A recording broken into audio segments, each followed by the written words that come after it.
Summoners, welcome to the exciting day 2 of the fantastical, nonetheless, regional that is happening over Atlanta today, going into the top 9 rounds into 30, and then later on changing the stream over to the top quits. Just because if I didn't, there's a good chance that this will go for 12 hours, and I'm pretty sure YouTube does live streams for 11 hours, like 59 minutes, so you don't want to miss that out of the final 2 minutes, right? So here we go. No co-caster today, just because a lot of people are tired, because you see it was a massively long day, just over 12 hours for us here in Europe. And obviously those playing out there also a bit with it. I'm not too sure how it worked in terms of how they were doing it. It seemed like a lot of games were recorded a little bit beforehand. Besides round 7s, it seemed like it was live, but then round 8 seemed like it was recorded again. So I don't know if they started a little bit beforehand, which gave them a little bit of time to sort of do some cuttings and editing, so you weren't watching people sideboard out besides that one round. So yeah, there did seem to be some timing issues, but hopefully with a lot of people now sort of going into those top cuts, players who sort of more likely see in the top rounds, hopefully we sort of have like just an hour per round, and we're just going to push forwards after we start today. Now I do believe they started at 9 this morning, so technically speaking, we should already be done with like round 1. And we should be walking into the top, round 9 straight away, so that way we can just go in and get it done. I will say though, as you can see, no co-caster today, but I am currently listening to the wonderful sounds that is the, I don't want to stop now, play again. The Pentakill album here, Grasp of the Undying from the Blade of the Rune King album. Overall, though, this is kind of going to be my co-caster for today, so please enjoy our co-caster, the Pentakill rock band, or metal band, I suppose it is. But yeah, let's get into this. I expect it to be kind of a quiet day, just for myself, and maybe a couple of people to chat over time. But overall, I do look forward to having some fun today, so hopefully you guys can keep me busy, and we will have a fantastic day down the line.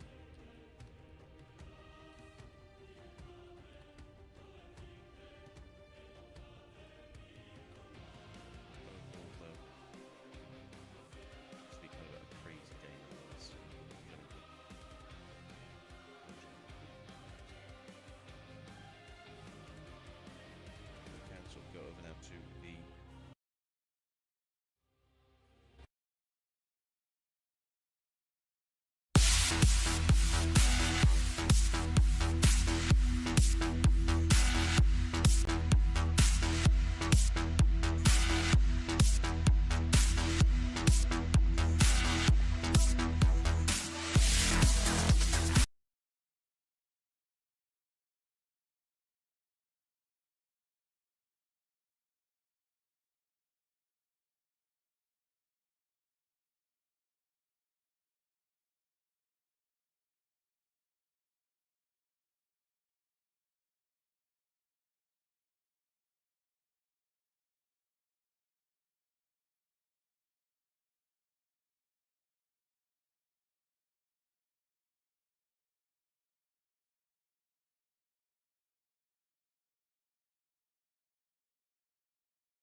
Right, can you hear me there?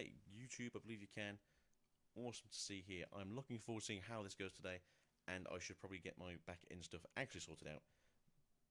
As you can tell, I have not streamed for an absolute long time. So, unfortunately, Digimon may pop up at times where we don't want it to. But if I can figure this out before we actually get into the streams, I'll sort it out, don't you worry.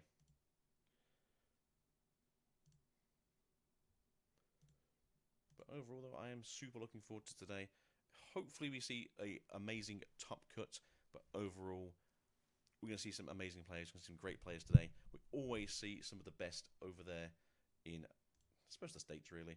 And kind of just from around the world. We get a lot of people coming from Europe to play in these events. So overall, I am looking forward to seeing what we do get. But yeah, let me know how you guys feel. Are you ready to go? Are you raring? Is this a day you've been waiting for?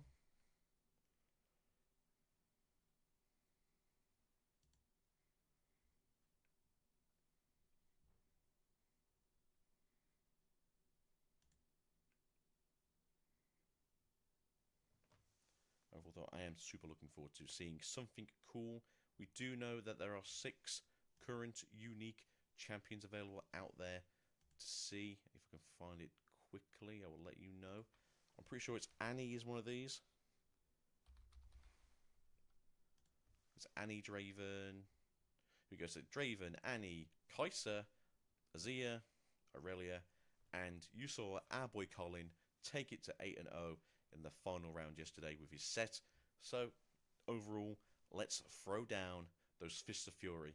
And to be fair, Sam did a really good job yesterday with Lucian going 7-1. Could have been undefeated, he says, could have been undefeated. But, nonetheless, sometimes it just happens that way. But going in at 7-1 does give him a chance to go through to today and having a great chance to get in that top cut. So, fingers crossed for Sam and Colin and seeing what we can go through with. I haven't seen much talk from anyone else about what happened. I've not seen anything from Alan. I've not seen anything from Mr. Randy himself. I know that his last report was at round 7. He went 5-2. 6-2 would get you through to today. But I didn't see anything, so I don't know if he did go 5-3 and has just quietly took himself away from the event, which is fine. Play side events, get yourself some cool stuff to go home with. Or if you want to, make yourself some money. But overall, good to see people still playing and still enjoying themselves. With only 1 week till pre-release, and then 2 weeks till I think the next big showdown with the full release. Let's get it done. We already know that Mr. Randy is currently practicing for Unleashed, as he's a worldwide name at this point. Overall, though, he's our duda, and we love him.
Be grateful for the breeze and the grass beneath your feet.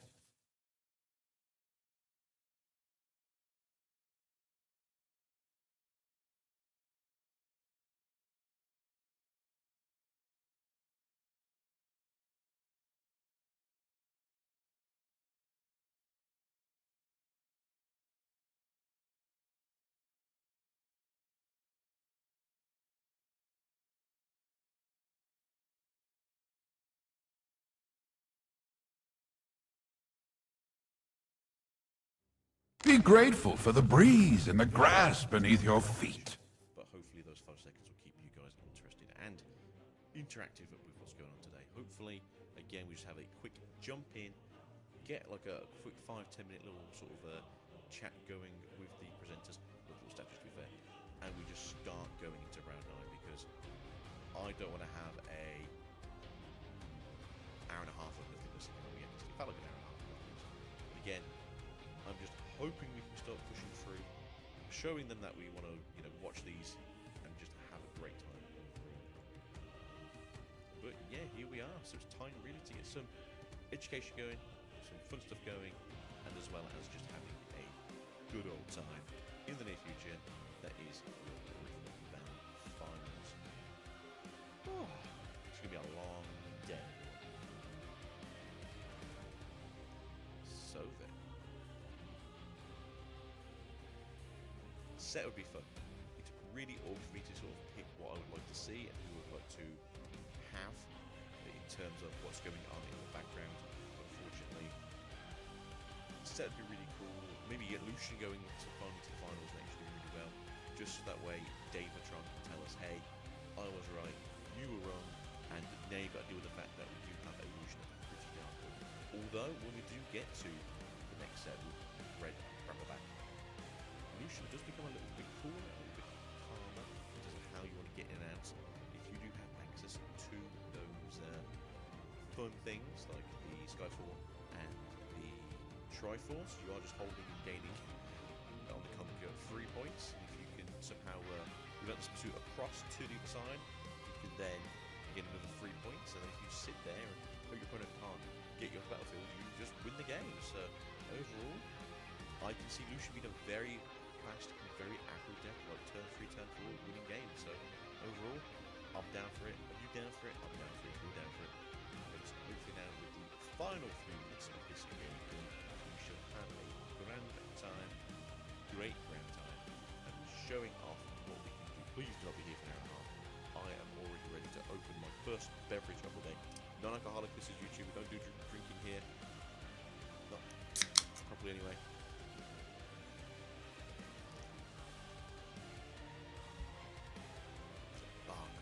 Favorite off-brand soda company. It's a very unique tasting cola, and I quite like it. Overall, though, are you ready to rumble with what we have today? And I can guarantee you, it will not be a rumble. But do we see ourselves something cool, something sweet, something calming, or something charming? And I am some of those things, not all of those things. If you ask my wife, so she won't tell you who I am. Overall, though, it's going to be a great day. Be grateful for the breeze and the grass beneath your feet.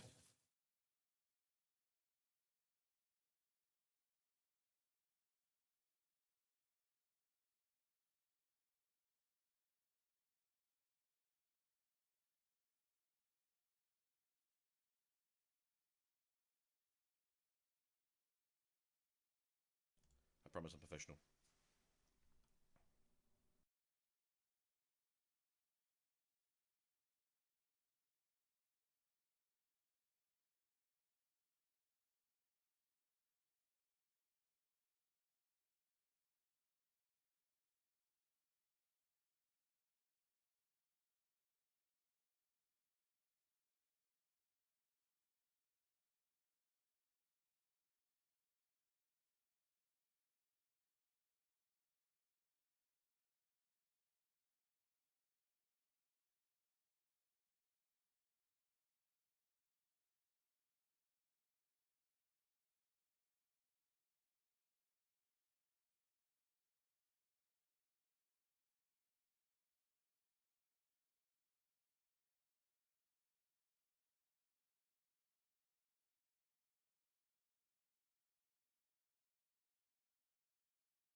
everyone, and I can welcome I to can the I can launch Riftbound my stream Regional if that's Qualifiers here complicated. in It's up to you. Atlanta, Georgia. I've got my good friend here with me, Kangas, and I am Miss Chum Chum, and we're gonna be your casters for today. But I want to welcome y'all and thank We can y'all so also much for stream together being if you here. want. That's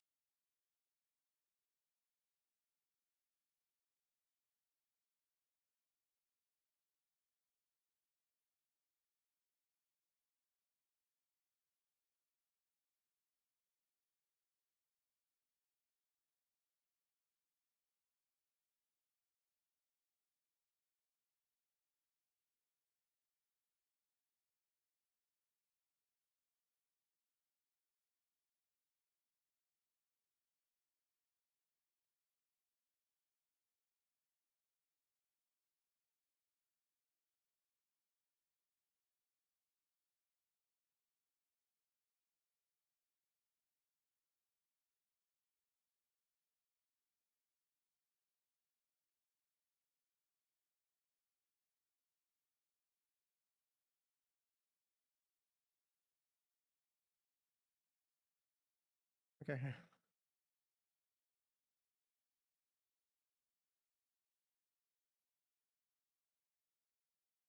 And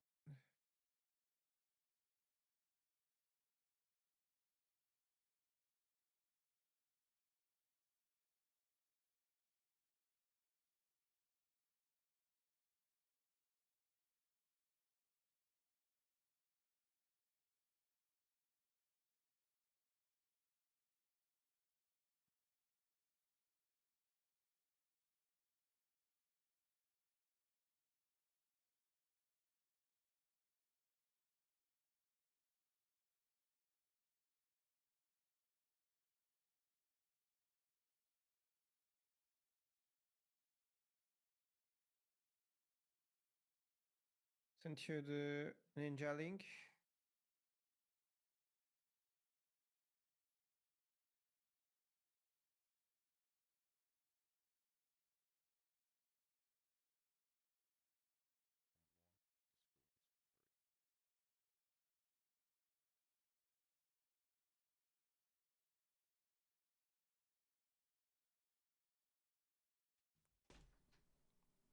There you go. I think I'm in, he says.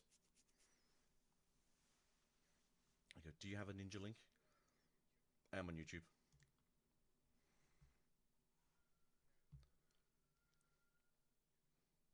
Should be able to. Oh.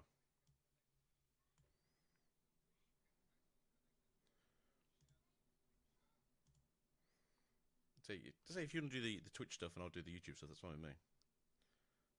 And not accidentally dox ourselves on my end.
Yeah, it's going to be a great day. Fingers crossed after yesterday's kind of kerfuffling, we should have a much easier, much better day than yesterday in terms of the, respectfully, the sloppiness that some people are playing at.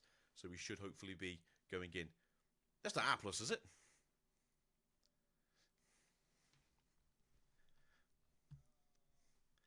That's why we couldn't see him yesterday. He was playing War Crimes.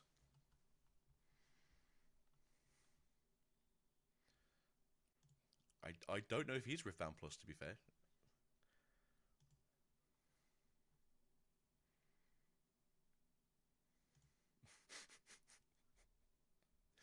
How was everything? Oh, we found Plus. Where was he? He was committing war crimes. Very good. Everyone's favourite. But no, gone.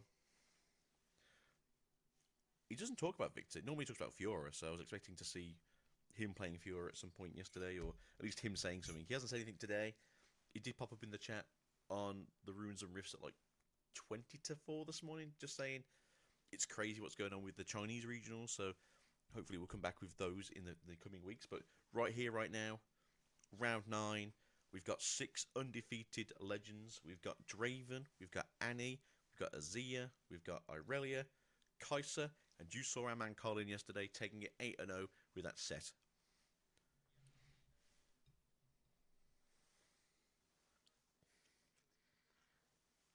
Hmm?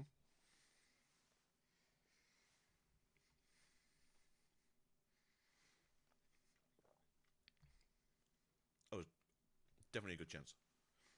If not top 3.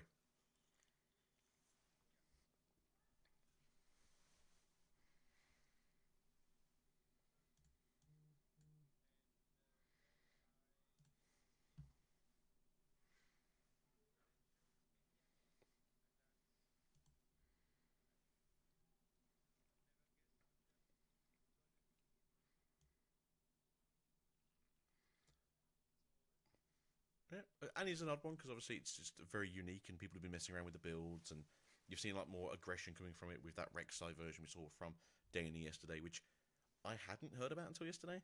Normally, you see a lot of sneaky deckhands and just try and get in and out where you can, but it's nice to see there's some innovation in some of these decks, especially going into set 3 as of next week.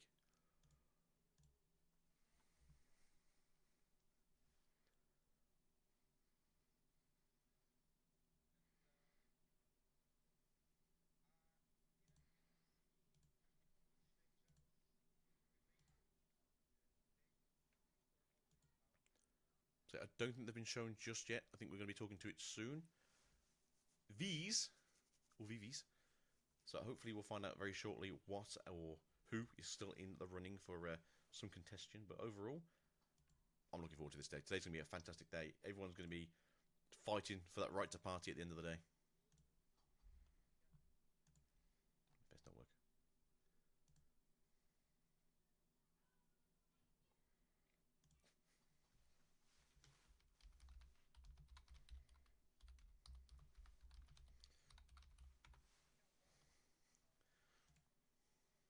Mm-hmm.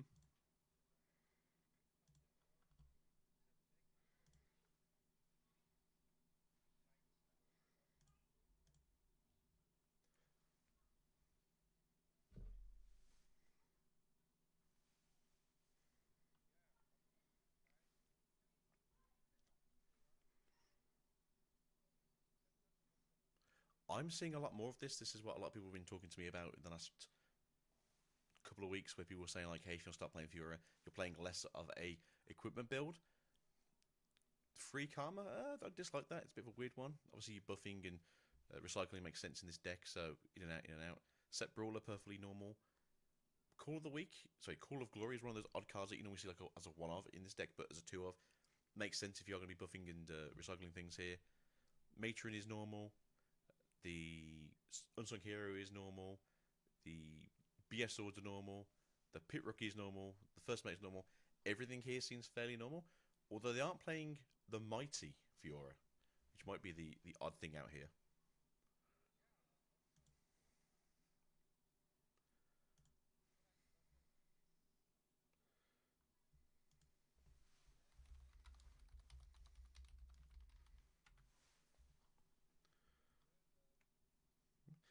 they're obviously doing well with it. I can't exactly be pointing fingers and going, you don't know what you're doing. They're probably 7-1 or 6-2, so it's working for them. Oh. Unprofessional swear.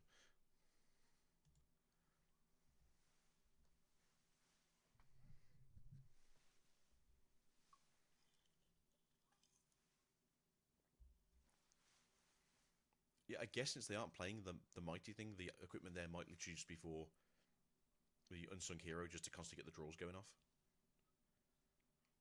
It seems very strange that they don't have the mighty one. You think this deck specifically runs around getting readied and just walking in and fighting people.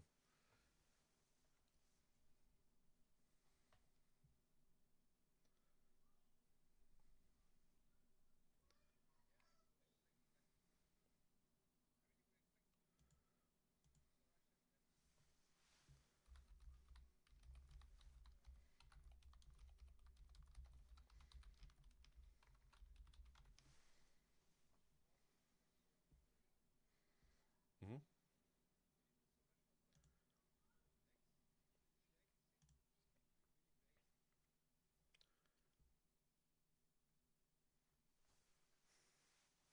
Another Wilhelm Scream. Yeah, it's not a very buffy deck. Obviously, set kind of your buff guy, and that's it, I think.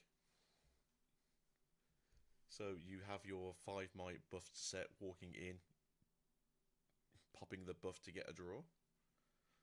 I'm just wondering if maybe in their side deck they have the other Fiora and that's where they play the mighty game. But overall, maybe not.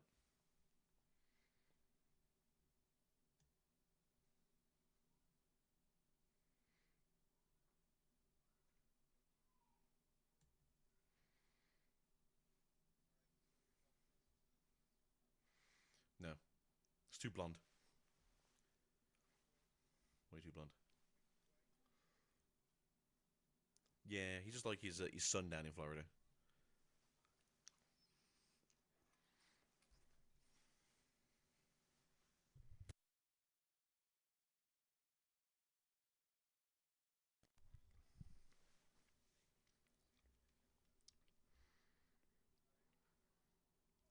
Took the Virginias and not Mississippi, the other one.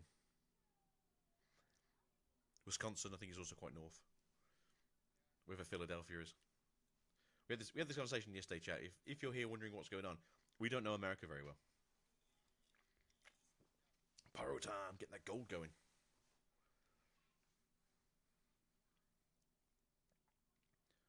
Yeah, seems like a fairly good one for the Victor. You don't normally see non-tokens on their first turn, but going through right now, we do see the action, and we're going straight into a token on the side of the Victor and the other Yordle.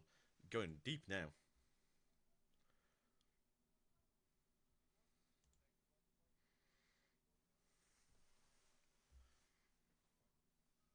So starting the game off at one point as well, you just go fast. I don't normally see the Arena's Greatest with Victor's deck, so this is also kind of a weird thing. But I suppose if you take your opponent by surprise with the the Arena's Greatest on first turn, yeah, sure, let's go for it.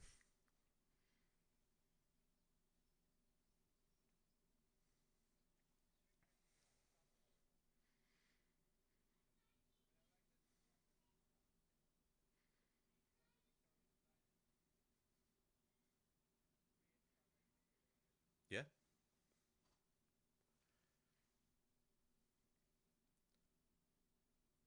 that's it. When a unit dies, you can just recreate yourself a token thanks to that yellow Victor over there. So I'm trying to think what to do. Do you walk it in with the Pyro and the Yordle, and then you just let one of them die, and then you just make a recruit, right? Obviously, the issue they're tapped out anyways. It's not a case of like you have to worry about a punch first coming to ruin the day, or although a Call to Glory could turn up here. Now we have a buff on the set.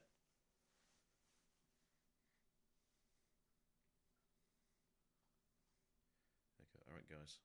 You see no yellow cards now. Here we go. Right, what do we have is the question here. Do we have something good in hand to sort of mess around with things? Do we just want to sacrifice to get more recruits going?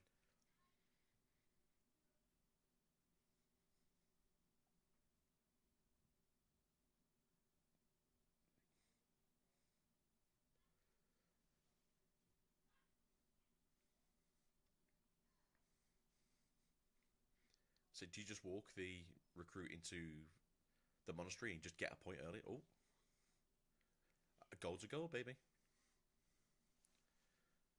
Just got to deal 3 damage to you.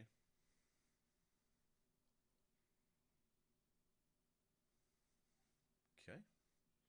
So now it's 6 might / 3 life. So okay.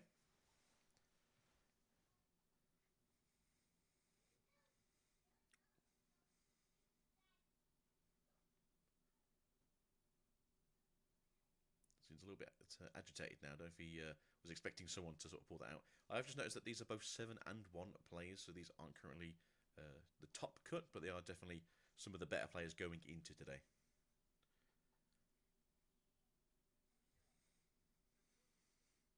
Yes, still a great score.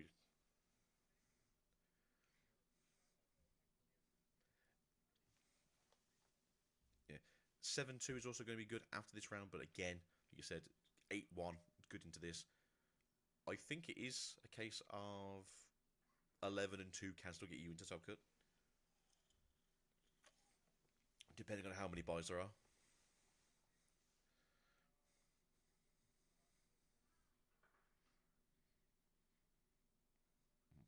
Hey, another yodel.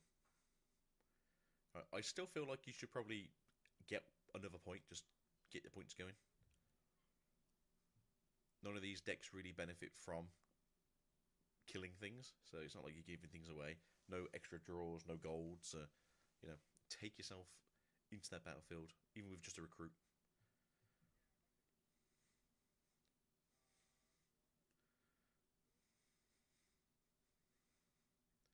Yeah.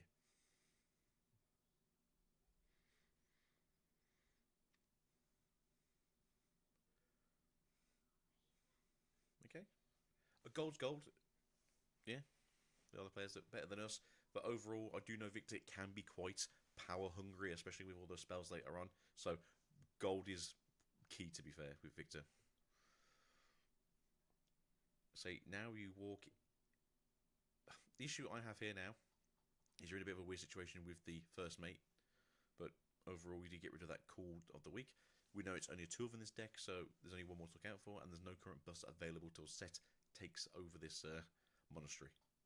Now, with the new rules, Set can't buff himself and then debuff himself, right? It happens afterwards. So he misses the timing. Oh, never mind. Never mind.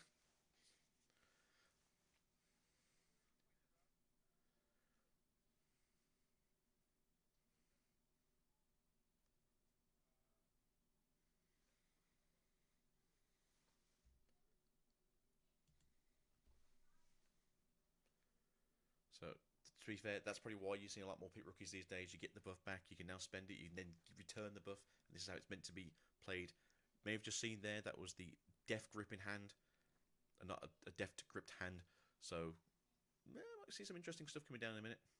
Durance Blade coming down, okay. We're going to equip that to the first mate. Alright, that's 5 and 5 on both battlefields, making it a little bit tougher for this Victor to sort of play into the next turn.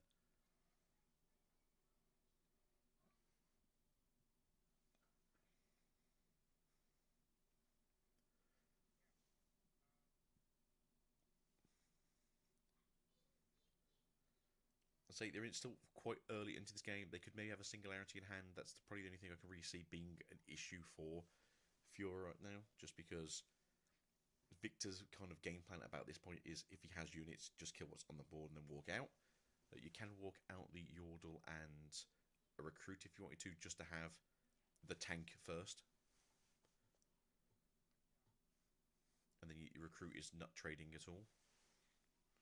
Currently, anyway. It'd be good.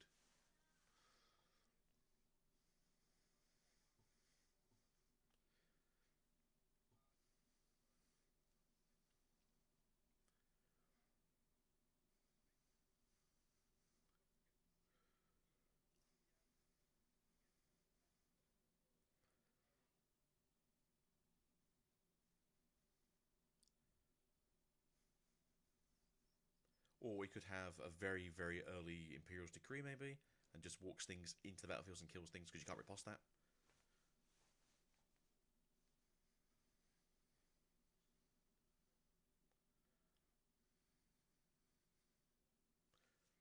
just say, just counter a spell. That's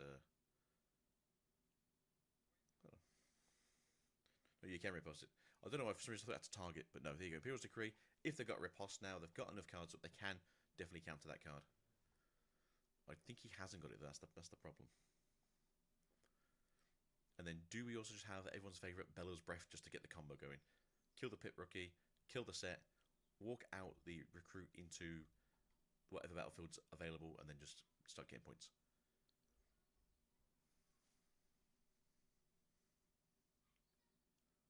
And just in case someone's here who's just got into Riftbound and doesn't understand this interaction, with damage has to be fully applied, which is why Imperial's Decree, you just walk one unit at a time into your opponent's stuff, because one tick of damage can kill one thing, but if you walk 3 damage into a 5-mark unit, you have to do all 3 damage.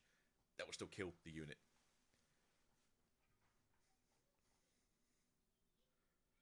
That's it. Then we've got the Bellows Breath. Yeah! Everyone's favourite. There you go. Get rid of both of the gut. But, I mean, you're still really good. You've got 6 runes up for next turn. I mean, it doesn't matter too much. It still dies. Okay. Get a draw. Yeah, I can understand. Draw's still good.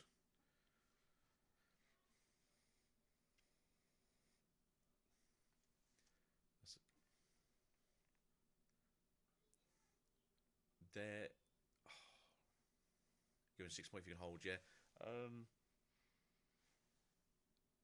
Fiora has enough cards here that they can do like a patron into a first mate, so they can walk and start taking damage. Worst situation, they maybe have 2 first mates. They got one. Okay, Fiora's here. Right, do we have like a first mate as well that we can activate, or maybe a patron to then go into a first mate? All right, we're mighty. We're at 6. Okay, so we have shield, we have ganking, we've got deflect. Nothing currently pushing out much here. Do we have a first mate in hand to sort of push this out to capture this ability? What's in hand? We've only got 5 currently, so you can't do it double first mate, unfortunately. But going 5 on 5 is pretty good, especially since you were at one point pushing this game ahead.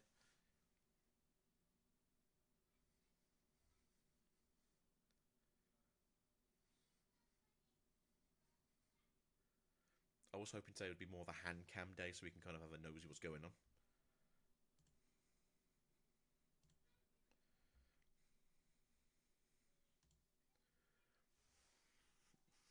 I mean, Riftbound Plus is very happy. He's got a nice smiley face on.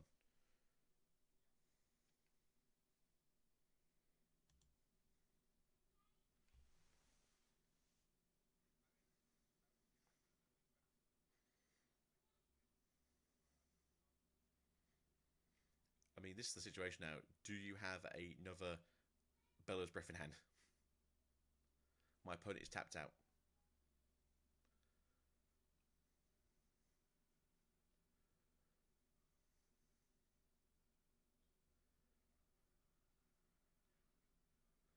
Singularity, that will do. That will do. You gotta play the effect cost, but I mean, I'm happy to play the extra 1 just to get rid of her.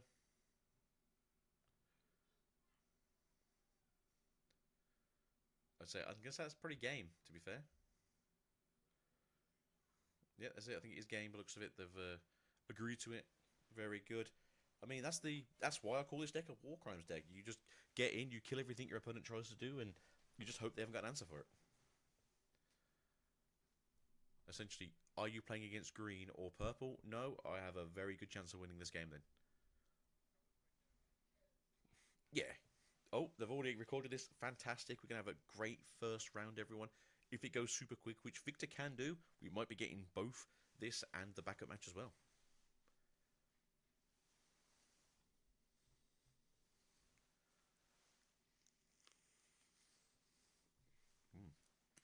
Tomato. It's a good day to be alive.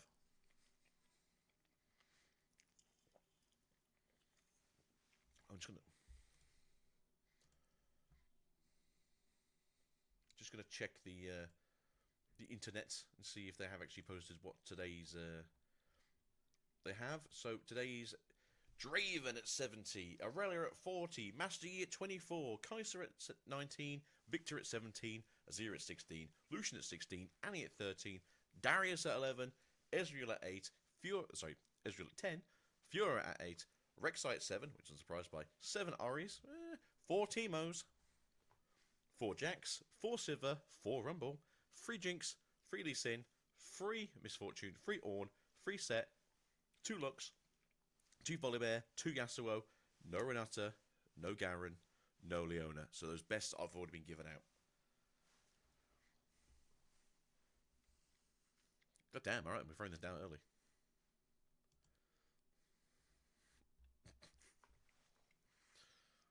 We be sure.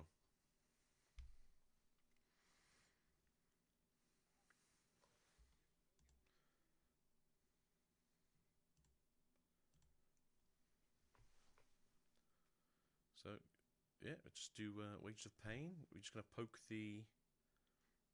How do you feel about this?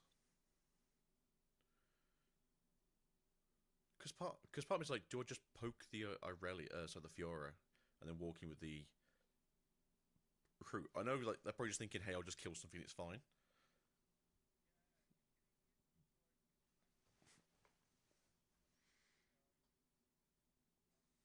Maybe.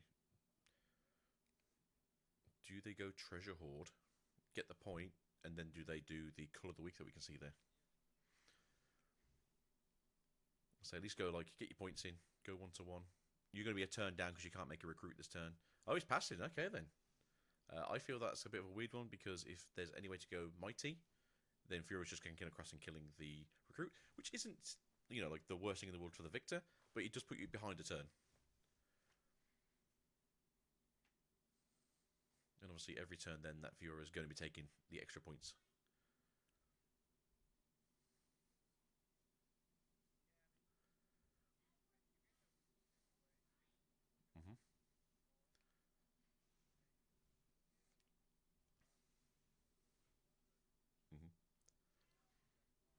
No, so how are you ganking? Oh, it's I see why it's war camp. I was like, what's that? I was like, oh, it's war camp. That's why. So they're already mighty then. Okay, that makes more sense now. It also makes more sense why they killed off the unsung hero. Do you want to make a gold, sir? You can use it to equip things. It's pretty good.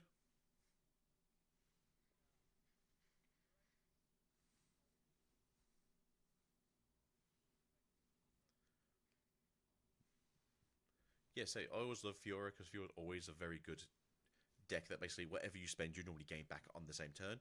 So you're never really down any ruins. But having a free gold is pretty good. Right then, so it's 3-1 currently. This turn they could also go into 2. Do they have a way of getting rid of what's in the back there? 2, 4, 6, 7 cards for ruins. They could Singularity if they really wanted to. They could Bella's Breath for 1 as well. Is it something you really want to do? They do have the gold available as well.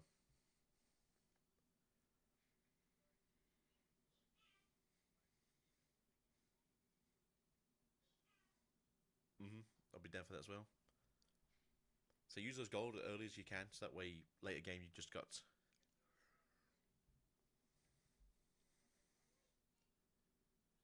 If he's playing the Jace build, oh. You know what? I'm down for that as well. It's a bit of an odd play in my opinion, but I'm down for it. I don't...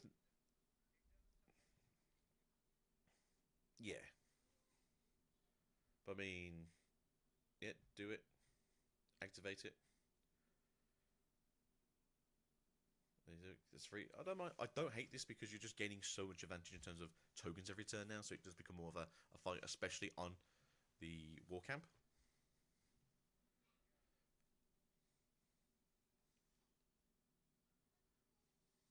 I mean, to be fair, I'd have put them all onto the war camp. You'd have 8 might there. Sabotage! Everyone's favourite card. I know you don't like Sabotage, but... Oh! So the only... No? Okay, we've got loads of spells. It makes more sense now. I was going to say, Victor is not normally known for its lack of spells. Hello? You're just passing the card, you know. There you go. So, it's a very awkward one because... So, there's so many good. I don't know. He just had like a bit of a brain fart and like put down the call of the week and then opened his hand and then put it back in again. Again, gave it to him. Singularity, a great card to get rid of here. Call of the week, a great card to get rid of here. Butter's Breath, a great card to get rid of here. Hidden Blades, a great card to get rid of here. Singularity is probably the only card I'd say isn't amazing, but an extra draw could be the difference later on. I've won games where I've drew into a draw. Yeah, so that's what I mean, Singularity. So yeah, that's the situation here. 4 of these cards are on the spot, kill on sight, and then Stupefy is just that chance of coming back into the game when you didn't want your opponent to have that opportunity. But we've seen this before with like Kaisers as well, where they've just got a handful of kill spells, and you're like, all right, I'll pick my poison then. Mm-hmm. You're plussing, yeah. It's not the worst thing to walk into. Oh. Oh, okay.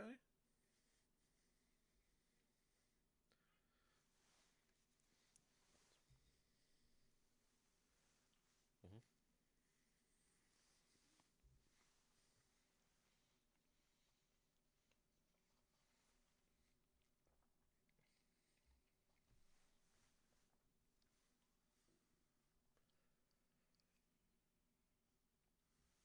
Do we have another first mate and just a gank across?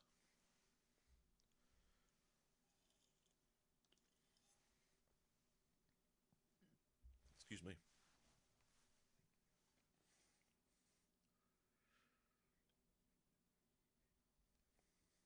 Yeah, I would now.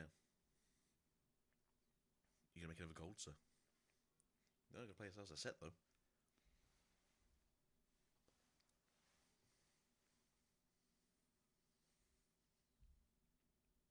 What? What?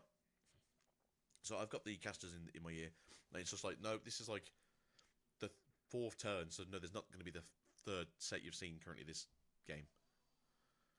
So, okay, notice the first set coming down here, as we've seen so far, it's just been a Unsung Hero, Fiora, into first mate, and now the set.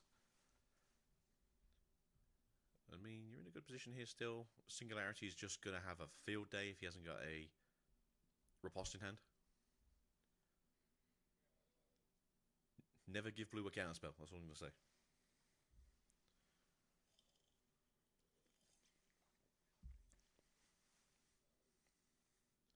I mean, to be fair, you can just call the week, right? Just to try and like pull their bluff.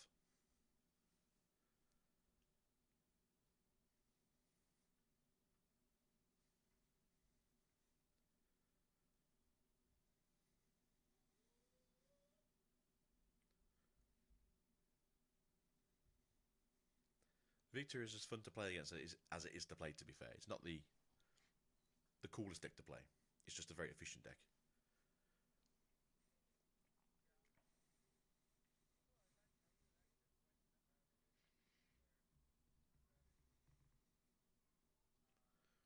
But the no units one. Yeah, that was an interesting one, to be fair. Go on, you might as well. You know you wanna. Oh.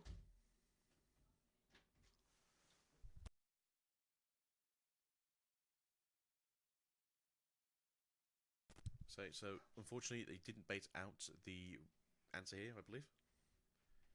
No, they do have the answer for it. All right then. So yeah, they baited them in there with the riposte.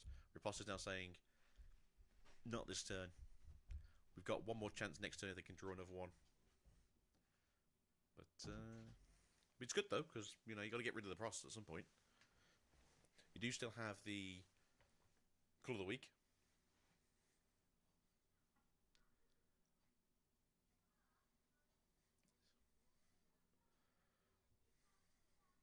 Hmm. 6 into 6. Or is it? Do you stupefy as well? So do you stupefy so she goes to 4, so she's not mighty? But then she'll just mighty again when she gets to. I don't know. Maybe that's the answer because she's tapped out now. So maybe just go stupefy so she goes down to 4. Shoot. No, because she doesn't have shield anymore, does she? No, yeah. So just stupefy. Pay the 1 and the power. Stupefy her. She goes down to 4. She can't then... okay.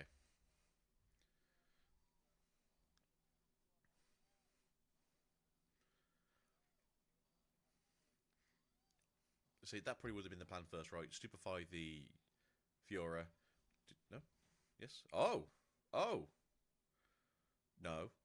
No. Don't do it. No. Stupefy. Stupefy. Stupefy. Stupefy. Come on. You're smarter than this. We know you are. That's why you're at top 7. No! God damn it. No! No! God damn it.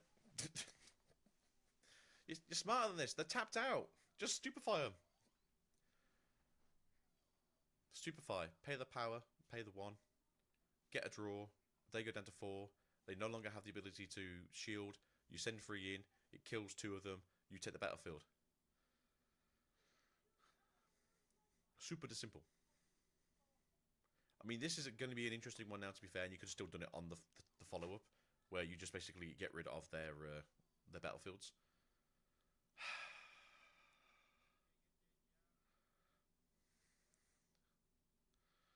That I feel like it's going to be the more important. You go to 3, they're at 5 still. Although you could have done it in a different order, where it would have been, I'll riposte a different thing. And then it could have been, okay then, let's just singularity.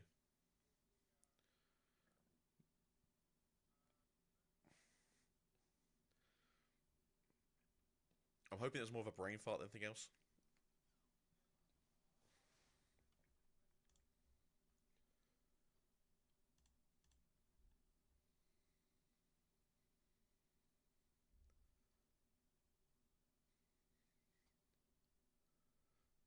Bandit, I love the blonding you plus.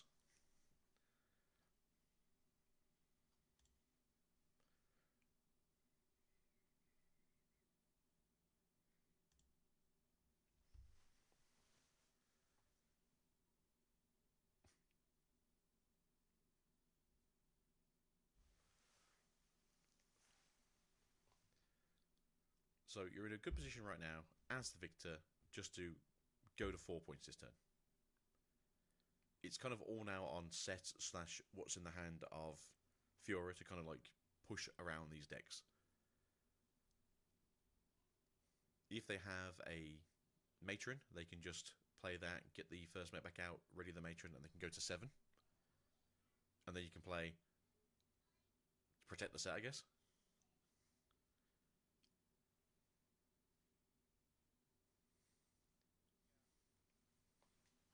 Worst case scenario for Vez is that they have Imperial Decree. And you don't have a riposte in hand. Was that 5? We're going to go for another set.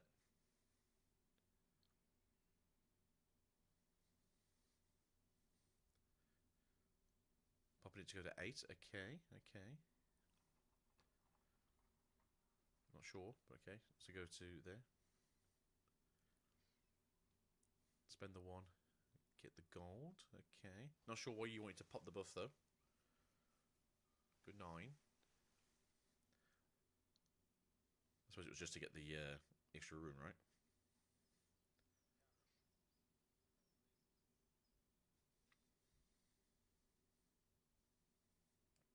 Playing another set. I mean, to be fair, if you just played the other set, you could have buffed it and just done the same thing.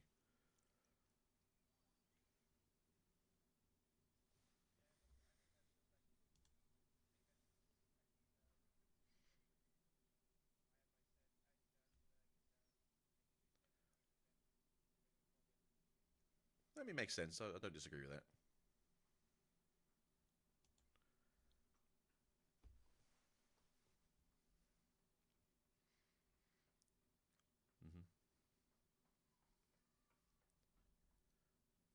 Stupefy.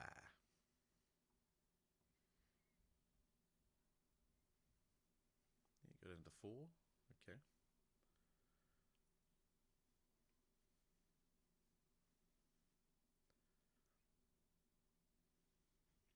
Oh yeah, my favourite. You can't riposte that, I'm afraid.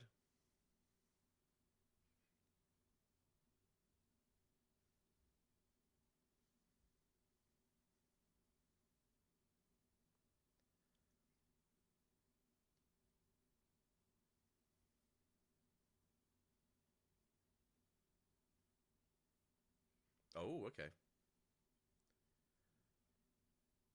suppose the idea is you're going to walk some of the recruits in with the Xin Zhao. Xin Zhao dies, and then you just make another recruit, right?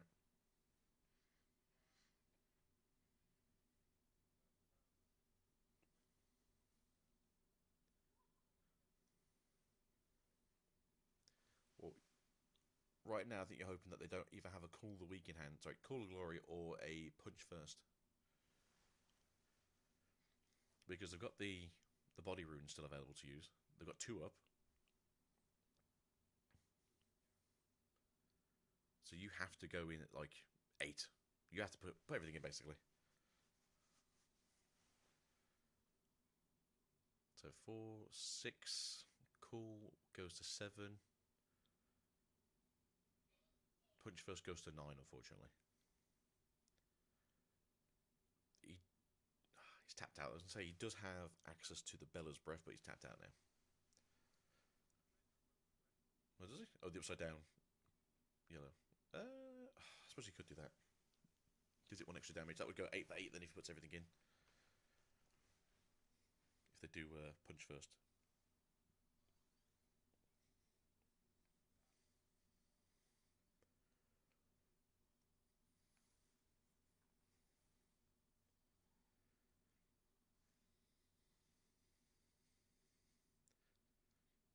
So you gotta send everything in, I think. Just so that way, worst case scenario, you can bluff it. It's basically do you have it?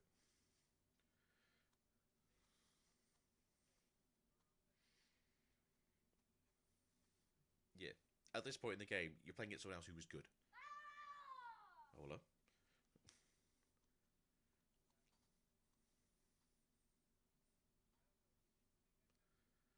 Ooh, okay.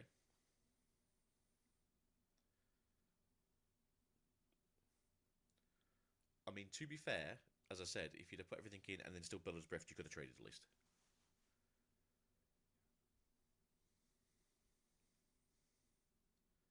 Make a recruit.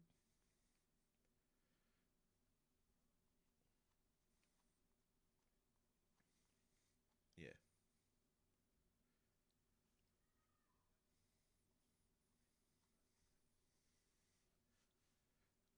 I feel like they were just very cheeky this turn and were trying to just avoid, losing out a point.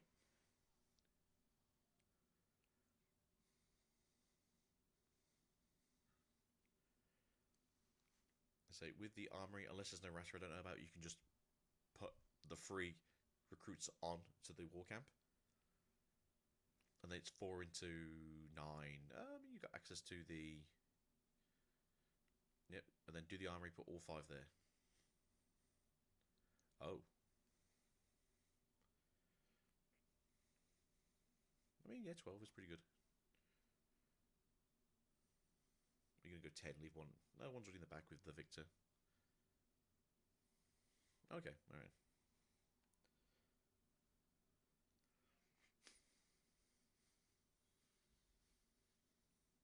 And so if you don't have a Hidden Blade in hand or you got another Call the Weak, it's not as bad.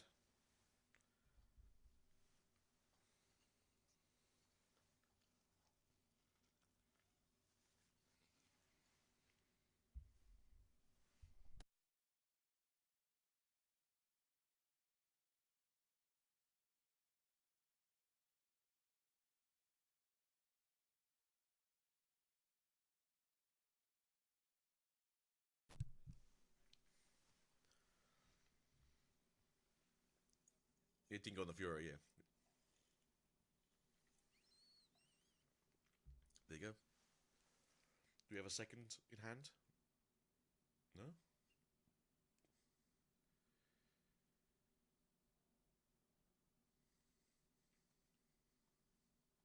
So he's 9 plus 3, 12 into... Yeah, as I said, you should have put all of them on there, so you got 12 to 12 at least. There we go. That just felt like Riftbound Plus was either being a little bit too confident, or he just wasn't really thinking about what Fioras do.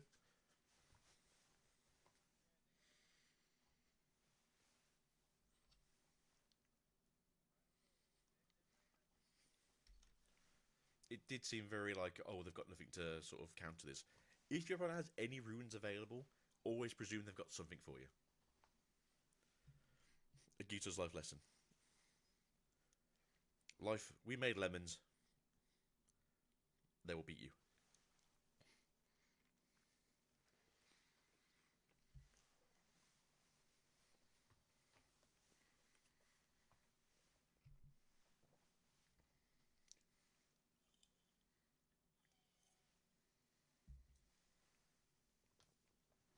Now, normally you see Voidgate as the first battlefield, but I'm kind of happy to see this as the final battlefield for Victor to make it a little bit more aggressive.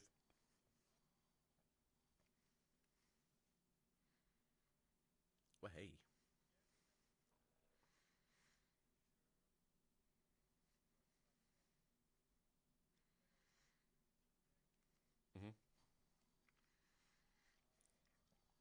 Because if you go first or second with Voidgate, it always feels like a good battlefield, whereas with Arena's Greatest, you go first, right?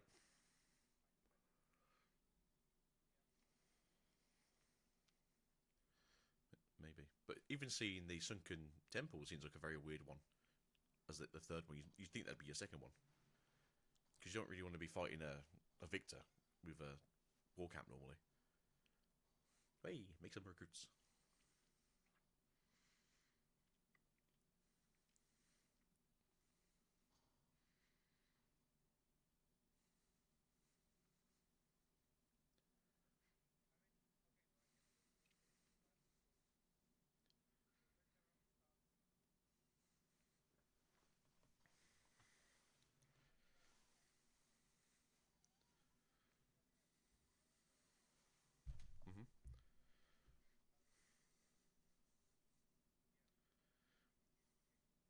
Yeah. See, Forgate felt weird because there's no kill incentive from Fiora, but you've got all the kill spells. So you think that is this your best going second? Sorry, yeah, your best going second one because you've always got access to kill spells at free cost. Oh, going crazy now. Right, so we have a mighty unsung.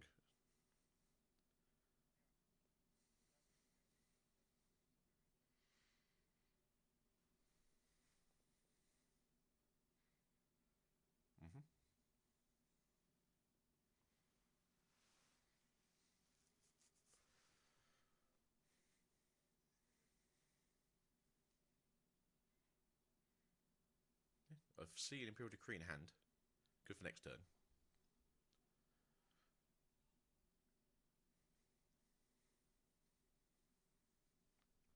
And yes, he said Sunken Temple's great against Victor because Victor's never getting Sunken Temple access.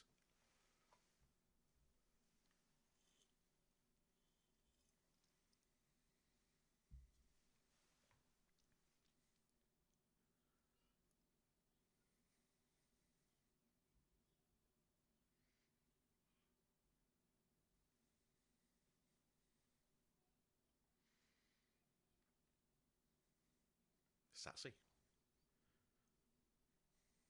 Right. I don't know why you're scratching your head here. It's a very simple play. You go to Sunken. You go to 2. Unsung holds to 2. They kill you with Pit Rookie. They go to 3. Do you have any kill spells? If you don't have kill spells, you can't kill anything.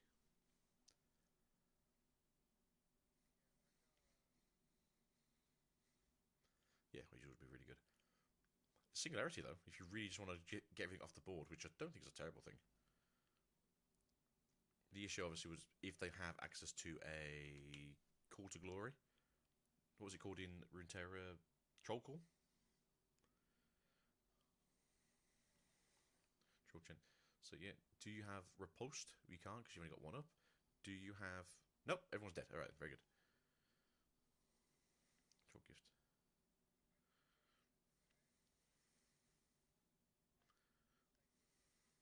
That makes sense. There you go. Now you're at 3 to their 1, so you're in a better position now. They have to essentially at this point go Fiora and then into a first mate, but they can't ready themselves. Oh no, they have got the readied one. They've got the mighty one. Very good. All right, they can might themselves. All right, that's a bit better. All right, might myself. Time to ready.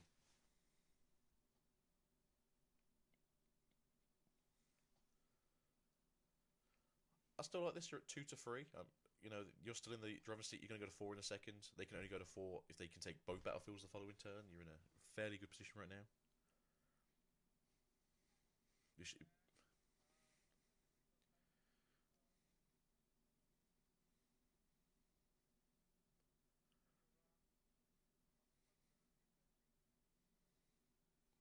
Mm-hmm.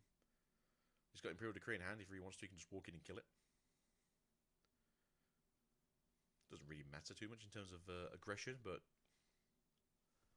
if you're scared, you just want to get off the battlefield. Right.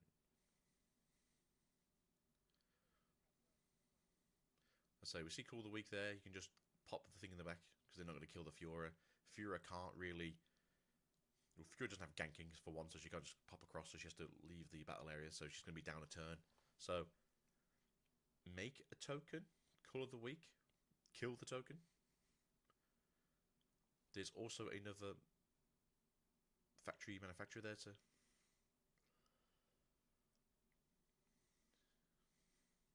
Yeah, that's true.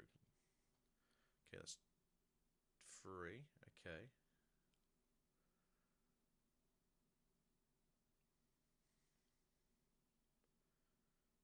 Tell you what. Why is he drawing a card? Have I missed something?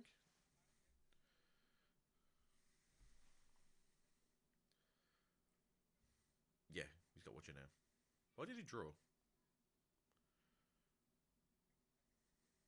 I know, but why did he draw? Or did he just not do anything and then drew his turn and then... Does Yodlav, when played, draw a card? Okay, my brain's going dead.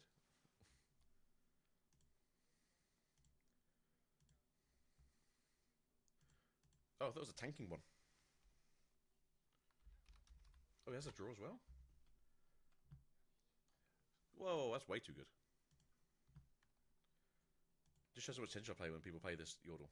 Oh yeah, when you play me draw a card. Wow, I was too busy looking at the tanking ability. Learn something new every day.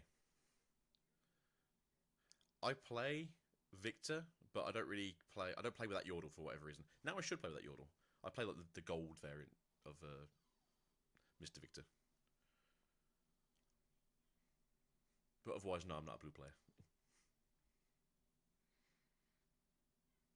Right, so we got a big amount of runes to go here. Do we have some big plays? Do we have a set that we can walk into the Sunken Temple, maybe? No? Karma.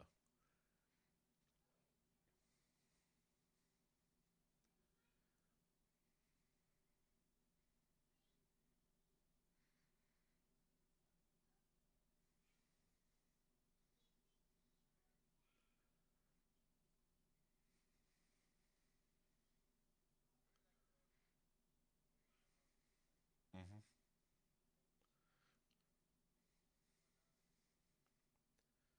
Yeah, she triggers herself as well, which is always pretty cool. I look forward to now him just going, alright, I'm going to Singularity, kill the 2 things that aren't over 6, and then just call the weak the Karma. Okay, that's going to be a Hidden Blade, that's simple enough.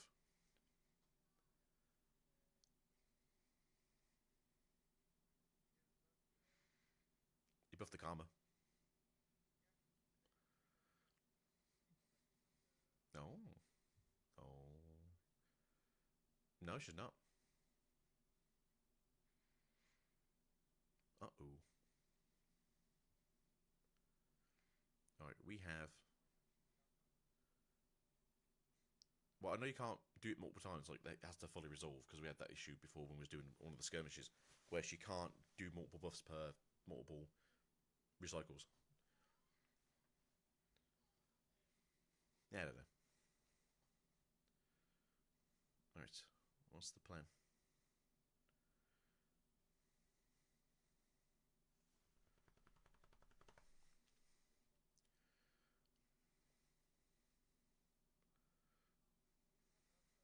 Yeah.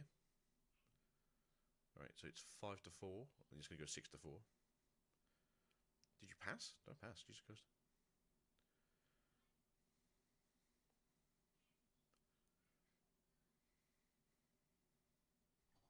I mean, that's the thing, is it's one of those weird games where it's like, I don't really want to lose this, but at the same time, I don't want my opponent drawing 2 kill spells.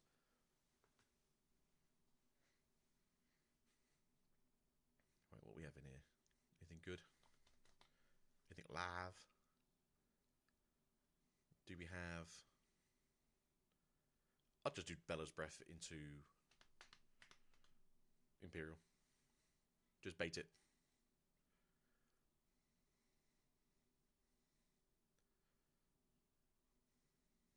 Yeah, if you got riposte, right?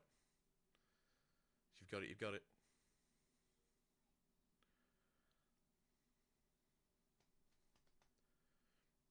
That's the thing, right? You riposte this because you're thinking, I don't really want to lose one of my good units, and then you just do Imperial Decree and then 1 tick of Bella's Breath if you got it. And then they've just basically lost again. What do you think, Mr. Leroy?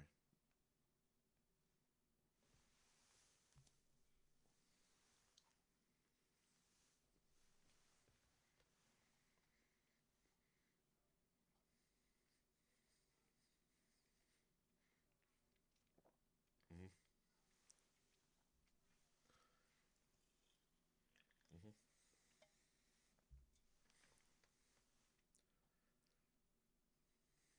Be a real shame right now if they could just Imperial's Decree and then Bella's Breath for 1 tick.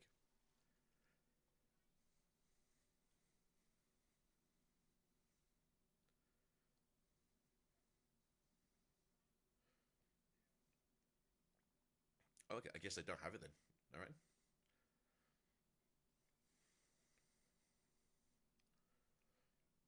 That's what I thought they were baiting as well, but I guess it just had the Imperials. I mean, you could have done a very funny hee hee ha ha and just held the ruins next turn and just hope that they have the 3rd riposte.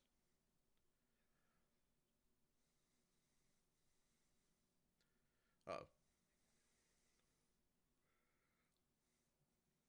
They got 2 watches though.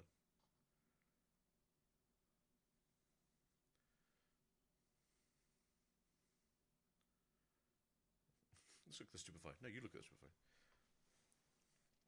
They really do. No, it's like, can I just show you my spells? No, show me everything. I need to know the hand knowledge. That's why the card's good. I mean, to be fair though, they have 1 ruin up. They can just Stupefy and just get a draw.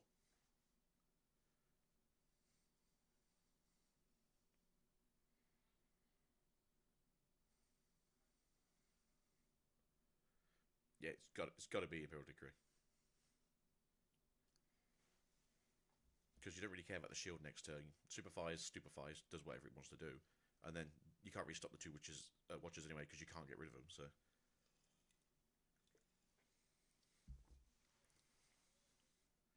and you have in the back there next turn 2, 6, 8, 10 might plus a watcher. Everything comes down by 2.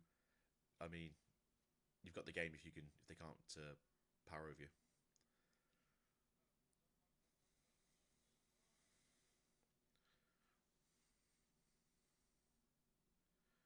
That's it. So that's it. You can buff the young lady.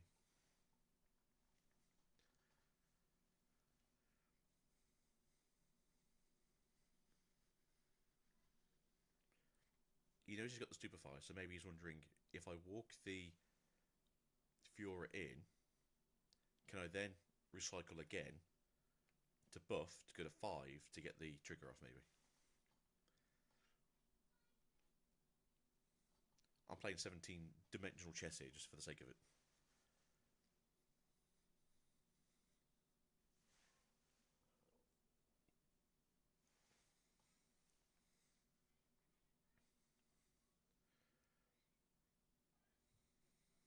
That's what I'm thinking.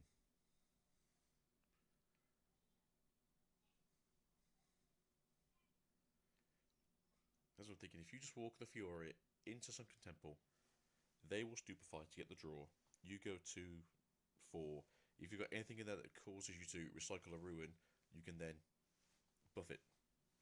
can ready yourself, and you can walk back out.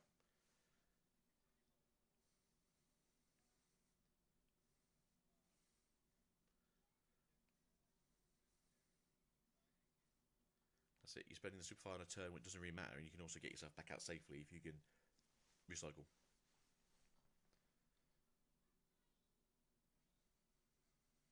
And then you don't mind popping the Fura, essentially, with the Death Grip to keep the Karma alive. Although it will go down to 4 might. That goes down to 2 might, so that's 6. It's a bit awkward for next turn. Unless you've got a Hidden Blade.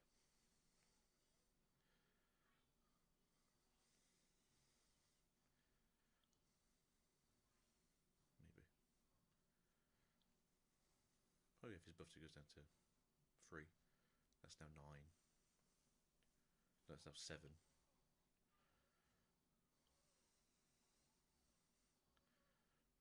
Y'all don't have to worry about the punch first in the following turn if it comes down at Witcher. Watch it. Got the heck out, Witcher. Watch it.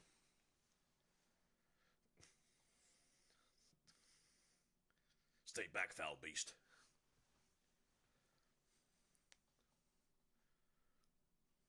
Because the issue you have here is you're 6 on your turn, but they're going to go 7 on their turn. Because you can kill everything. You can Death Grip to try and save some of it, but then they can just walk 1 token in.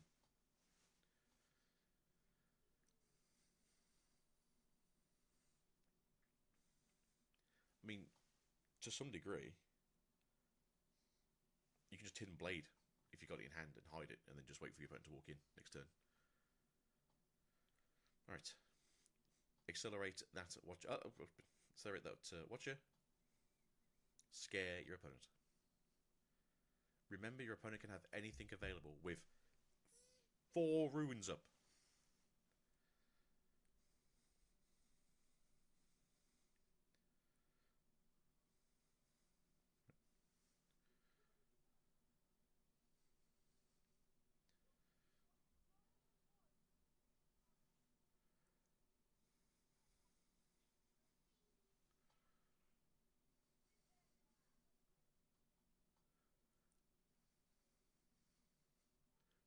So you'll also tank as well, so you have to kill that first. So even if you have enough might to kill the Watcher, if you don't have enough to kill the Yordle and the Watcher, it doesn't matter. Although again, I probably would use the Stupefy last turn just so that way you got an extra card in hand.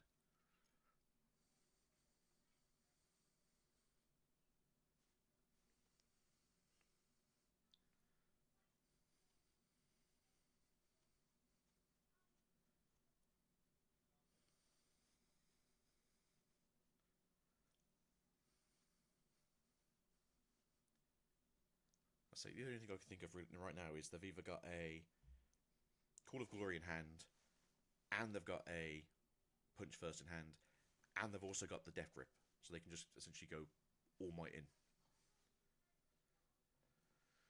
So Karma is currently 4. Plus Punch First is 9. Plus Fiora is 11. Plus Call of Glory is 13. And they have 7, 9, 11. No, they got it. They got it either way. Unless you have somehow a second Punch First in hand.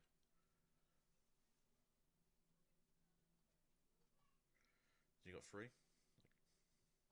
So if he's got 3, he can only do the 1. If he's got more than 3, he can do 2.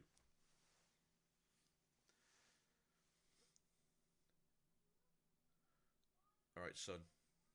It's all for you guys.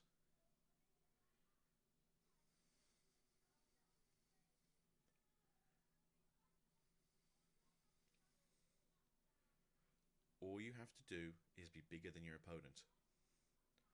And then if they don't use any spells, then you don't fight the other one. And you're both at 7, and then you just build a board on the other side. Because they can't punch over like 20 something might. With a 5 might Fiora. 2, 4, hold on. So next turn they're going to have 7 runes up. They can't play set and play out a first mate, so they can't even fight you anyway if that's the case. Come on, guys. Come on, guys. This isn't that hard. So that is 11. No, you want to do the victor as well. Just in case. You want to do the victor as well, because if they buff up all their might and you get killed, you just basically lose then.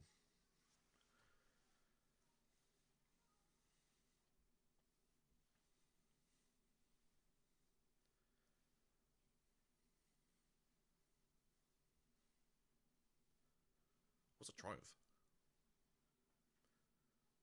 Does it mean Call of Glory?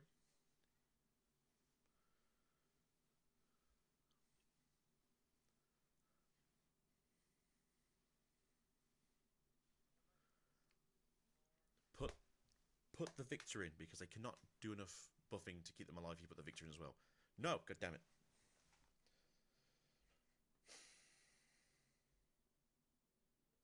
You've done it again.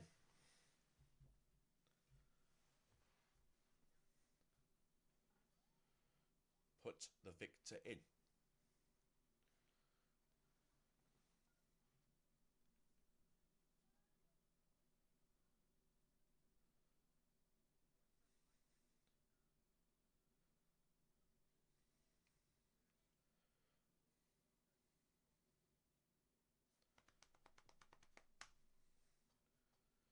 I think the issue here is, like I said, if you Death Grip the Fiora now, that goes to... oh.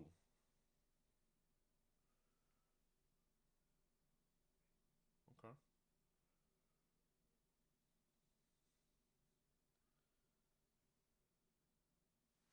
It's about now. Just +4. That's it, yeah, start battlefield. But I mean, yeah, like I said, they can't do the set thing, so that's that one done. But you had to basically hold the battlefield and kill all their stuff.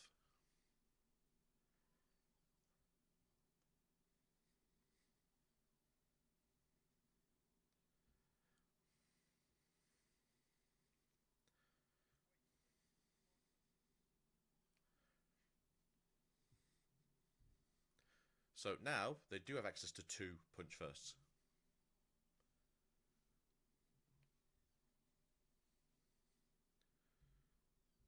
They've got 4 bodies up now because they Fiora to channel a rune.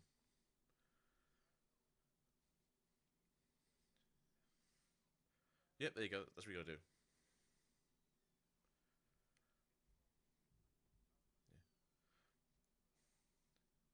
And say the issue, the issue was though for this was they were going to 7 either way, no matter what anyone did.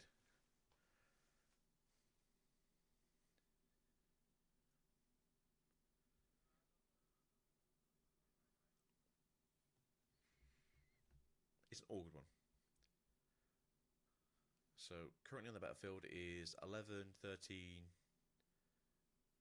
15, 16, 17, 18. 18 might. Which isn't something that Fiora can't punch over, or Set can't punch over. Now they have the extra rune, they can do the whole Set combo stuff. Uh-oh, we're doing Yugo math now.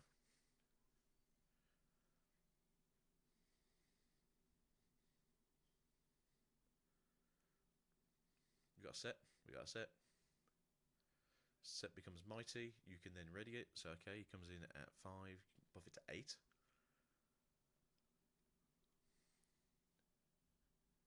Alright, pay your cost. Pay your ready cost. Did he? I thought he just paid the, or did he just literally channel it and put it back?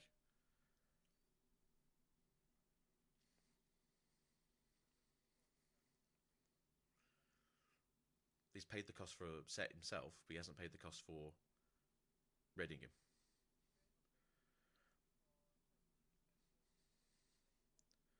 Yeah. Maybe. He had 8 to start with, right? He did. And he's got 7 now. No, I think he hasn't paid for one. Okay.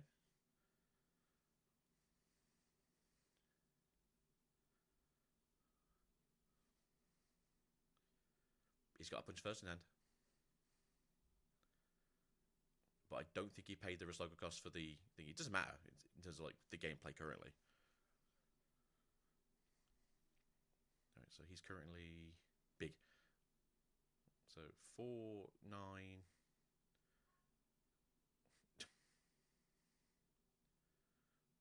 Yeah.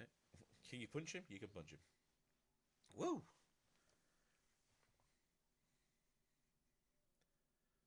I don't know.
Be grateful for the breeze and the grass beneath your feet.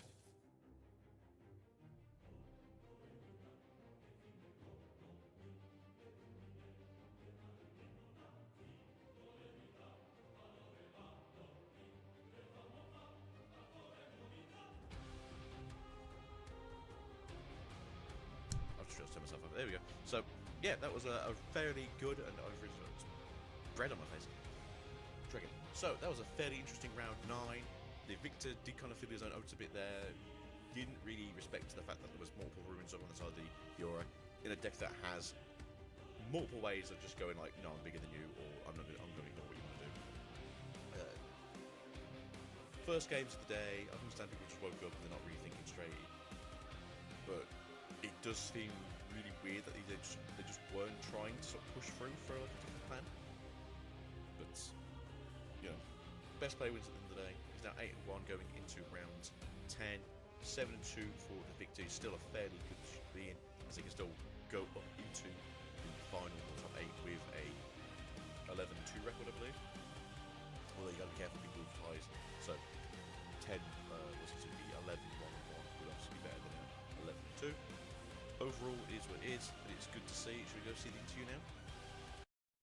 Be grateful for the breeze and the grass beneath your feet.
So don't get me wrong, I do think that they both, well, I do think that the Fiora played very well. It's just I don't agree with the fact that the preview mode. I just don't think. Thank you.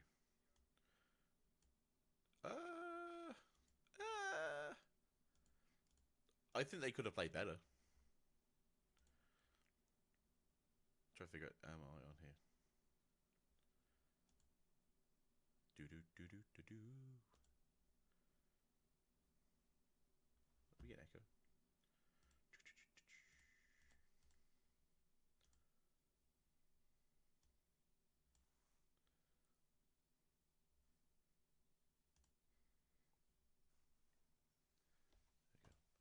Yeah, I don't know. I think the victor should have thought about it more and just didn't walk himself into his own death in the second game, and then in the last game just was like, "Sod it, I'll play it really weirdly."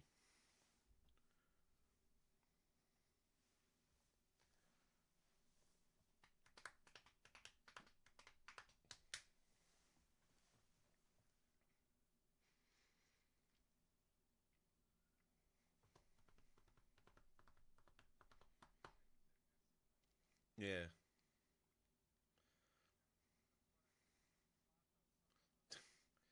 She's French, right? Yeah, let's do some French. It's like, how's your French in America? Not so French.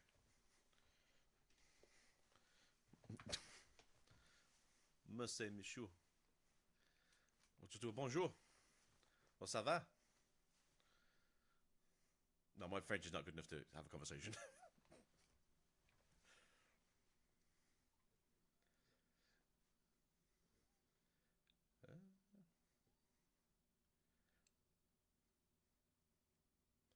I will say that I walked myself into the riposting game too, I think that was. Because I was very much like, no, you can just do this or that, you'll be fine. And then it was a case of like, no, you probably should have done Call the Week first, and then tried to do something else, and then attempted to do the Singularity. I think that would have been better.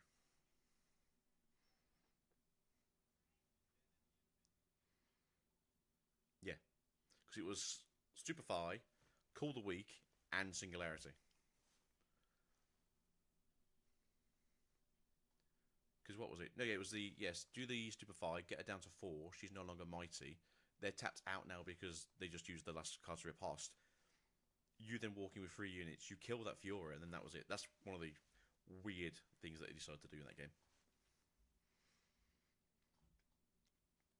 And then you just throw the Call the Week in as well. That kills the other unit, and you're like, okay, you're down to nothing again. You yelling at me.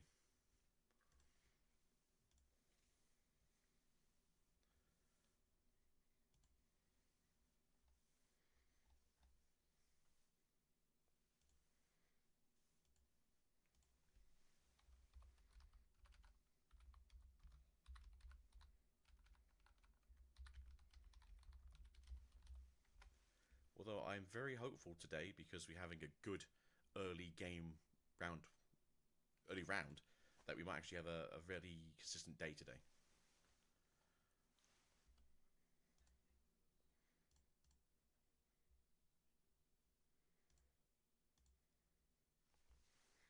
So that's it. These are all, some of the best players in their own decks, let alone probably in the game. Everyone kind of knows what's going on now. There shouldn't really be any slow playing. There shouldn't really be any non-games.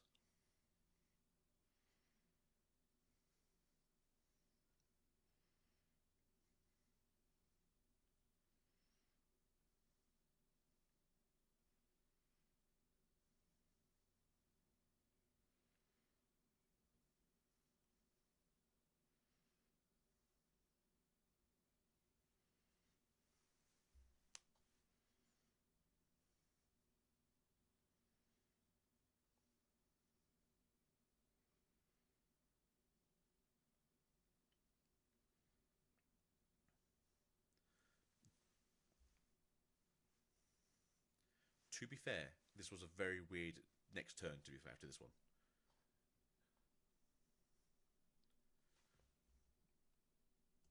Because you are in a situation where your best card is getting taken from you. Watcher, amazingly good card. Accelerator walks in, takes someone out. But yeah, they were just a case of you just had to do everything you could possibly to just beat this card down.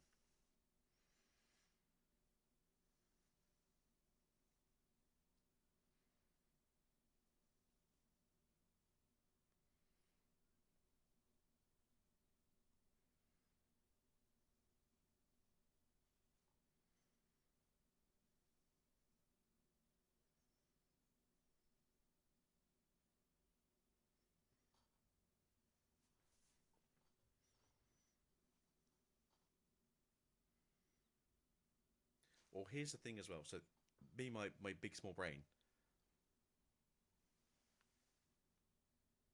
they should have walked everything into the Fiora rather than stacking up on that battlefield.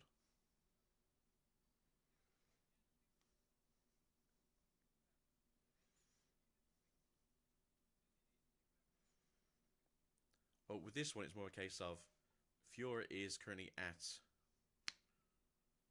2. Yes, 2. Walk the Fiora in. So walk the Victor in at 4, and then walk the 3 tokens into that 7 into 2. And then if they did decide to do the... Oh wait, no, they did the Death Grip, didn't they? No, never mind. That wouldn't have worked.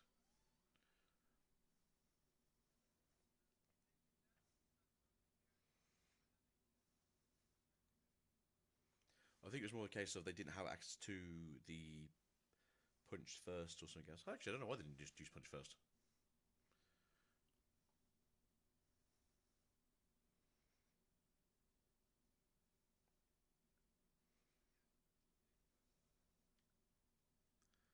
Yeah.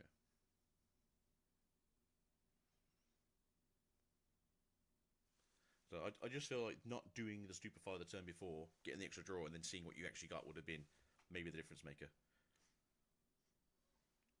Because if you could have done a situation where it's like I can play a Watcher and I can play something else, or I could play, like, let's say for instance I had Hidden Blade.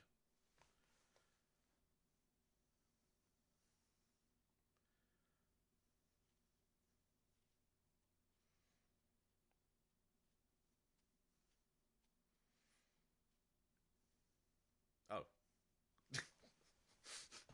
Oh, it's got 2 Garens. What are you playing today? Not Garen. Alright, very good. Where's the other Garen player? He's also 2 for 4.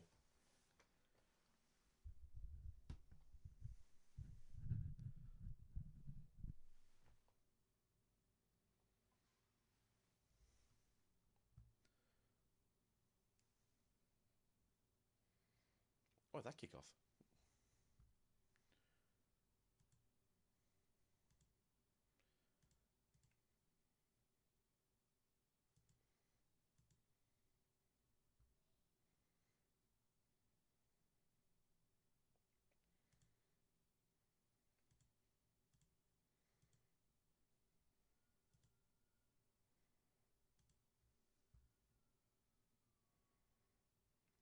I mean, to be fair, how often have we seen it where people are like, especially on game 3, missing that turn 1 play?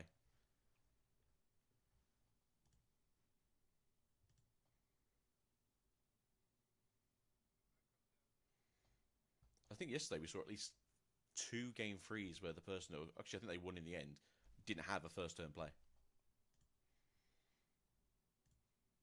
It matters. Like, people think like, oh, I can lose a turn, but not always.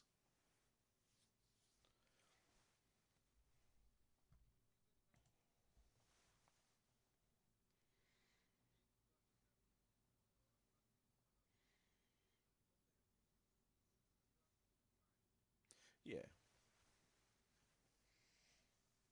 Yeah, I suppose it just depends somewhat on the deck. Obviously, Victor doesn't really miss a turn 1 play, you just make a token. But with things like Aurelia, for instance, like if you miss a turn 1 where you either make a Poro or you don't make a GA, or you don't make a Boots if you go in second, it just feels really bad that you're going to be 1 turn behind where you can't do your readying. Because some people are greedy, some people are ready on that turn. I don't mind if you're going first, it's your 3rd turn, you want to play Aurelia, and you've got 1 up, then to have a Enguard available, or the overly powerful Defiant Dance.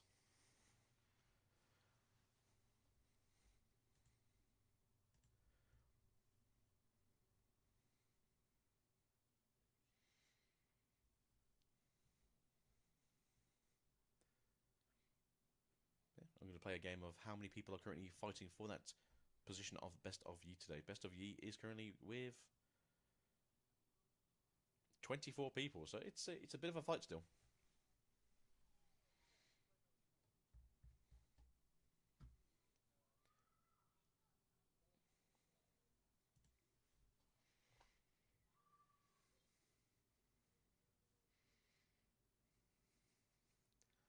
This is not just any Lucian list. This is specifically every Lucian list you've ever seen, ever played Lucian in the last like 2 months. It's like, yeah.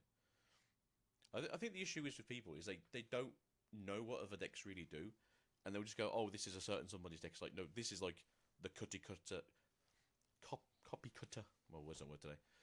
Of Lucian, unfortunately, and this is just how Lucian runs. You've got to run this version because if you run the other version, you're just too slow. But again, next set we get access to Brambleback and we just start taking 3 points a turn, and you can't stop me.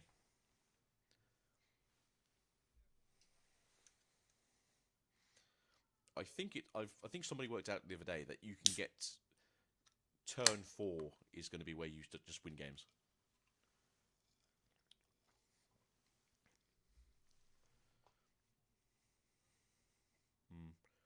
Because I think it's like you have to go second, or if you go first, you kind of miss a turn, or you play a Poro. Second turn, you drop the what were they? Drop the Triforce. Then you go into Brambleback. If you got enough up, which you should do, you then do Relentless Pursuit, go in, get 2 points, come back out again, and then on turn 4, you do the same thing again. Basically, you drop the Skyfall, and then you Relentless Pursuit again, and you go, okay, I'm going in for 5 points, then going in for 8 points. And you win the game. Especially because Brambleback's going to be like a 9 might unit. Or fun for somebody. I don't know who that somebody is.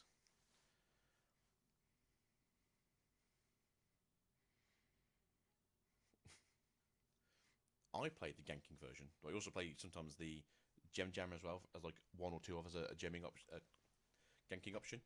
But I always find that the other person's always playing like set and they just punch me in the face really hard and then use it to gank.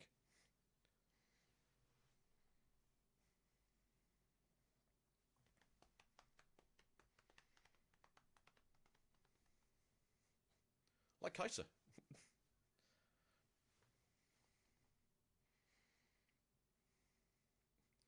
The best common in the set. Do you have 2 body runes at some point available in your rune area, and do you also have 1 up? May I offer you a punch first?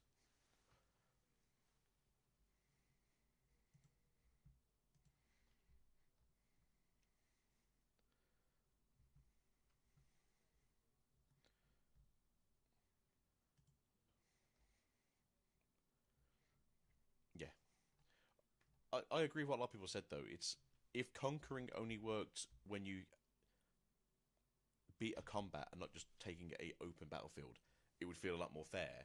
But then you're having to change how combat works and how conquering works, and it feels like it'll break more things if you do that way.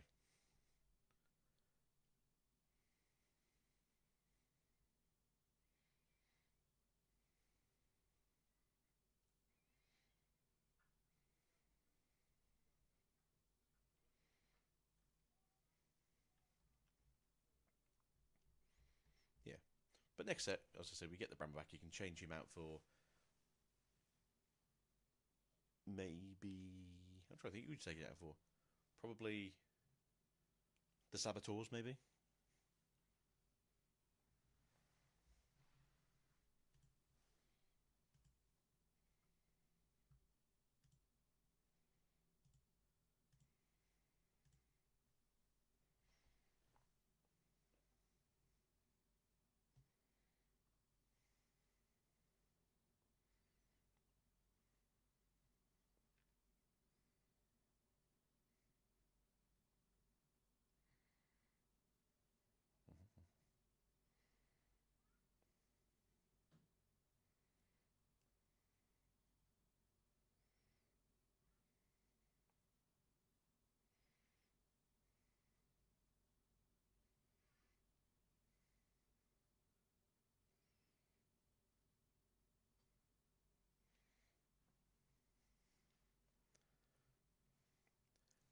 I'm going to say this now, and I understand this is more just like we're telling you how the game works, how cards work, and that's perfectly fine. If you're watching a day 2 regional, you know how the game works. You know what this deck does. Your average Timmy is not watching a regional.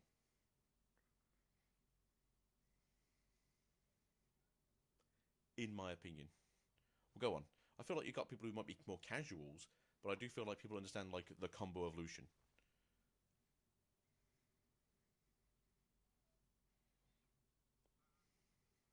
Maybe. It's Sam.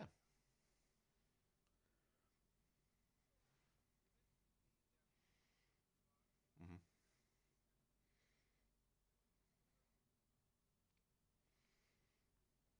Maybe. Maybe. It feels very weird though, because you can go to like a lot of other card games and you can go and easily get like 6-4 or 6-3 in an event, and you're like, yeah, I don't play, I don't even know what I'm doing really, I've just won the game. Riftbound is so competitively dense that if you get to day 2, you're like some of the best players, even if you don't know what you're doing.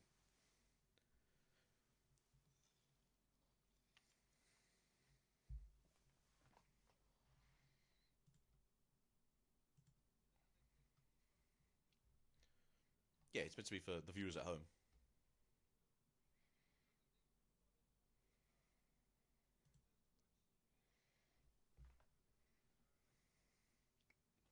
Maybe? Because I feel like this is specifically just a Riftbound event, and I don't know if you can just kind of walk off the streets and go into this one. I know you can with like the opens. Ooh. I'm gonna have a day out for 25 quid, which is a pretty good deal to be fair. Although the a bag of fries is like £12 or €12. When I went to Utrecht a couple of years ago to do the Digimon finals, it was €8.99 for about 50 grams of chips. It was like 10 chips. It's like, here you go. Here's €9. It's like, okay.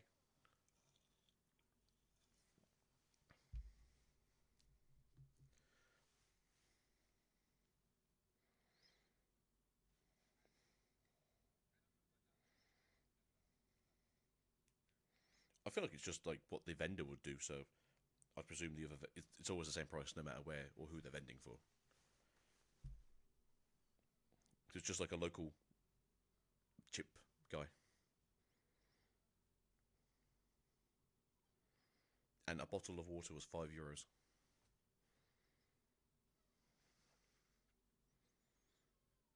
It was a, but it was cold though, so I'm okay with that.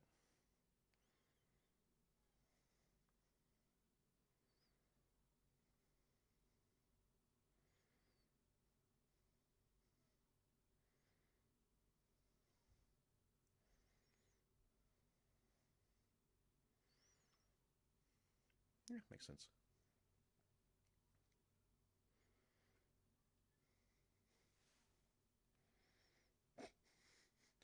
One of the sideboards that just absolutely beat me to death. I was like, yeah, that's the plan.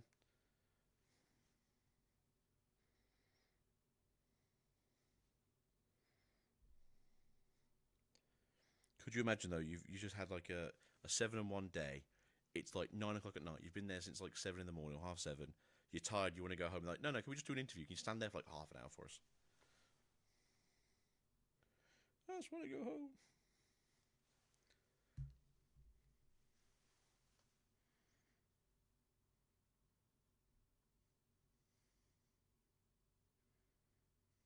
It's two different decks though. It's not the same deck at all. Except there's Kaiser in both of them.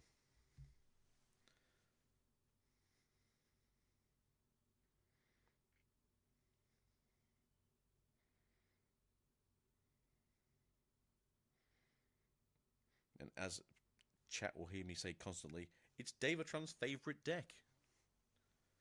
He thinks Lucian's the best legend from set 2. I think it's an interesting deck. I don't think it's the best deck from set 2. From what we've seen anyway. He just said the best deck. He didn't say either way. It was just like, in Dave's opinion, it's the best deck, and you can take that as you wish. Now, you should have said it's my favorite deck, and that's fine because that's an opinion.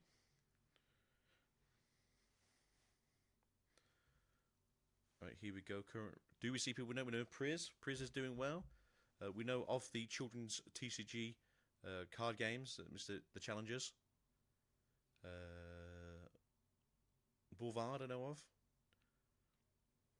Diwali, I think, is the guy who won the first one, right? Chap who's played Annie before. Yeah, I think I know like 4 names on that list.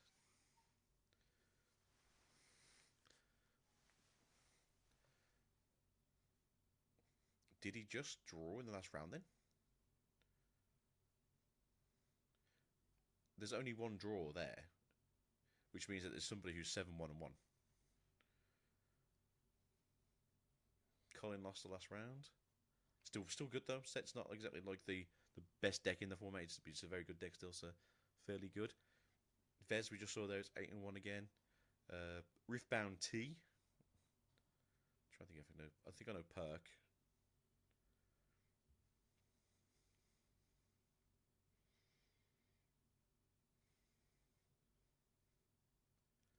I think I know Sunkin. Sunkin.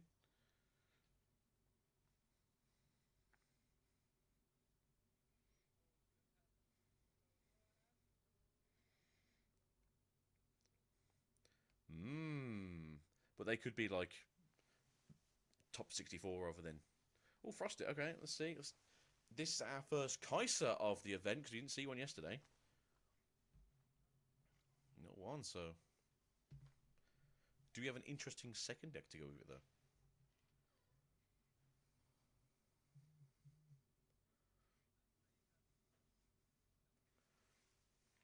So get one free, want to get a free Ruin.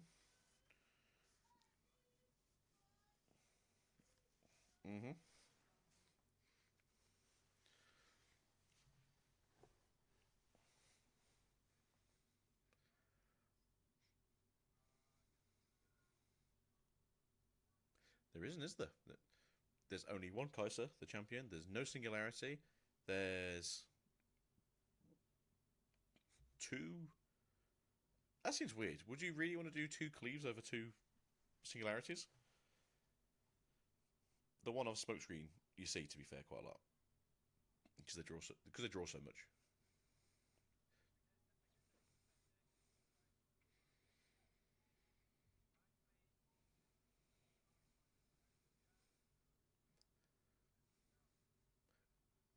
Yeah, it's just killing my card economy too much, maybe.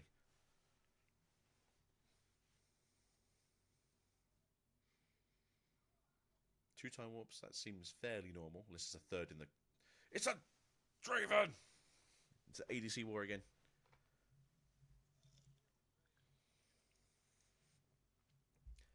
I'm not normally down for the war crime decks, no what people tell you, but I will go for the Kaiser 2. Sorry, Draven, you've just had too many good runs recently. No Treasure Hunter. That's another Draven we've seen with no Treasure Hunter. But yeah, but you seen again, Rek'Sai again. So Rek'Sai does seem to be doing stuff in decks, just not its own deck, unfortunately.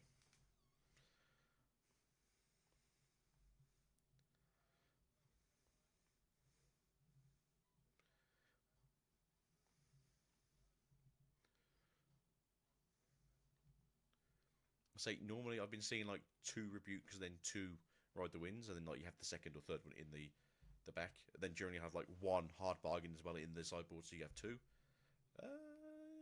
It seems, yeah, little tweaks.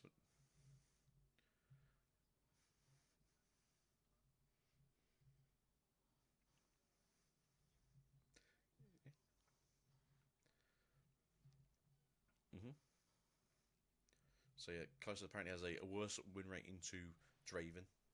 But I mean, that's because Draven has a positive win rate into virtually everything, so. Who'd have thought, right?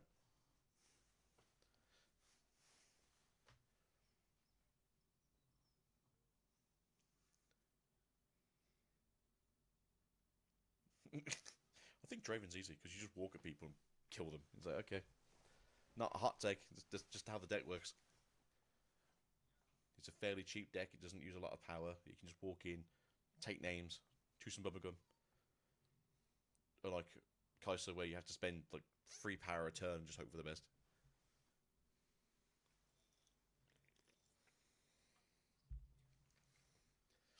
See, this is the issue. This is the best, in my opinion, for Kai'Sa, but then all your other battlefields just don't really help.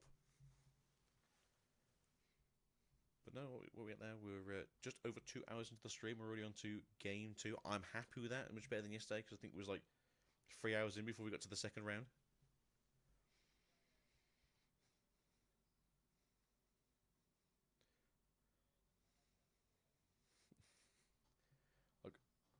I'll go to bed at like 1 in the morning if I have to. 12 would be preferable, but I'll go to bed at 1 if I have to. But yeah, I don't want to be going at 4:30 again, or like 3:30 what it was this morning.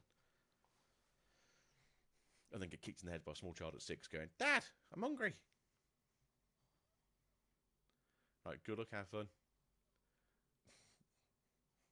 Right. Do you have overzealous? No, passing. Oh, God. It's a trap. It's a trap. Okay, going down for the Yordle. Okay. Get that draw that I keep forgetting you can do. Oh, he's got tank as well. Like 4 for a... Ooh, that doesn't feel good.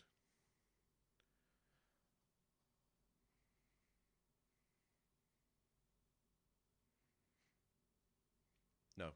So, good correction there. You never want to play your Draven on turn 2 if you're against an opponent that has kill spells. It's just a terrible, just losing a unit. Right, and then he's going to do 4? Kai'Sa? Okay, right, that's cool. The question here now is, do you just move that over to the Zorn Warrens and just get a 3 point and get a draw and a trash going? You do. Good stuff. Not really wanting to conquer for no apparent reason. No fighting. They are 1 up as well.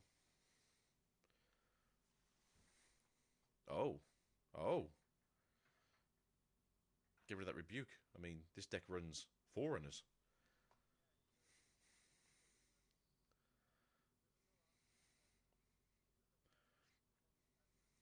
Yeah, I'll say every cast I've seen recently runs Forerunners, so that's the best way to deal with it.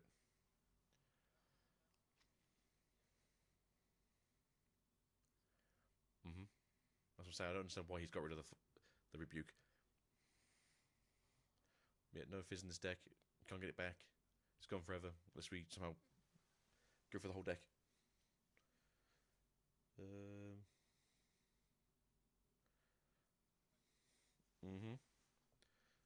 Is it stupefy it, walk in, kill it, get the draw, do a trash and draw?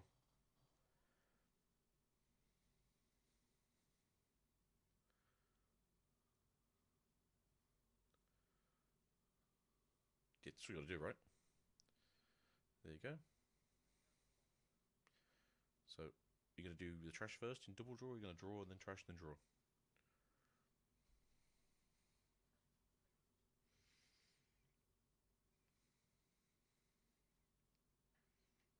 Alright, 3 into 1. This looks very good so far for the Kai'Sa, unfortunately so far.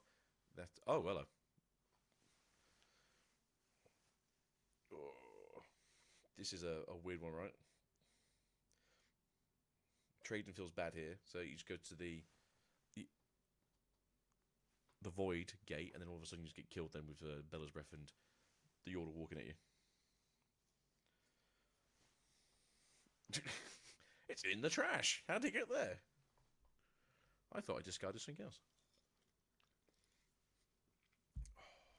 Well, he does run free, to be fair, so it's not like he doesn't have access to others.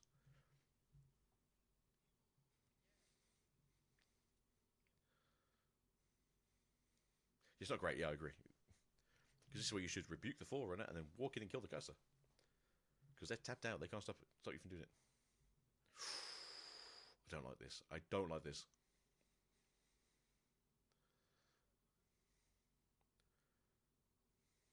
Okay. So if you have Bella's Breath, you just repeat it, you do 4 damage, you walk in, you kill it, it pops out, and then you just use the Fallen Star on the tokens.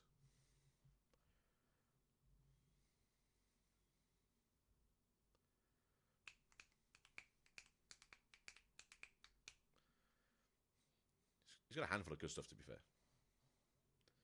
He's got two. If you've got Singularity, you can just Singularity and kill both things.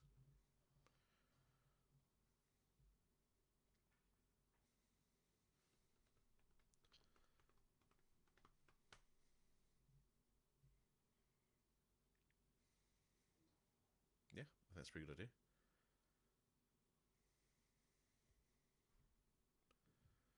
The hell? Alright, everyone's just drawing all their forerunners, apparently.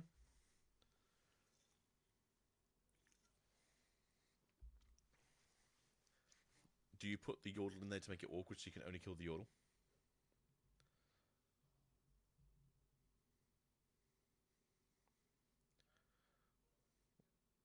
Yeah. I mean,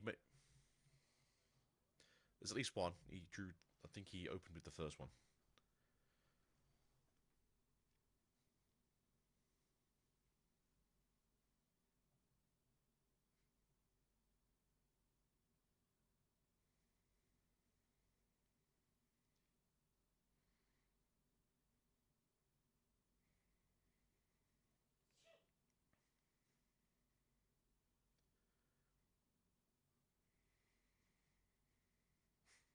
Well, there's another rebuke, so yeah, might be worth just trying to walk in, trading maybe.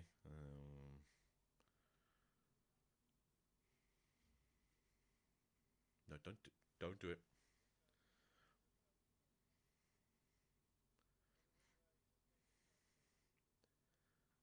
He's got enough there to play the third Ferris, and then enough to keep open the spinning axes as well.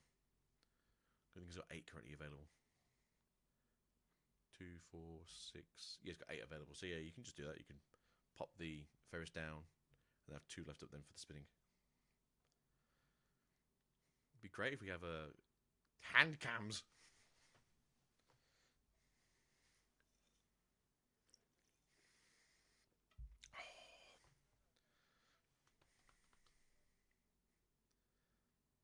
I mean, Draven was technically also a 6-mark unit as well. That comes down on turn 2. And got you a gold. We could pump. It'd be 8 mine. I have this.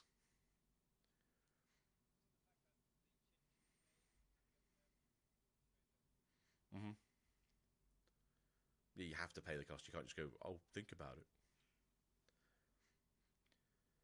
So I don't like this just because you could now just Singularity that board and do 7 damage. If you put the axes on it, you can then just Bellows Breath it and kill it. So, great.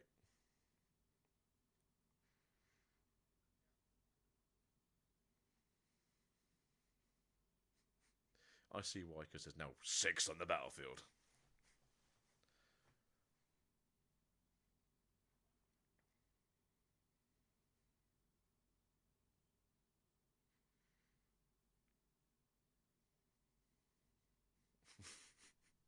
And tokens.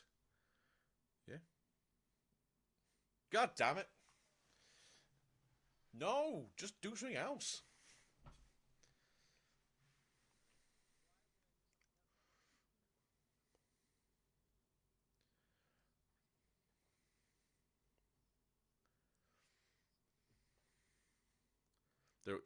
They're also hysterical.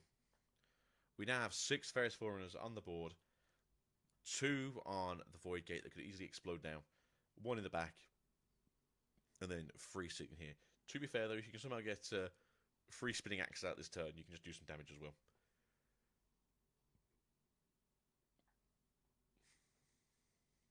I don't know, this is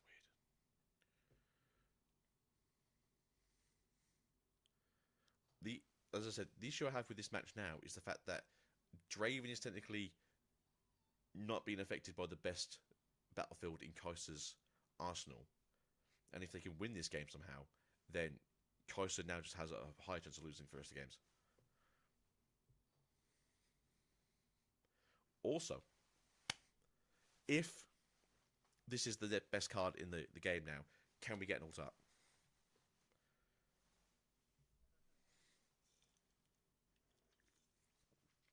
I like Porous. So I like Porous much as the next guy, but if we can get some like the best top 6 cards or whatever played in the next set as alternate arts, I would be happy.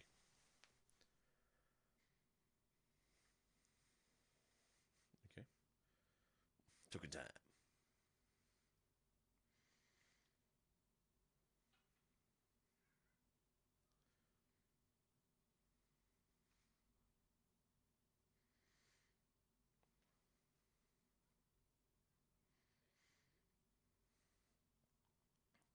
Not the worst thing to see in the world, to be fair.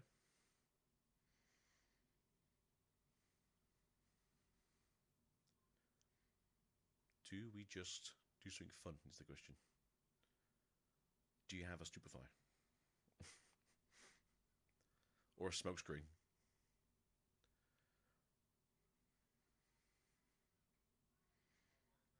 Yeah. Ooh.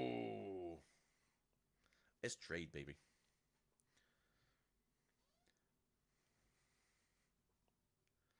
So to be fair, I always say, just, can you trade? Can you kind of deal with him? Can you make it less fun? The answer was yes. Hey, I can go to I can go to 7 this turn. What can you do?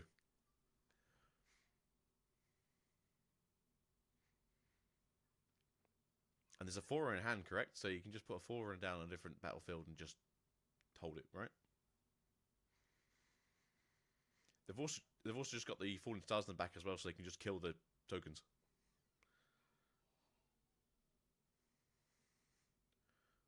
There we go.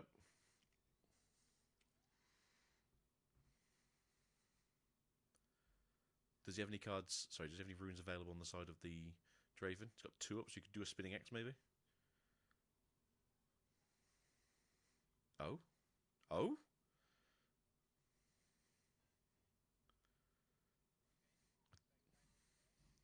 I don't like this, to be fair.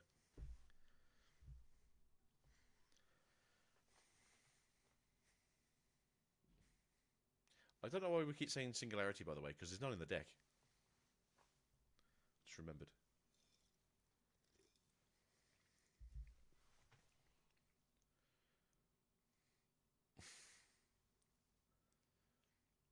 I mean, you just play the first 4 here and go, alright, deal with this. Yep, alright, yeah.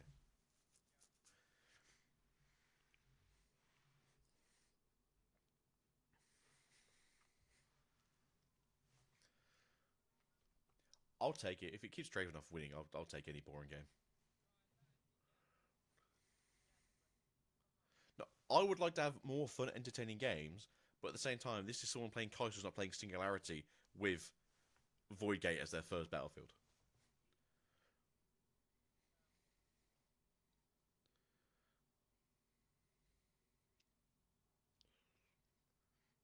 Let's see, you've got 7 ruins available. Can you somehow deal with that? So you got 8 ruins available. Okay.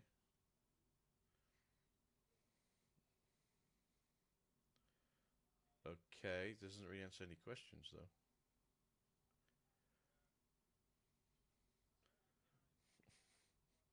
Yeah, so you're at 5 and they're at 7.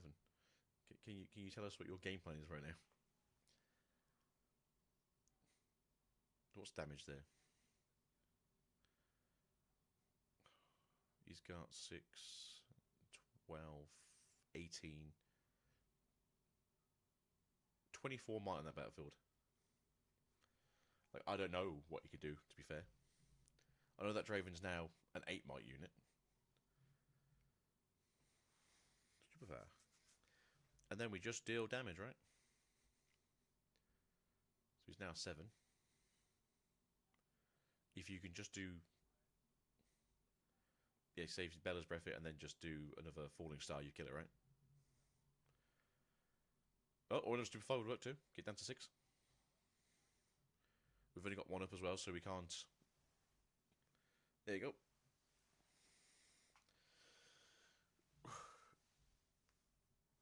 Congratulations, guys. That was the last game you're going to win today.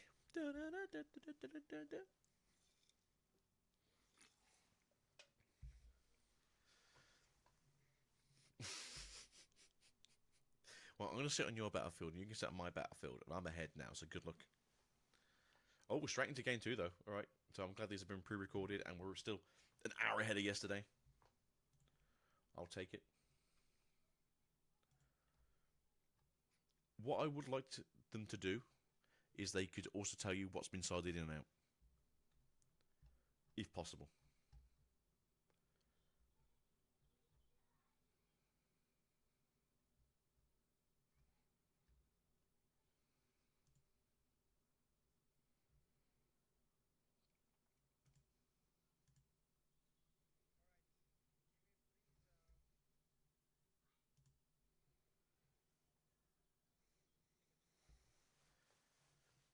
It's a very unique one. Obviously, you've got the best one there, so grabbing yourself some spells, going one turn faster. Don't forget to get the point, please.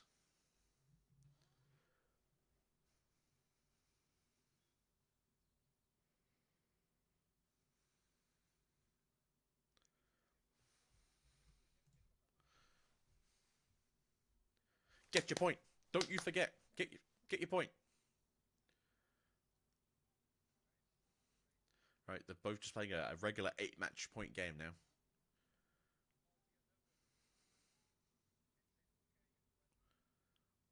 Score one at each, yeah? Yeah, maybe.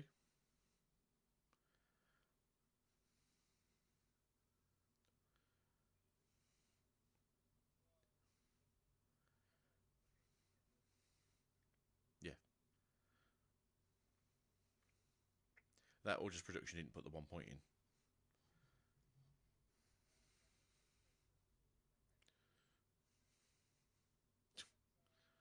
It's very kind of you, sir.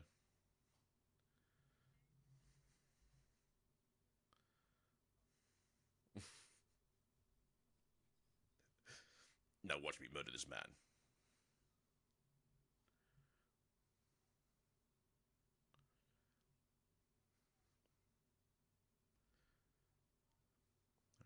In a better position, in brackets. Although that Kaiser's just going to start walking in now, so do you have an answer to that, Kaiser?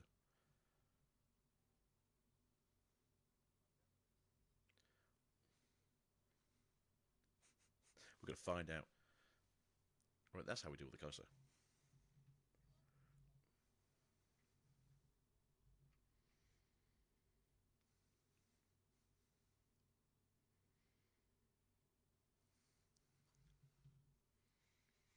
So just remember, to be fair, that they do have the point advantage here as well, so it's not a case of you have to fight them.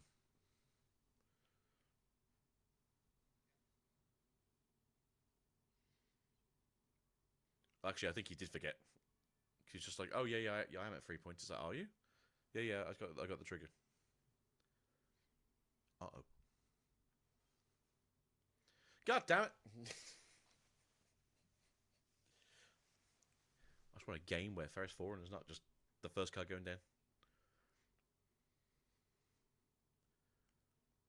So we can hear them today. We couldn't hear them yesterday. So they put like a hot mic near them, or they could just hear them from the casting booth. If you can hear from the casting booth, that's not good because they don't have headphones on.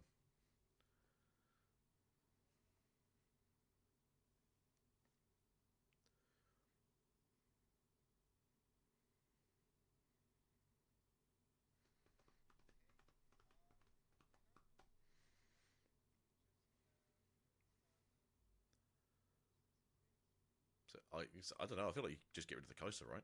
Because then they either have to fight you, or then they have to go get the point.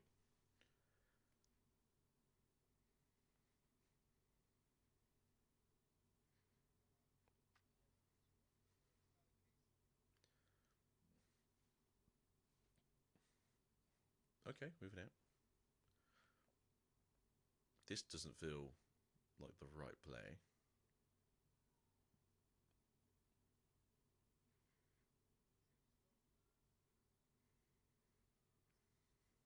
Okay, they're going to go to 4, then to 5.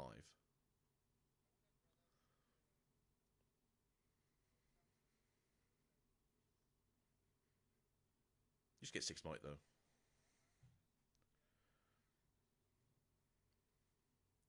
I just feel like with the Kaiser, you take a point away from them. So they would have held this turn, and they go to 4 this turn. then you can go to 4, and then you can fight the him, and then you just do your thing.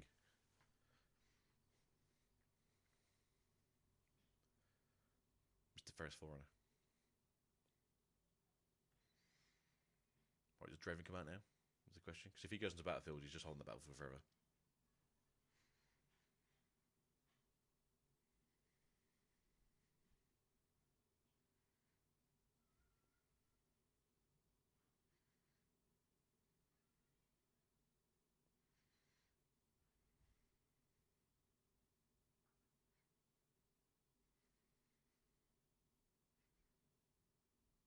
Well, Vi specific because you choose the order they go in.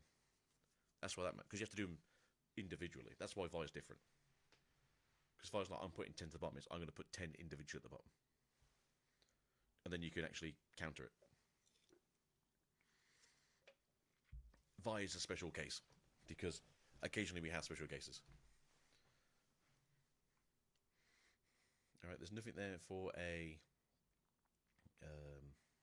axe, so you can walk in at 6 or at 7 to kill the Forerunner. Or like you said, you can just whack it in the head with the Falling Stars, kill that, and then you can walk in and go to 5 to 5, but then they're just going to go 5 to 7 next turn. 6. We do in... Do we have Singularity this time? We do! That's better. That's much better. As you said, it probably was a sideboard card. And then they can Falling Star the 2...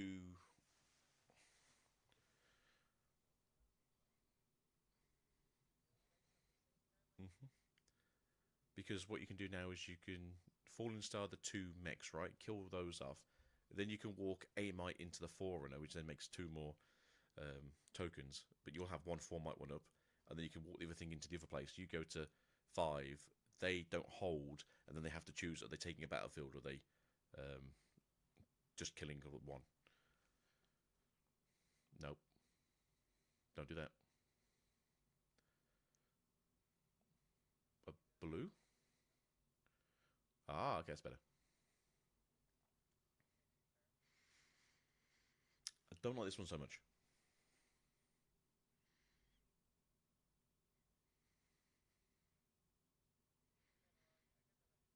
I don't, because next time you just have 12 Might in tokens.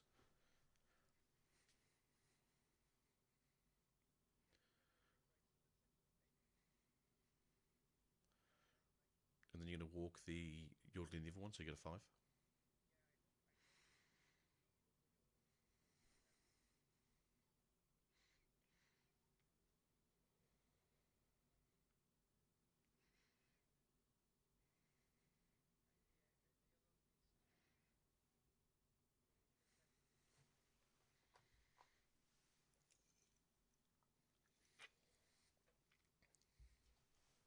Because that's it, you get to choose which second card you kill, but you can't kill all 3 then.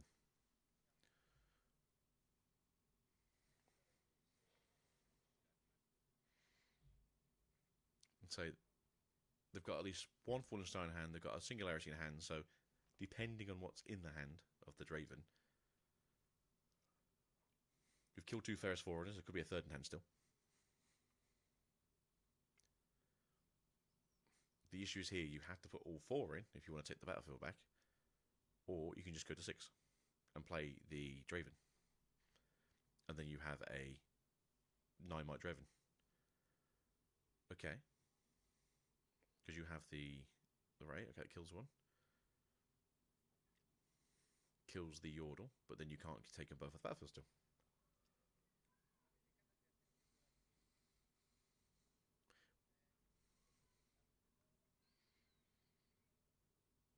Maybe.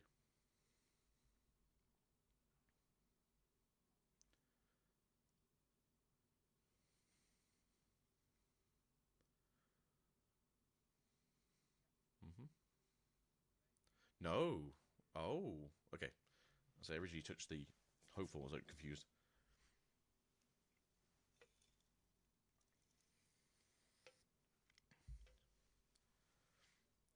I mean, that felt rough, to be fair.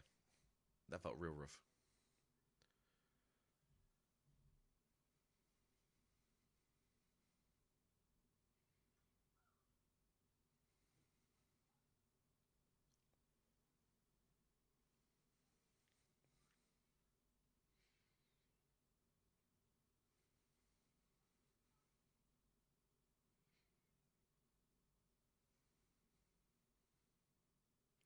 Hey, I said the Forest 4 was going to come out. Woohoo! Everyone's favourite robot man. The dog.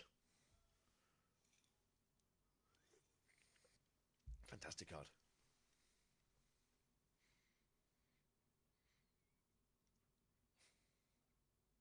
Well, he's got Singularity in hand, so you take... That works too.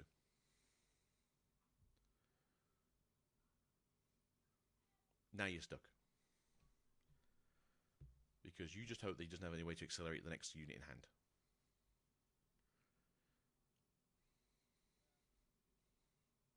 Okay.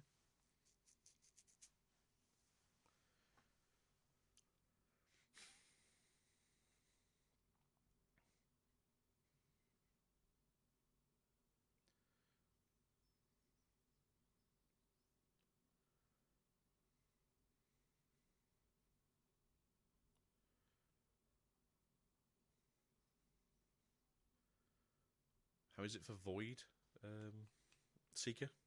If they got Void Seeker, is it 2 and 1?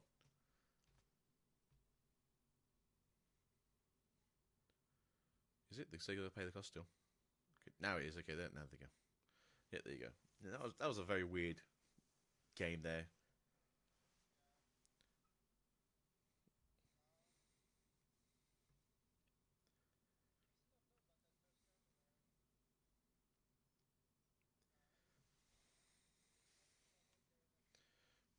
Yeah, it looked like they both forgot, and then they went, actually, wait a minute. And then I think on like turn 3, he went, oh, don't forget, I've also got the greatest trigger. It's like,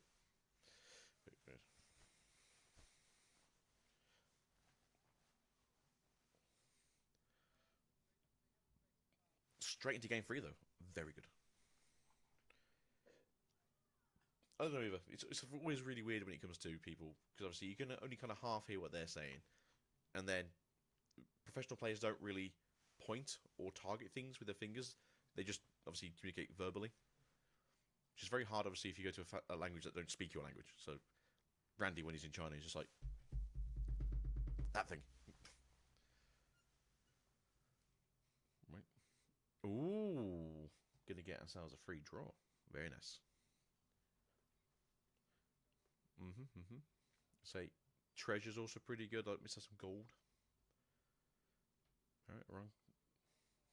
Because you missed the first one last game. So.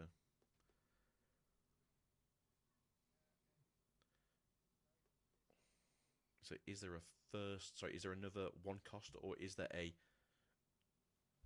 2 costing in hand so they can play the Hopeful as well this turn? That works too.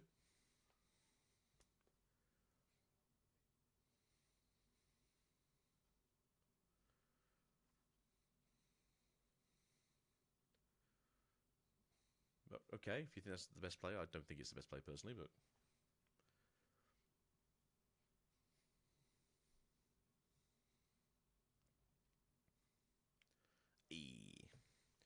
I don't like killing the other thing because you've give Kaiser a draw, you're only equal in points, whereas you could have captured the other one, got equal in points, and then also have gained a draw.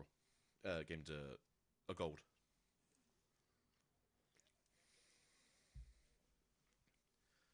I suppose so. Draw and a draw.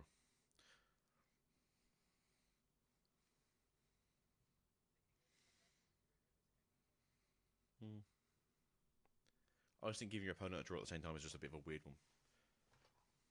Especially in a deck that's just looking to kill you non-combatantly.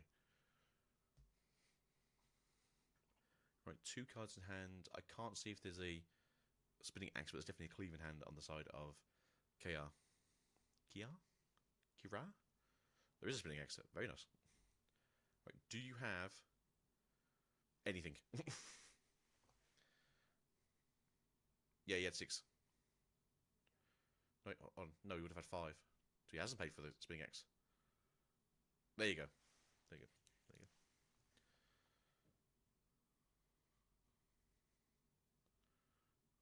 you go. Ooh, there we go, baby cakes.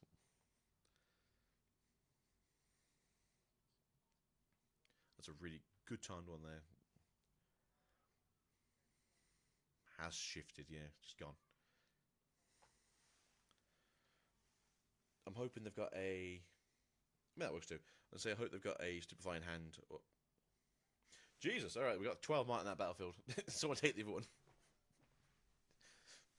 Here comes my 2 forerunners.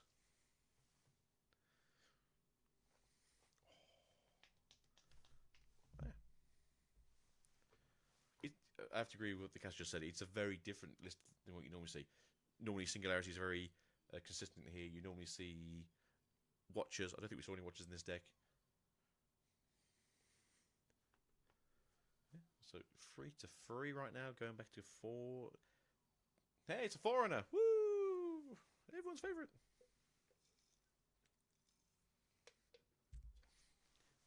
If you've got Singularity now, you can just do a load of damage.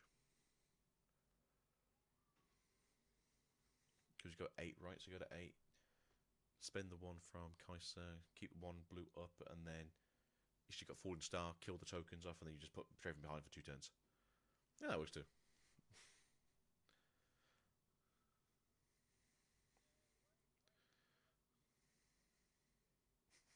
Well, I think just mech unit.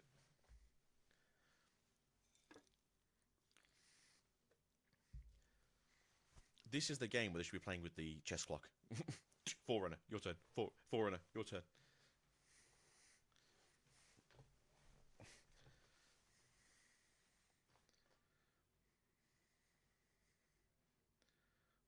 Don't think, just play.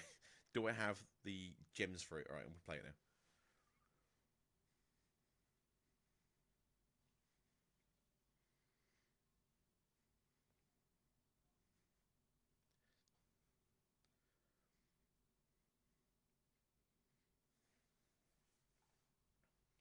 Do you have a second Forerunner, Mr. Draven?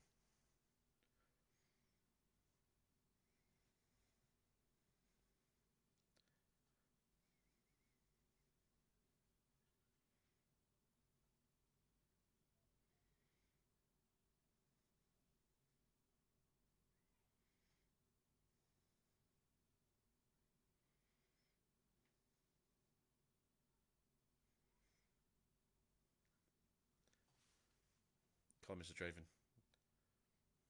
It's as hard as you think it is.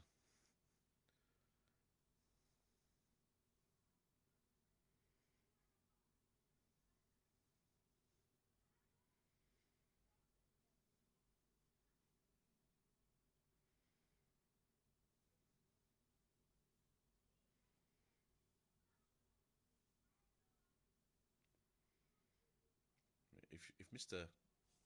Kara would put the hand like 4 degrees forwards, we could also see the hand. Thank you, Frosty. We appreciate you trying to show us in the camera. I do see a falling star, though.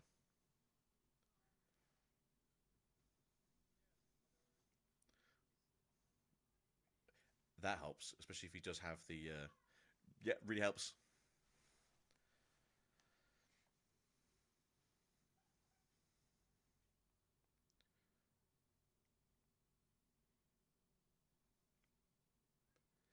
Now, Draven's well ahead? Oh. So it's 4, 6 to 12, 12 to 12.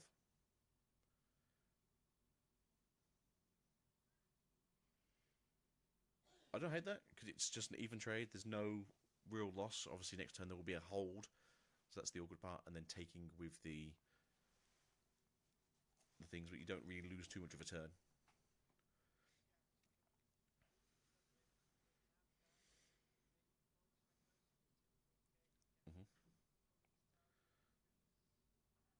So if they've got 2 4 stars in hand, they can clear the whole board. If they've got like a 2-drop just to play, so they can walk it in next turn, that puts them back into good position again. So, or a Darius, yeah, if you got a Darius as well, just to. But or the 3rd hopeful, just to get out for 2 cost. Just anything really that's going to do it.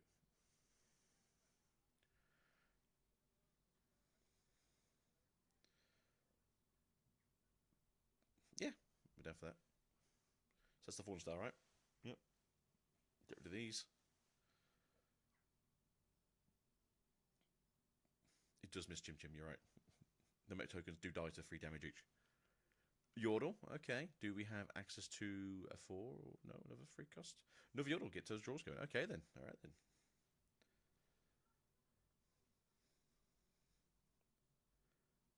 Okay. You've lost the power here, but at the same time, if you can get that 4, sorry, the 4, if you can get the hopeful off the battlefield the following turn, you just go to 6, so it's a much better position to be in. Especially if you have like a singularity.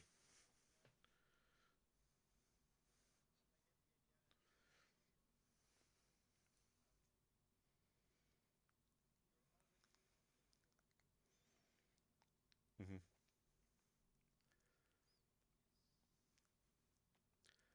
He's 2-4. He's in a weird position because if he plays another 4 and if he's got it, he's tapped out. He needs to do something else to make sure he's not going to lose next turn. He's got to keep 2 up so he can do Rebuke. It's a very weird situation to be in right now.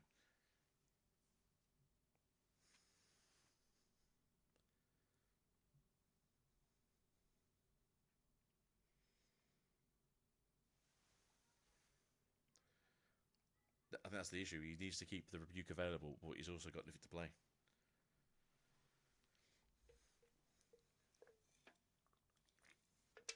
Maybe he's got the ever-elusive Rek'Sai in hand.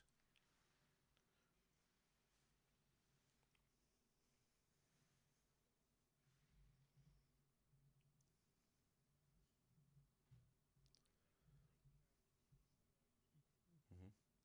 He said, yeah, he's going straight for that Mr. Draven.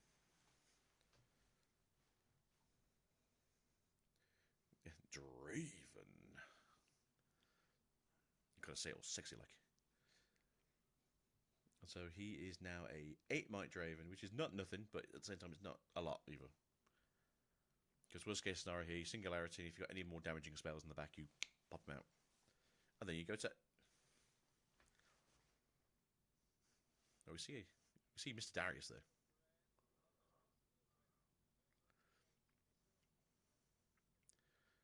I say they can't counter it. They've got 1 rune up. They can't hard bargain. They don't have any way of putting a big old axe on him. So yeah, just Singularity and then 2 damage to the back, and then you are Dunzo, Mr. Draven.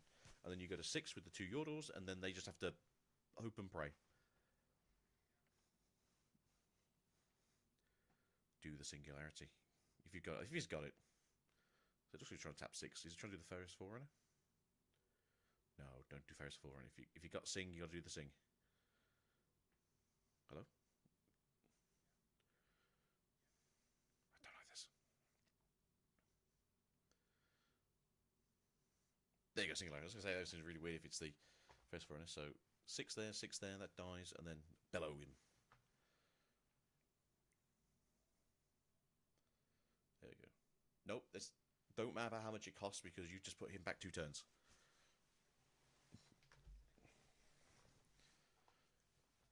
No, so you go.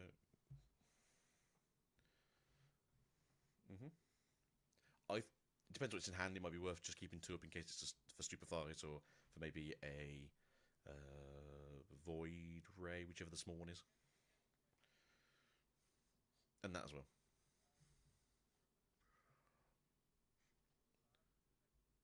So I think the only thing they've got available now is like maybe a Rek'Sai that can accelerate, or maybe a cheap cost and a Darius that can walk in for 7.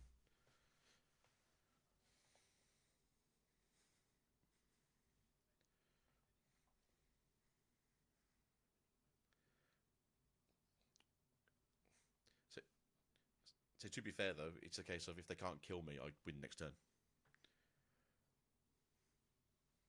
Going 4, 5, sorry. Rek'Sai, no. Kai'Sa accelerated. Well, this is a... Let's say, you've got Hexic Rail, we've got the smoke screen, right? What you got? Good men. Say, did those 2 runes matter? What do you have, good sir? Do you have 2 Stupefies? Do they just trade? What do you have, young men? Is that 2 Ferris? It's 2 Ferris in hand. Bella's Breath. 2-2, right? One for a cleave. Because got a cleave still. Nope.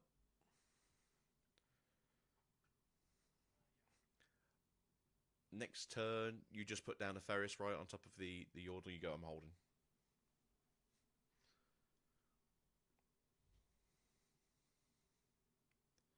I'd say still in a good position here, unless the opponent just has a way of doing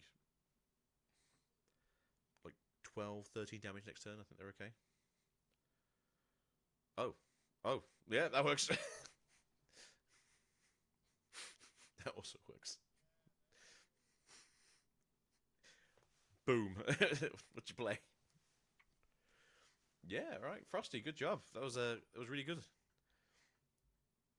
Sierra, I don't think I've seen Sierra before. Maybe they're just a bit nervous because it might be their first big tournament where they're actually doing like very well, and maybe they know Frosty, and maybe it's a little bit more of like, oh crap, I know who you are, and this is not good for me. But Frosty won the matchup that was meant to be in favor of the Draven. So overall, pretty good. Like I said, it felt very weird having the first game with the Void Gate and then never using the Void Gate effect. I've just seen your meme.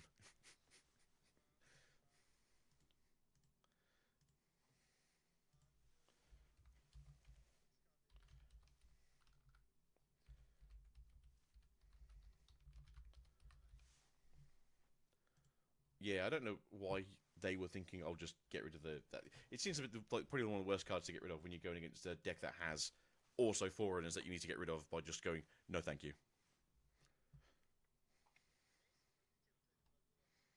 Mm.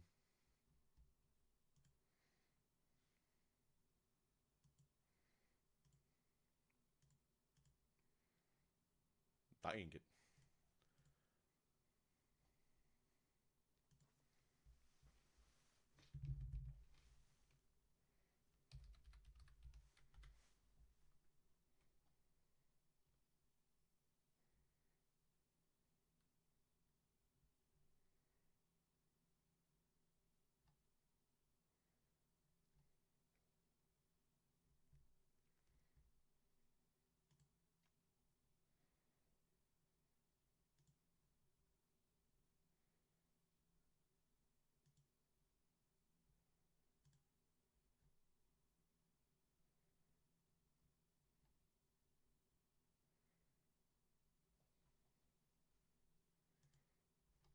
Riftbound's fun. I don't hear no lies.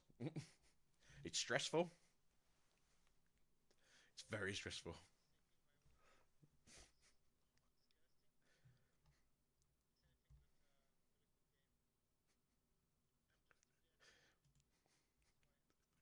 I just have problems. Don't look at me.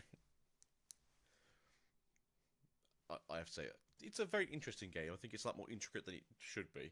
But I do generally like Riftbound.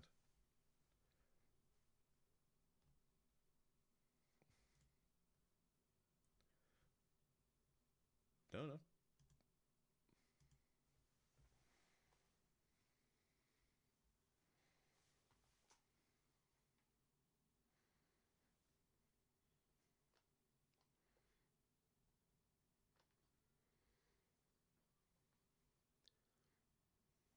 Don't say that to the man. He's already panicking.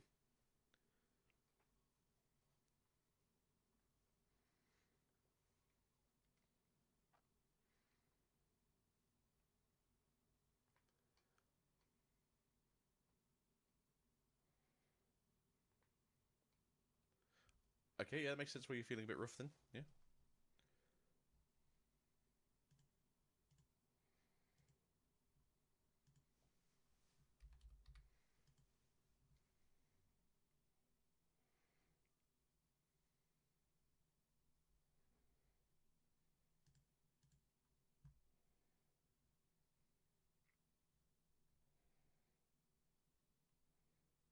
Not to take anything away from the gentleman, but it does also matter depending on what your matchups are as well.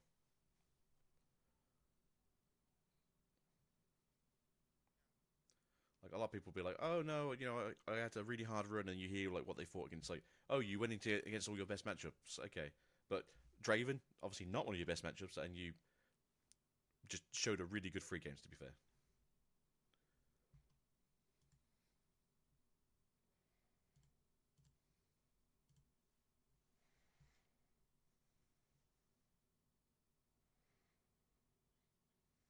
Mm.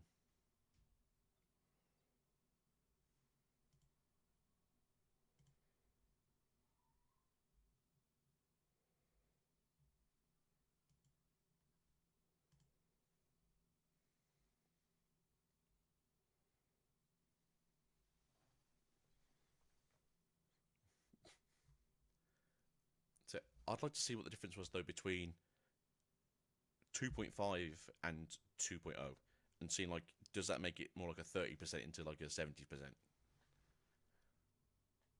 I just feel like the old Draven just walks into people.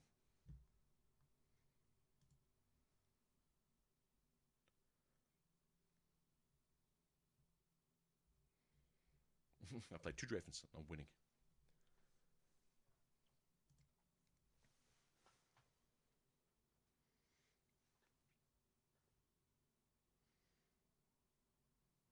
Control. Removal. Kill spells. There's 2 reasons why I'll never be good competitively. One, I'm too jokey, and 2, if you ever get me on the cast like this, oh, tell me about your deck. I'll just put in more kill spells. Just put in more war crimes. It's fine.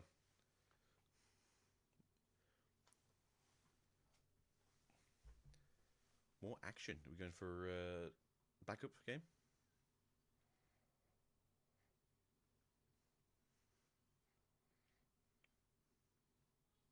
I like the dress today. And they actually match as well. They've got like a nice burgundy colour to both of them. Mm. Still want that pin. I'll get a pin.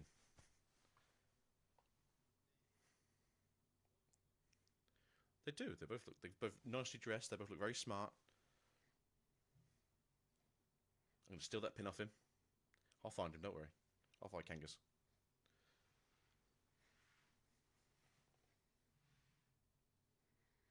I'm hoping we do get to see like another like refresh at like the end of this round and go like have as like Alan or like Randy push themselves into like the top cut now. Or top 32.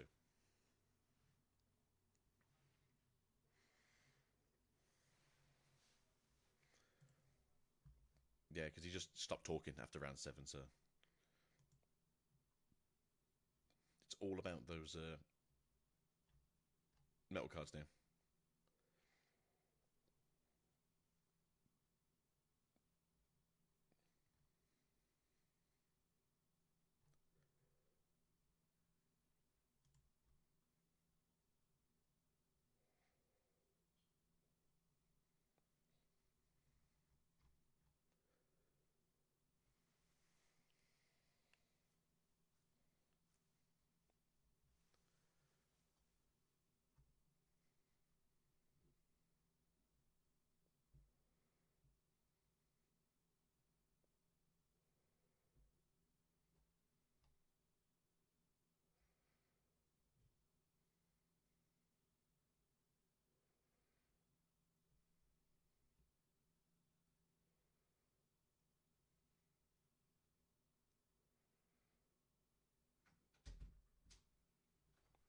Is it small? No, it's the lady. It's the lovely wife. I thought Small Child was going to beat me up again.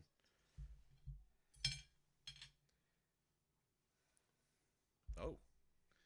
Oh. I feel like I'm getting bribed here. Thank you, gorgeous. I've been given a plate of food, another cola, and another energy drink. She wants something tonight. She's after something. Probably a break tomorrow.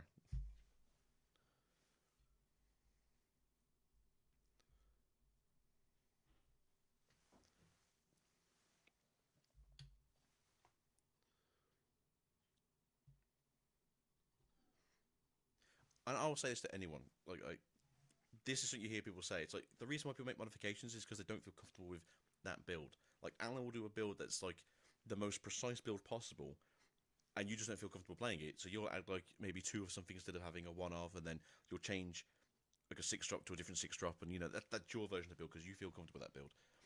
It's the same with like a lot of competitive people. The reason why they're so good at a certain deck is because that's a deck they've played 1,000 hours of, and they know what they're searching for and how they're searching for it and how they're sequencing everything. When you pick up a deck like Sunday night and go, alright, I've got 4 hours to learn the deck, you just have to find a version that's comfortable.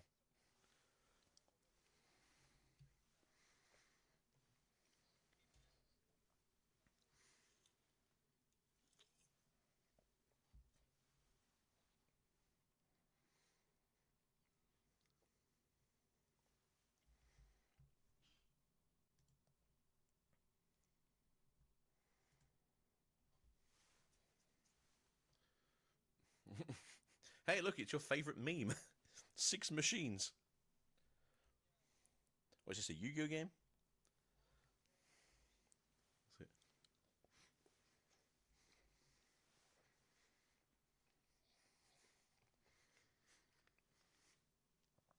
If you thought 2 girls and 1 cup was too dirty, how about 2 guys and 6 mechs?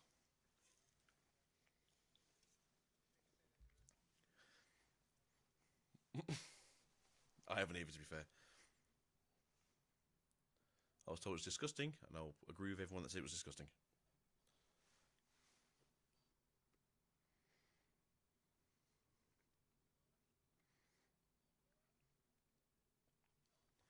Premier or premium? Because that's 2 different words, good sir. It's a premium removal because it's very expensive, but it does a hell of a lot of damage. A premier means it's the first time ever been seen in anyone's life. America, please, learn English. I am asking a hell of a lot, to be fair.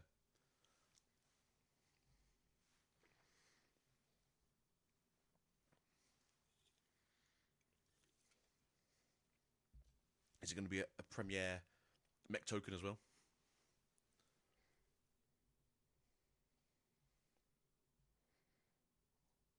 To be fair, that's where the game did go the way of Draven.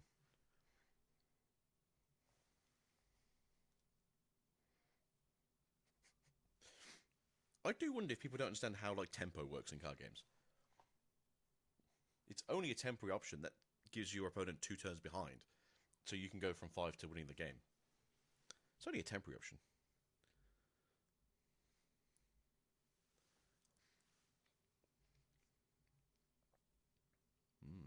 Tasty potato.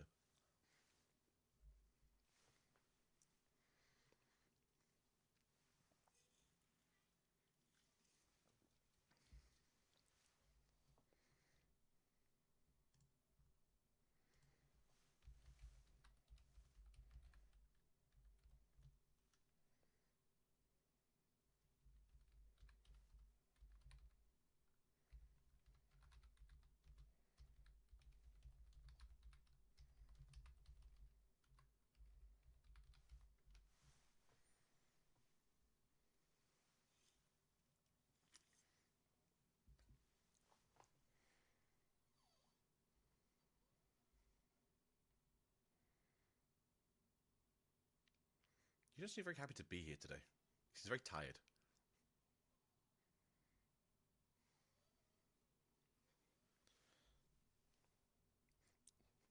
Is this like that TikTok meme where it was like every single panel was like a different thing, and there's just someone off stage that's got like a water gun ready to squirt him? It's like, I've told you, son. We'll get you wet and make you look silly.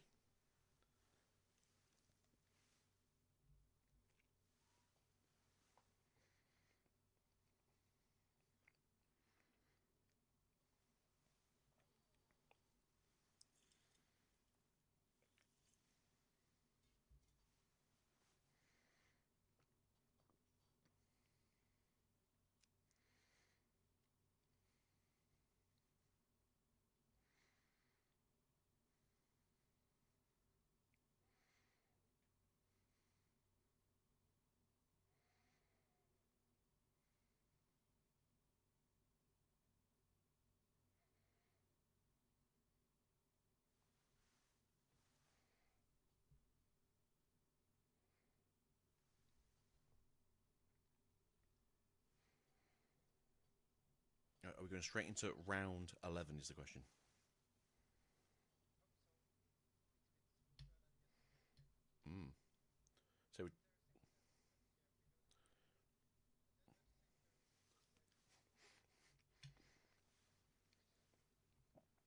Ferris is good. Rebuke is only temporary.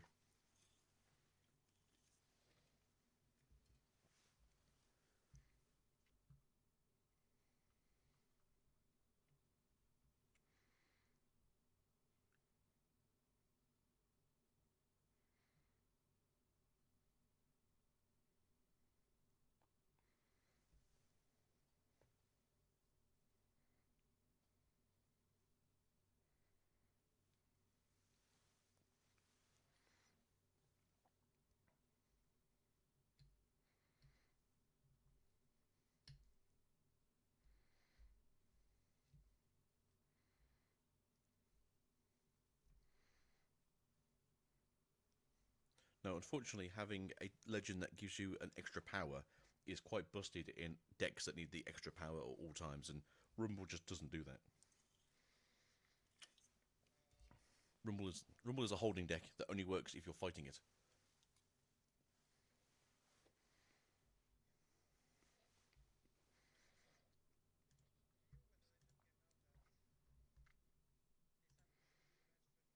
Mm-hmm. But Jin's better than Rumble, and that's all that matters.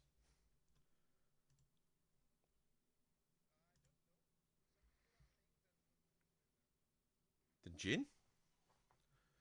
Wow, okay.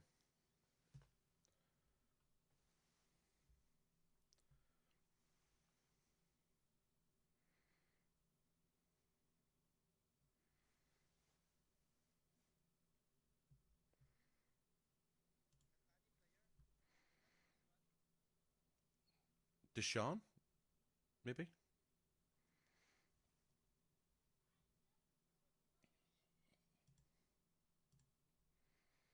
I think he's playing Annie at the first regional. My brain's good. Was that Las Vegas?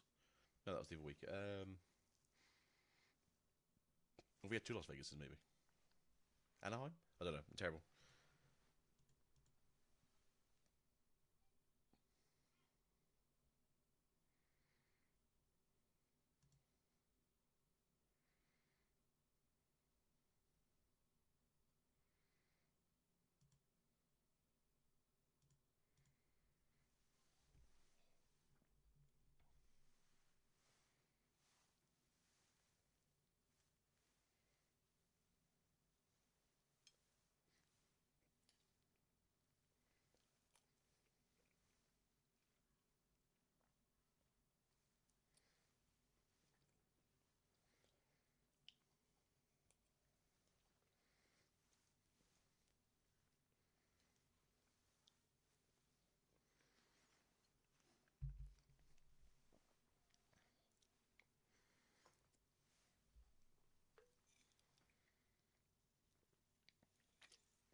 Leona, not a great deck currently. People play it because they want to do best of metal cards, and then you wonder why it doesn't do very well.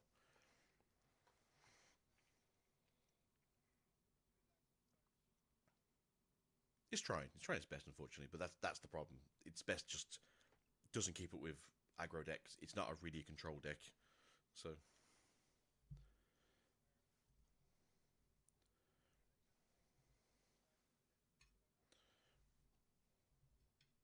there are better in that color. Yeah, it's not quite set and it's not quite Master Yi, but unfortunately, because you're neither of those, you don't really get the best of both worlds. You get somewhere stuck in the middle.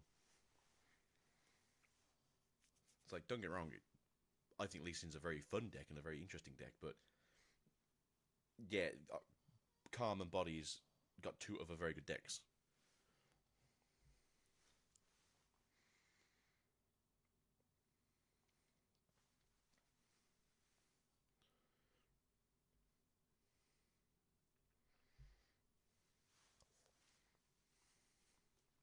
I say, yeah, I'd love to see a Rek'Sai.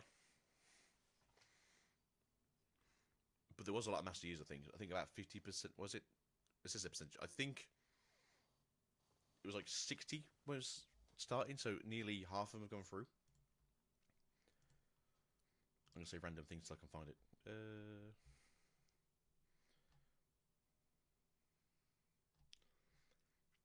be nice if we actually got the percentage of like crossing over. You get Master Yi, 27%. Yeah, I've just seen it. 27% have crossed over from yesterday's.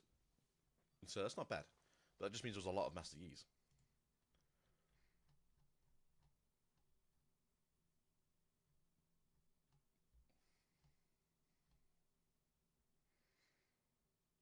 Yeah, he was undefeated going into today, and then he went 8-1.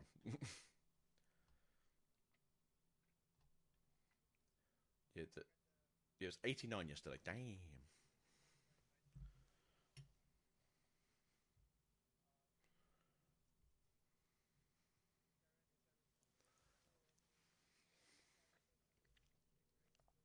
Ooh. I mean, someone's winning at least. Oh.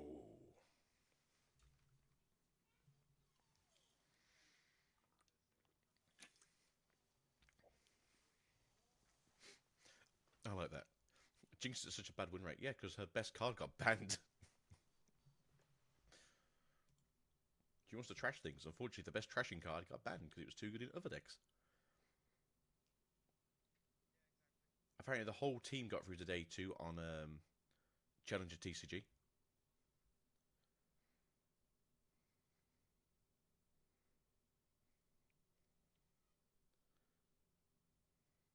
So there's a set, a Draven, a second Draven, a third Draven, a fourth Draven, a fifth Draven, a Volibear, and a Master Yi from Team Challenger.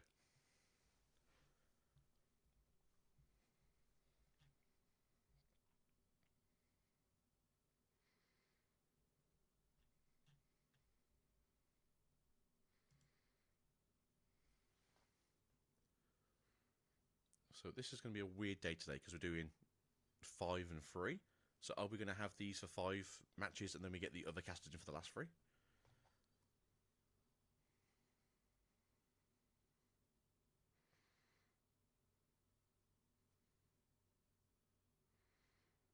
Look, when we get Shyvana, and she's going to be Fury and Body, who will have a dragon deck, and it'll say something crazy like, when you play a dragon, ready a rune, or that, or when you play a dragon, channel a rune. And then you'll be on turn 3, and all of a sudden you've got 12 runes.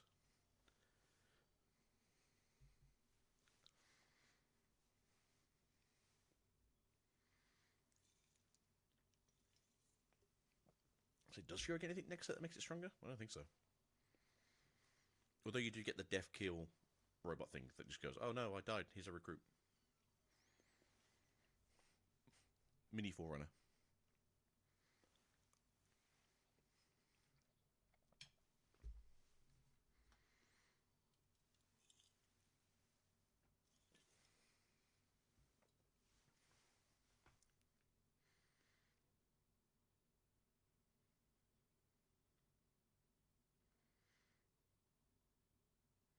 That's Fiona, not Fiora. Get your people right, goddammit. So keep calling her Fiona.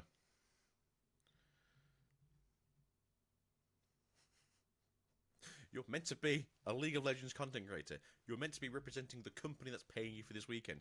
Please pronounce people's names correct. Please talk about the proper champions.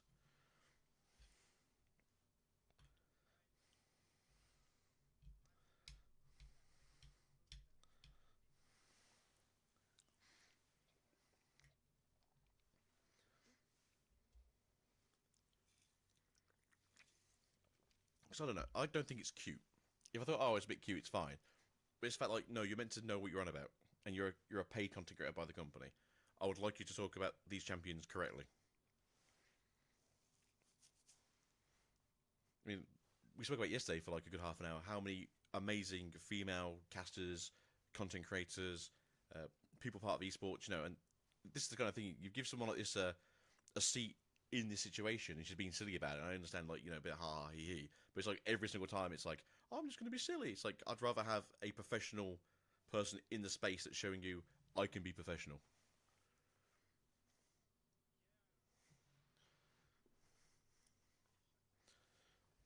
Maybe I'm just old man.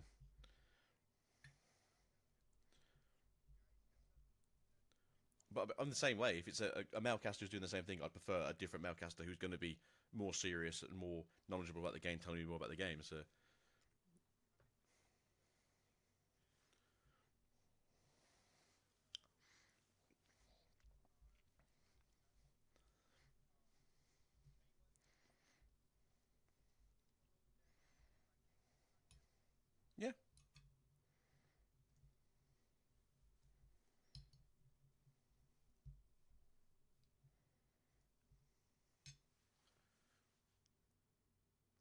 Excuse me, sir. This is a deck for next set.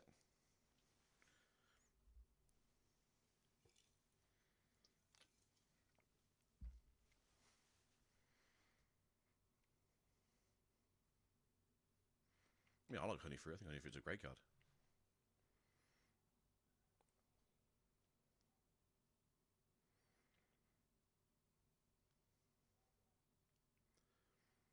Mouse was really good in Ivan, because Ivan gets to give it an extra bonus because it's a cat.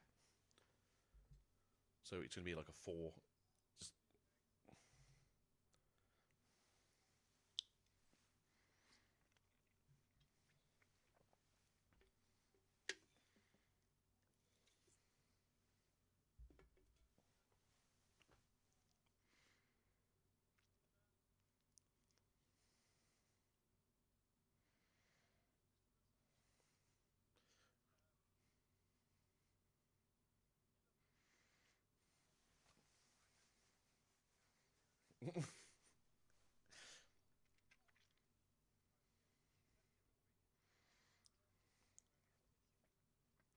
it's yeah, it's does share the colors, but it's just got its own playstyle. It's like, I don't play what these guys play. I'm going to play my own game over there, which isn't terrible.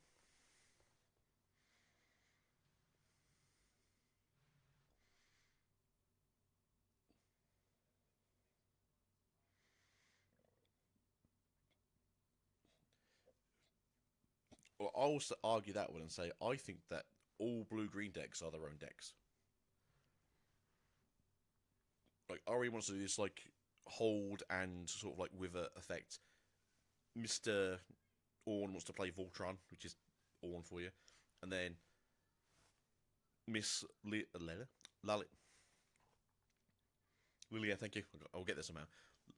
Lilia wants to do her own thing, which is like temporary is a word that I like to hear, and I'm going to make 2 temporary units a turn. I'm going to conquer every single turn. I'd never have an off turn. I'm going to be the most aggro control deck possible, and I'm still going to only win like 2 of my games. All day. They all just feel very different to each other. Like, I'd say blue-green is that colour.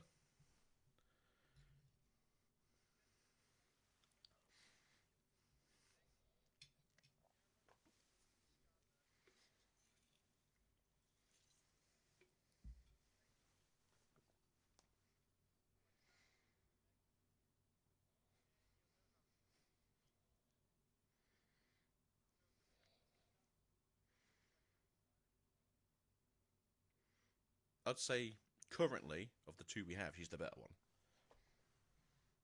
Because you've got any form of removal that doesn't really care about Orn. You've got any form of like gear hate against Orn. Orn just goes like, I'm not playing the game anymore then. Whereas Ari's like, I'm just going to fight back. I think though, when we do get... Oh, what colour was it? Was it Fury and Calm? I think Ari's going to be very good in that colour.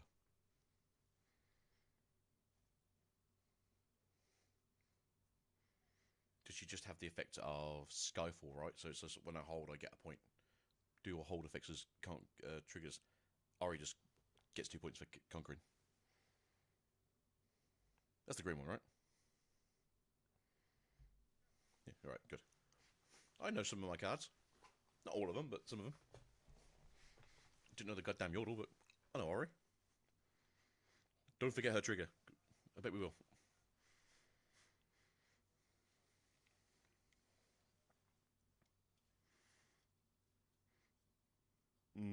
It will do. I don't know why set 3 feels really weird compared to Diva 2, because Diva 2 it's like I see a card and I kind of vaguely remember what it does. I look at set 3 and I'm like, I could read and still not tell you what it does. Besides the yellow LeBlanc. When I die, draw 1. If it's during the beginning phase, draw 2. Maybe. So we haven't had a set 3 regional yet, have we?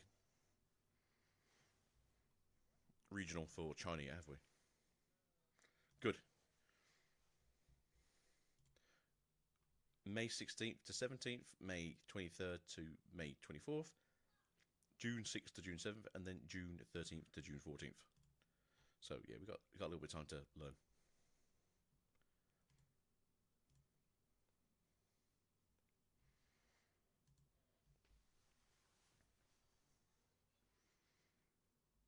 See, I like the yellow Vi, but I also like the 2 red Vi's. And I also brought the very expensive red Vi to play in my Vi deck, so I look forward to being a very bad deck.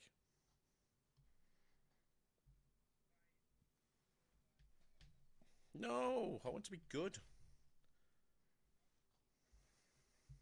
True, true.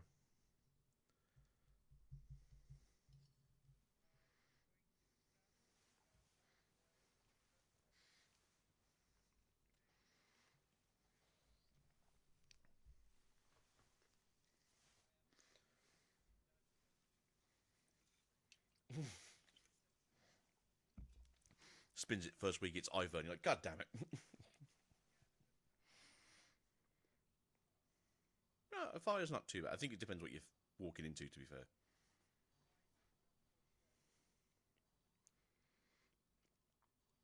Uh,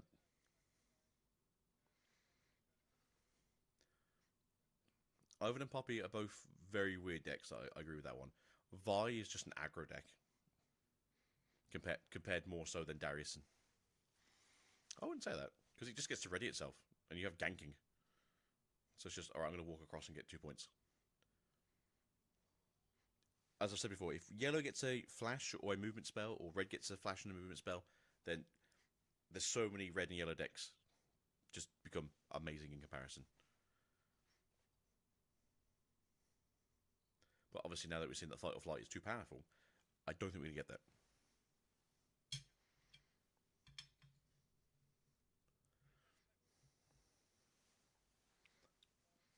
Mm-hmm.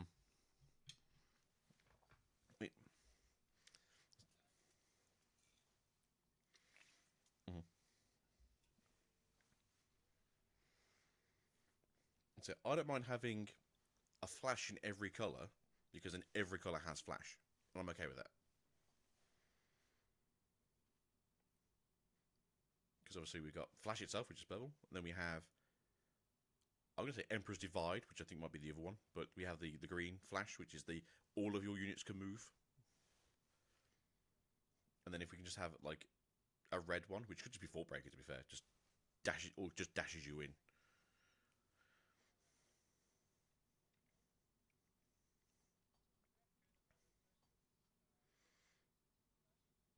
Which one? Sorry, which card was that?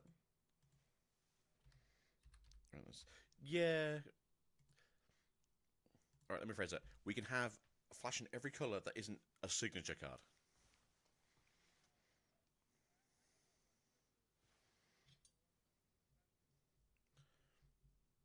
Yeah. Because for me it's more like accelerate on a body, but we have Bushwhacker Gifts, which is just everything comes in accelerated.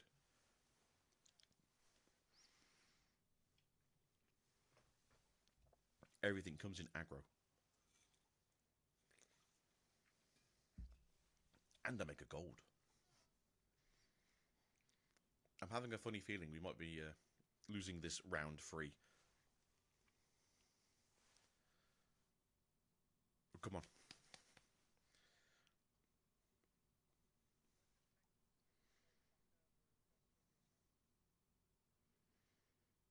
How many sets is the first? Is it the first 3 or is it the first 4?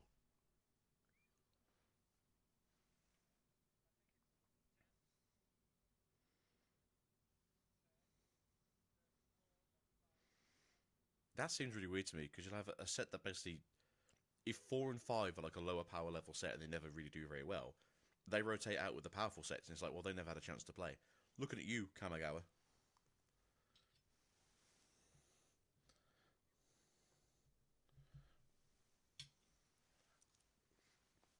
Maybe.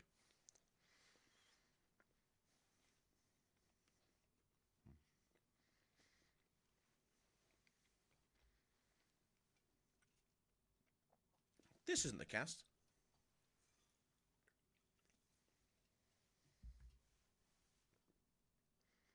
I'm going to show you my favourite deck. It has robots in. It has skill spells. It has Accelerate.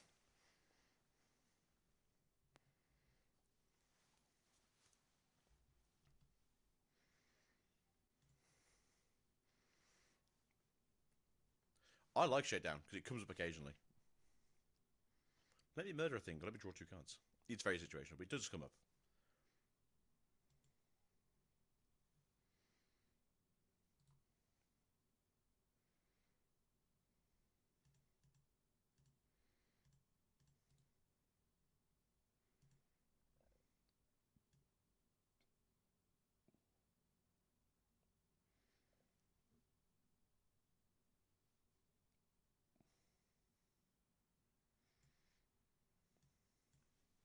Green's everyone's enemy.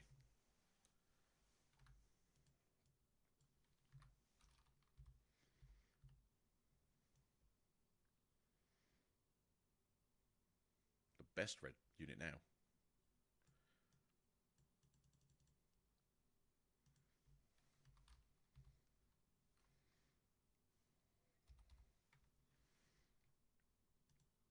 What, currently in the game? I feel like it's the best in the game currently. What do you feel?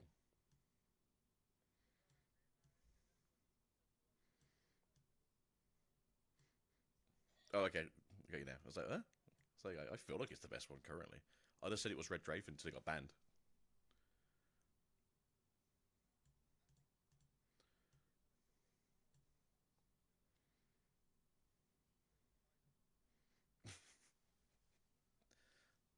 Don't ask questions. Don't get lies.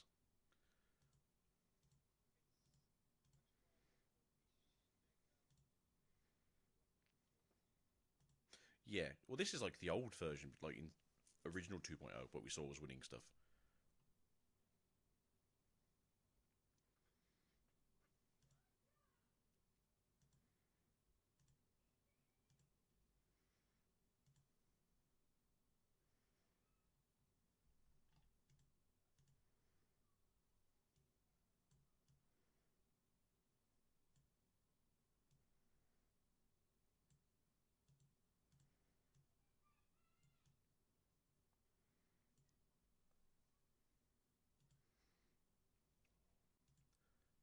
Time to test things. Does this work? Be grateful for the breeze and the grass beneath your feet. I'm just thinking, do I need to make this more my face occasionally and not just have the stream constantly talking over it?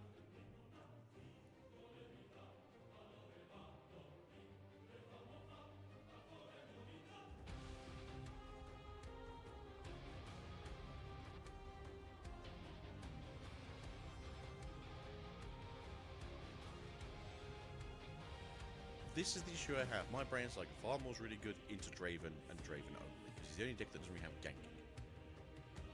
Aurelia has ganking. Fiora has ganking.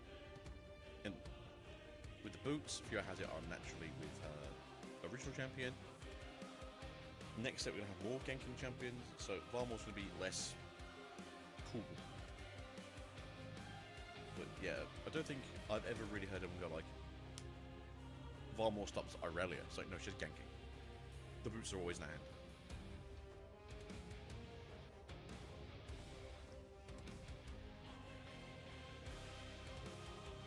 Oh, camera's out of focus.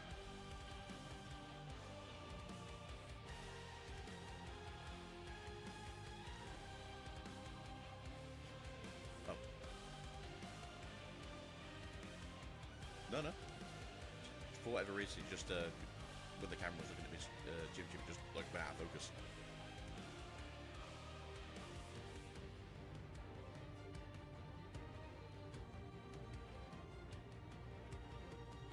Give him 10 seconds at least, come on. That's not a reward.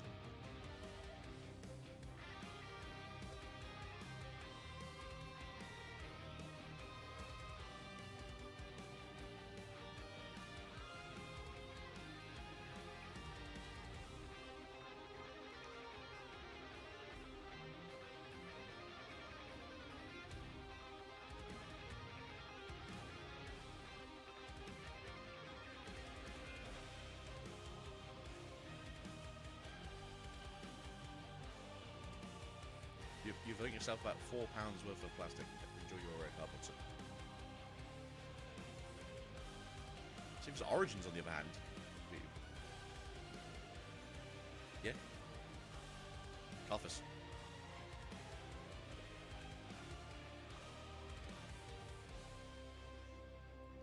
To be fair, when she said A, I was thinking Aurelion Sol. It's not a card yet.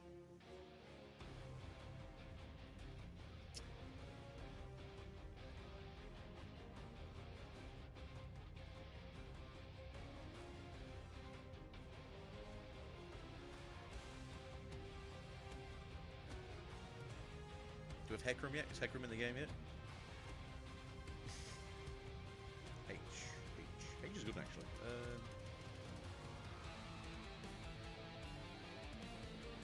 Hoverboarder? Let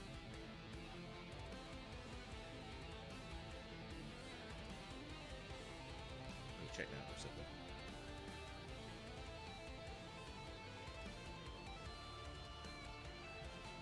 Thank you for coming back.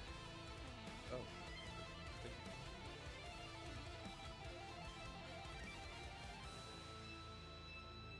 There's a side board, wasn't it? Oh, I'm nosy.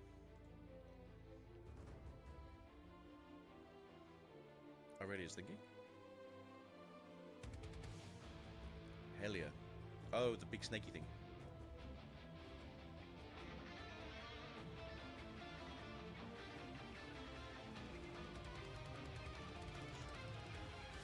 Oh, the next set, yeah. Oh, it's Shadow Arts now, but yeah, what is the name for it in this game? It is...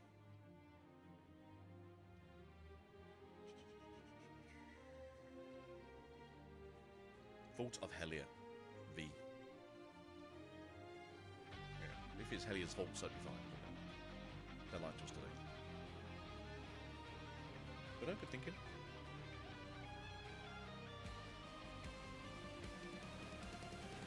I do wonder if they'd allow you to say any free stuff. That's the one.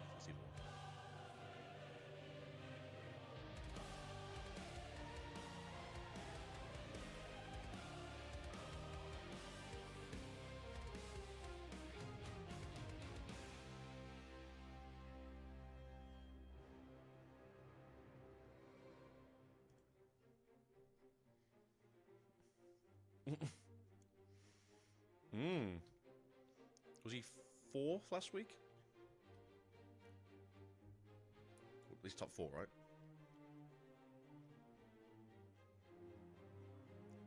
So I thought he was in the semis. Fair enough. Ah, fair enough. Drop border, no. So hoverboarder wasn't even a thing either.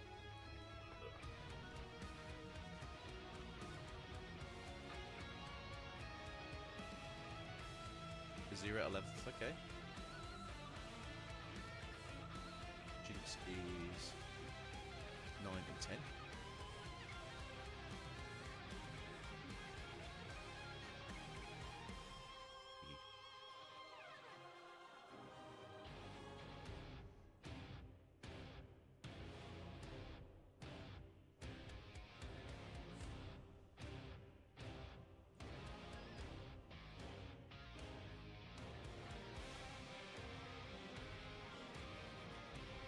Funny though, right? It's like, I'm just going to play an actual champion this time and an actual legend, and all of a sudden it's like, oh, cool.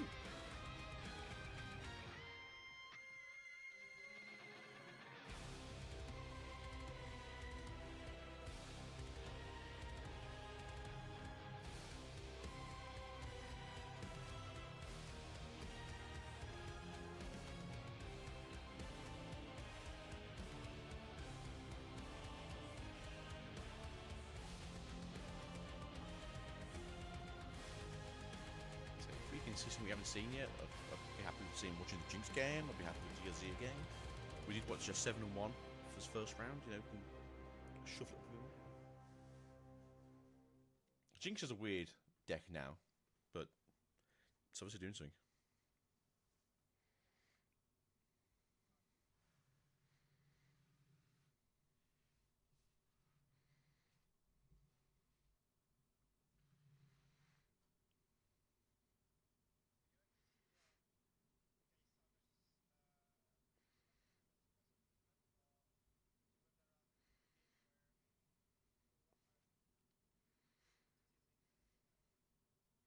I'd rather see, I think, a different deck, because I feel like we'll see Prismat in top 8 anyway.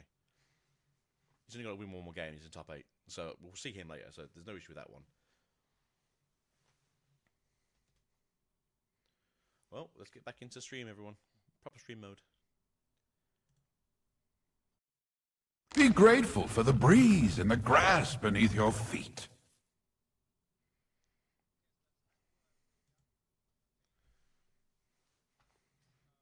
Got sneakies in there. Is it the... it's different.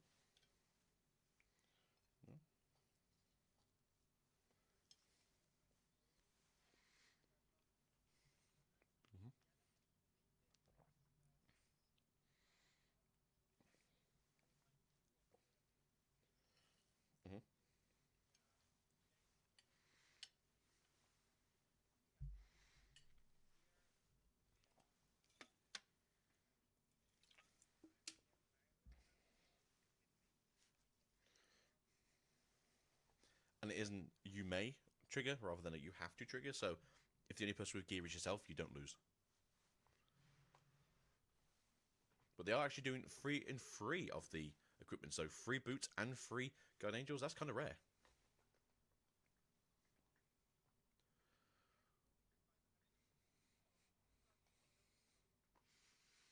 No, so and only one of the Zonia's Hourglass. Normally you say 2 boots, 2 Zonias, and then 3 of the GAs maybe.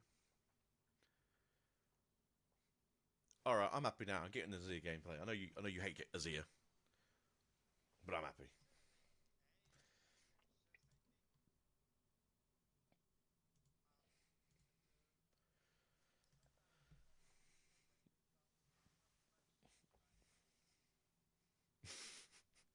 He does play his own game, I agree.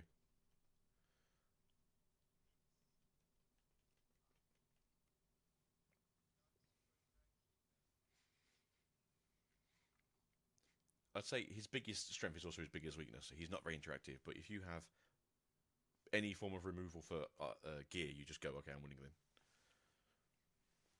So yeah, if you've just dodged all the red decks all day, you're having a great time. But as we just saw, there does seem to be some kind of Adaptatron in the other deck, so if you start taking battlefields and all of a sudden that equipment just seems to disappear into the ether, well, it was meant to be, right?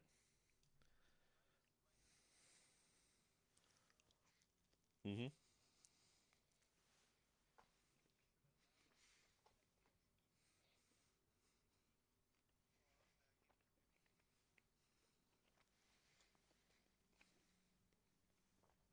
I'd expect to see at least a second in the sideboard, if not a full playset. So it's such a good card into things like this, or the Draven occasionally, the Jax. You know, it's fine having a GA that you can quick draw into, but if it instantly gets killed, what's the point, right?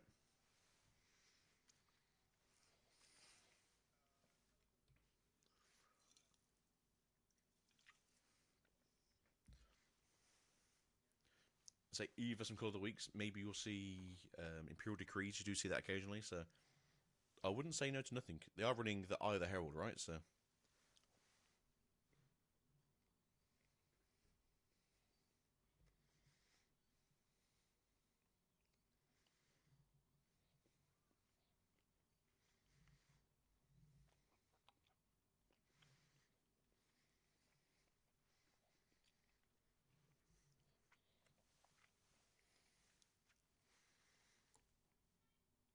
right now, I know you don't in brackets hate Azir, but would you like to see Azir win, or would you like to see Aurelia take this one?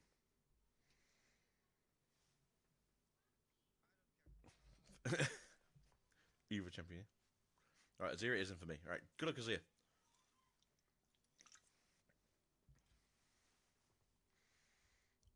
Okay, good first drop. We get yourself the Lonely Power. All right, I'm happy to see this going. See if we can maybe turn 2 into like some boots, maybe. Get onto the Hargon's Peaks, make it a little bit more interesting for the Azir to do with. There we go. All right, now spend some stuff.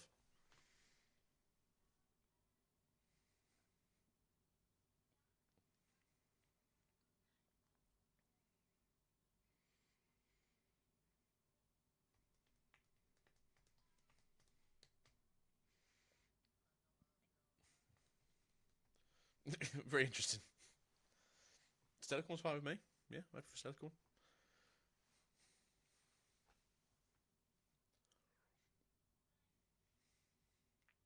Is that a hidden card? Yes, it is. That's the sleeves. Is that set? No, they're magic sleeves. I don't know what that is. Hmm.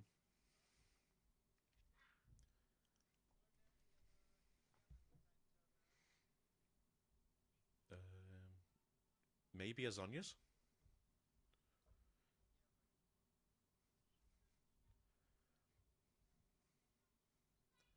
Okay, so that's 2 into 2. Make that so it's a 2 into 3.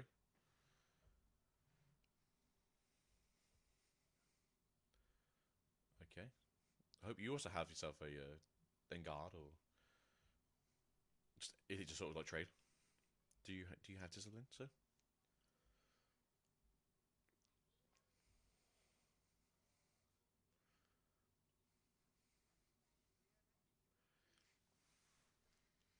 It has no combat trick apparently. There we go. All right, that was a very interesting gameplay. Although we do see a BF sword. Oh yeah.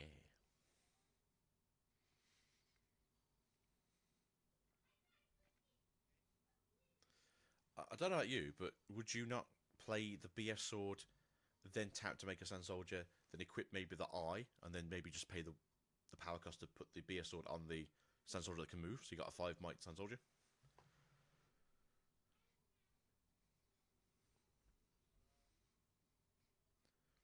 Just so that your opponent just has to throw cards at you to sort of deal with them.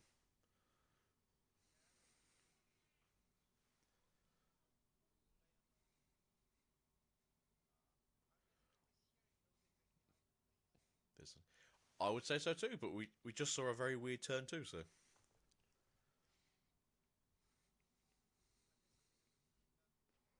Mm-hmm. Mm-hmm. Is that boots I see? No, Titan. Oh, don't. Yeah, because you can Titan and you can move the Silicon back out and get another draw. Okay, I don't hate that. That's pretty good.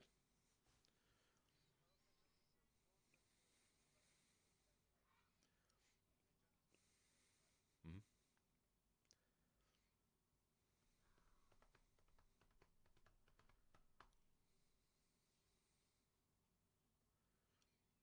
I mean, that is the issue, right? You don't really want to be using a something as a Titan. You kind of want to keep that for something more important, like an Aurelia. Yeah, that's the problem.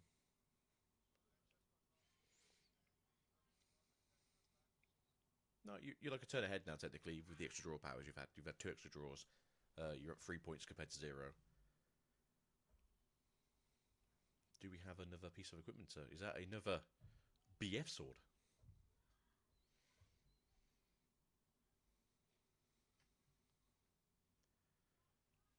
Oh, hates us.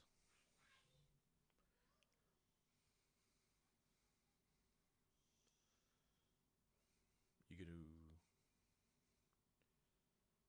Okay, fair enough, right? You have to no, you have to pop it. Unfortunately, I do wonder if that maybe isn't the first time she's done that this game. Because to be fair, I know people that do it at locals, so you've been playing Aurelia since she came out.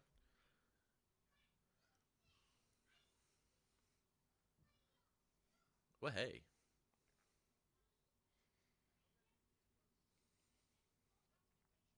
no, I hope it wasn't intentional too. But no, still in a very good position here. We have 3-1 still, very good for herself. Maybe we want to just get some movement going with that.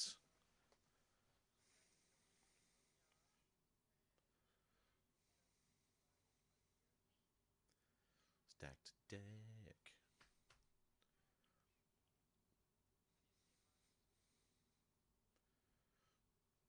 So he's a 5 might with 2 runes up. There could be a sneak in hand. It could be a bluff, obviously, as it's Azir. It could just be a case of maybe. Well, no, you'd probably hide them, to be fair. Right, move it in. Tap the 2 runes you want. That's apparently the rules now.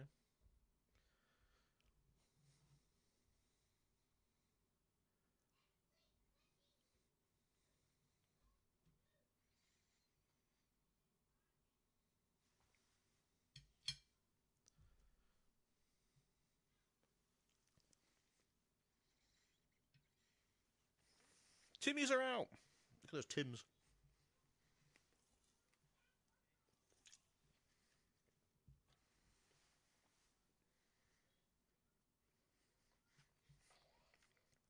I don't like that people keep doing that.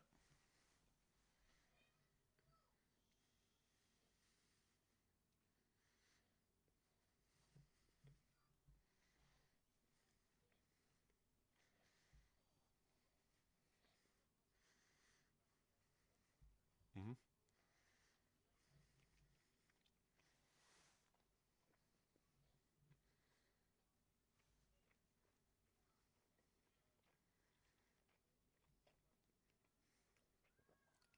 Oh yeah, get a death kill.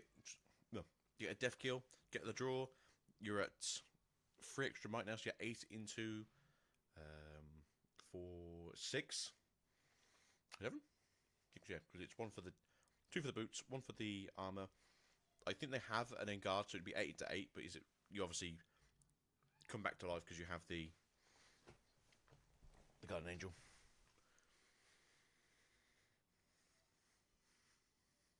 Not so fast does not work here. But if you ever defy, it does.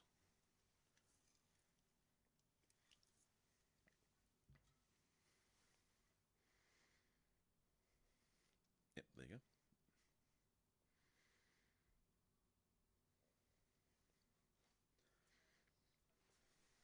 Mm-hmm.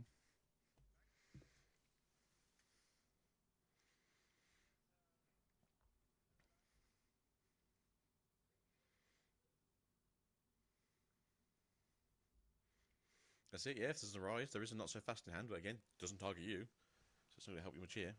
I would sideboard it if you have like 1 or 2 of it. Wind Wall next game.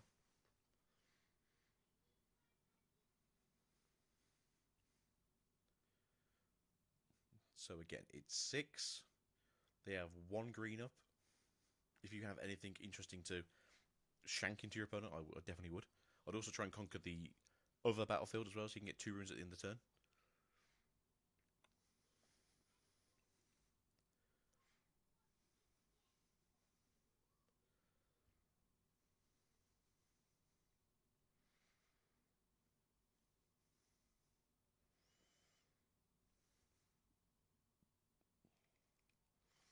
Okay, makes more sense now.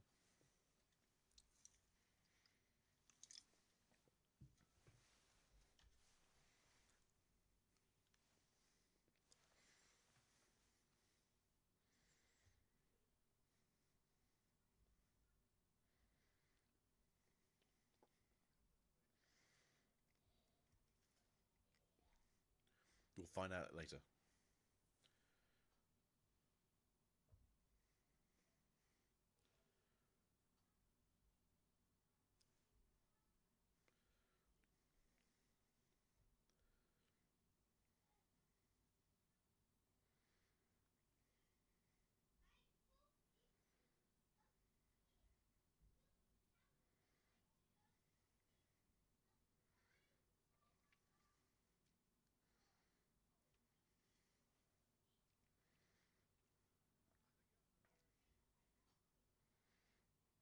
See if we got enough of his gear. We do, okay. We got the shield. You're gonna put. I mean, I'd have clicked grab the sword to be fair.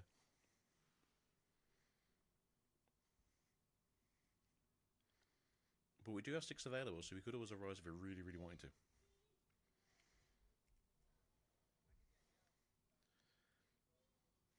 Mm-hmm. You gotta spend 1 more, my friend.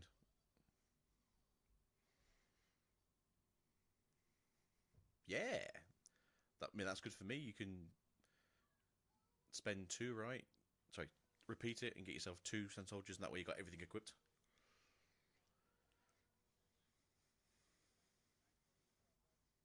The 1, yeah? The 1 floating. Dang.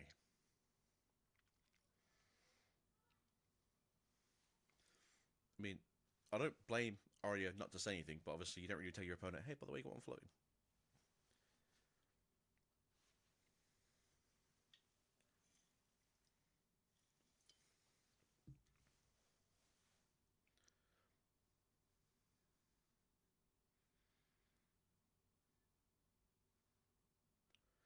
Right, 6 on that battlefield. Okay, that's not too bad.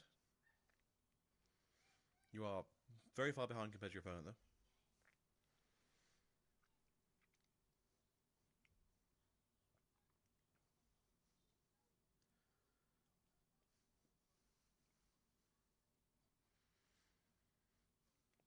So this feels very weird, though, because obviously 5 into 6 is a loss unless you've got something in hand to use.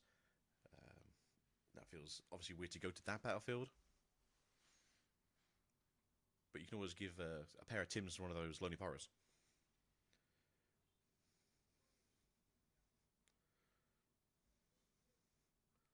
Okay, passing, alright. I mean, they are at 6 to your 2. They are very far ahead. You're at 3 now. You kind of...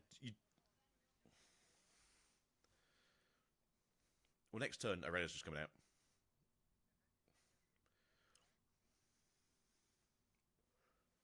Well, right now, there's no free equipment, so you're kind of losing something from someone.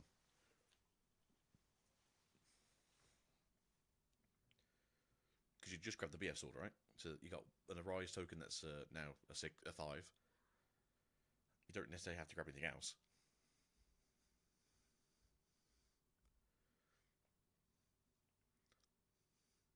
You could always just grab Azir and just make him ready, right? And just accelerate him out. Drag the tank one in, and then go, alright, you gotta fight the tank first.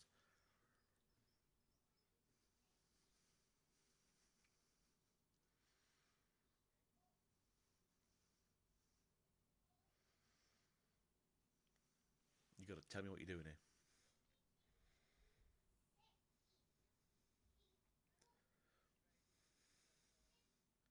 There's a flash in hand as well, that's the issue, so you're not really going to be trading much here.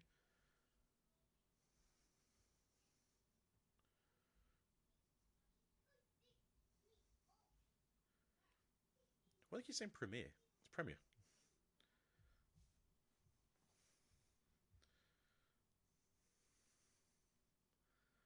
I mean, they don't mind if you flash, because that way you have to use a flash.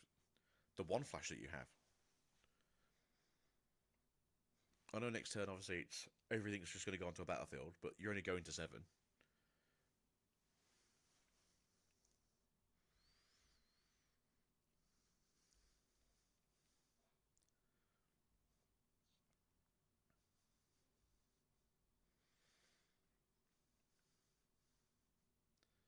Hidden card, is it a Hidden Blade maybe? Is it a Guards? Is it a the one that makes Sand Soldiers?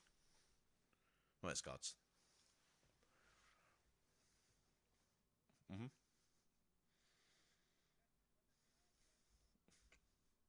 It just depends if the hand's dead or not. You've only got 2 Guards in hand.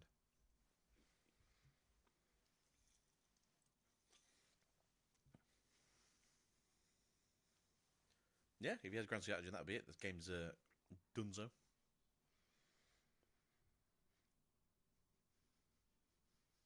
Right, 7 cards. You're just going to have to bring Aurelia, I guess, and then equip her and ready her and start doing Aurelia things.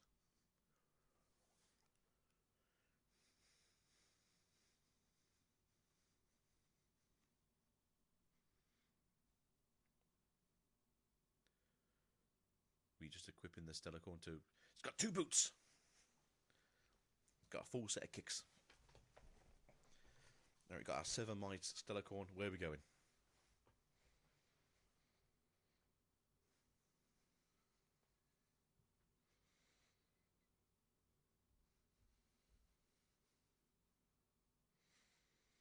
Because the question is it a Hidden Blade or is it Guards? Ooh.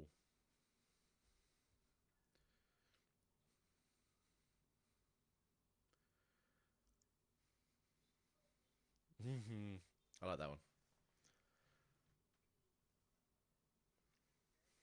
If you do... Another Defy.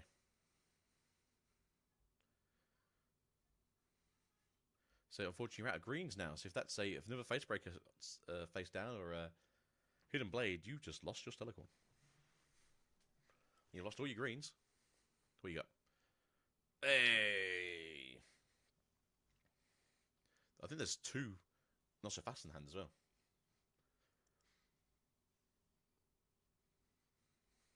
Right, Like there's.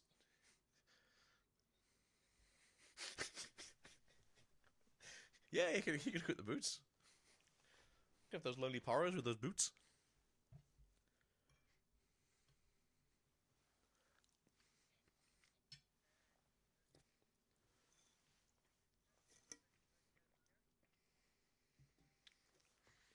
Mm-hmm.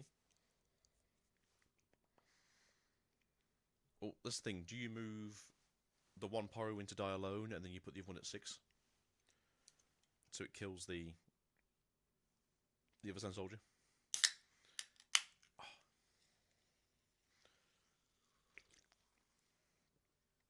Because I feel like you just move the one in, kill the recruit, get your draw, put the 2 boots in the other one, walk it in, you go to 7, you kill the Sand Soldier.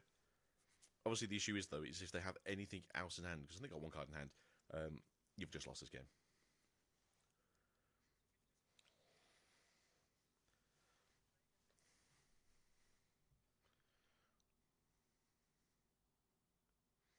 We don't die then, do you? But the issue is you go down to...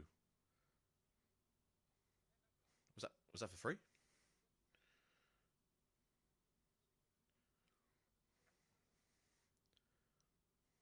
What's happening now? Hold on. So they just played that for free? The stacked deck?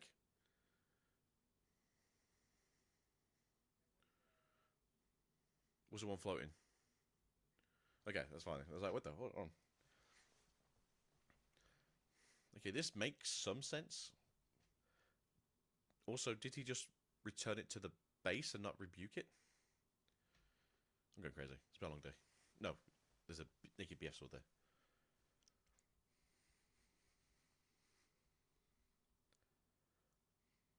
Okay, you're at 7 now. You can't conquer the other battlefield. And next turn you're at 4 ruins, which means you can't even get out Aurelia. Your opponent's probably going to 6 next turn.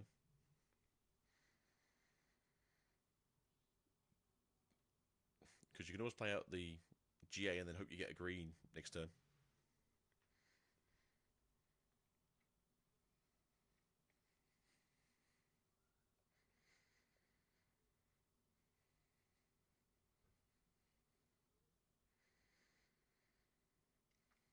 What are we doing now for 1?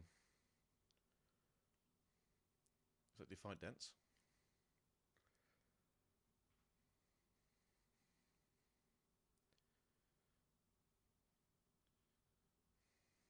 Okay, just make sure you kill the tank one first.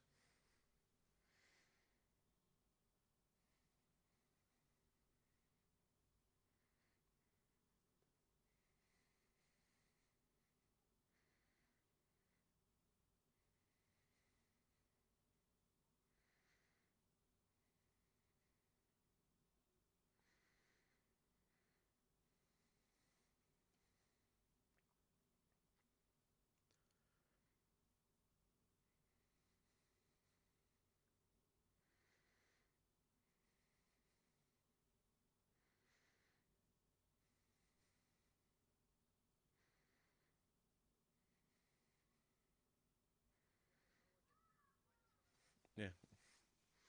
It's weird because some cards are, it goes to -1, and some which go to a 1, and then others are just like, no, you can just give minus, you can go to 0. But having 0 might doesn't mean you die, as we've now found out thanks to Mr. Scuttlecrab.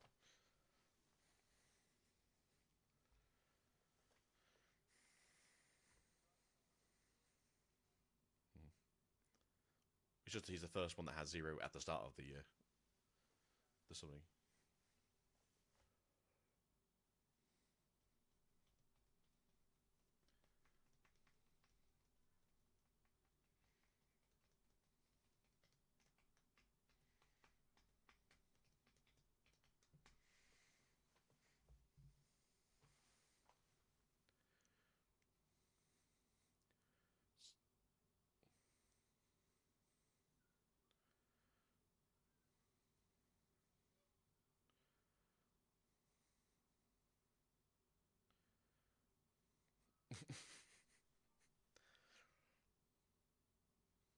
Okay, if you have anything that you can just Okay then, all right. That was the most disturbingly awful rune management from an hero I've ever seen. That is playing at a professional level, but apparently it helps. So, because if your opponent doesn't know what you're doing, you don't know what you're doing either. That was crazy. It also doesn't help the fact that he just seemed very confident to just walk in that turn 2 and just lose like 4 points.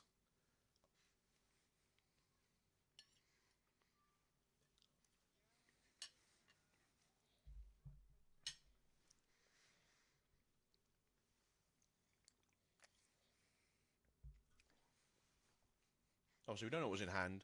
Could have been nothing. So,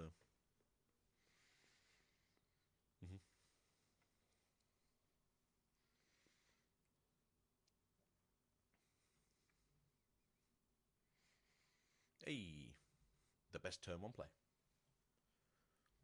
Although either herald's also pretty good.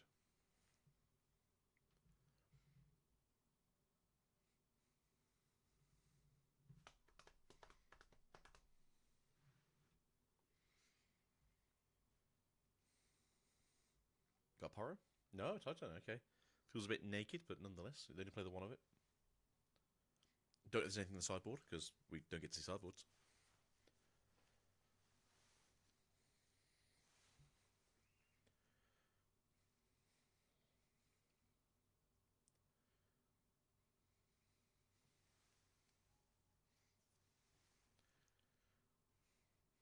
No, is that the seat of power? No, that would be the back alley bar. Which I've not seen used in God knows how long, so I'm going to go check it out myself. Back alley bar is when a unit moves from here, give it +1 for the turn. Okay. Which makes sense, with, I suppose, with the ganking, right?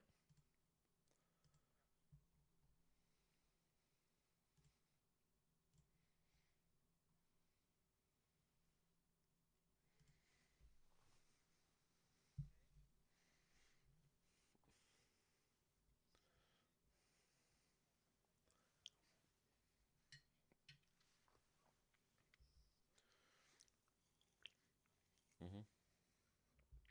That's the thing now, if we can just make a... I was going to say, if we can make a cheap equipment, and then we can do that, and he has a call in hand, this could be, yeah, Jova. Alright. Alright, Dove, get the +1.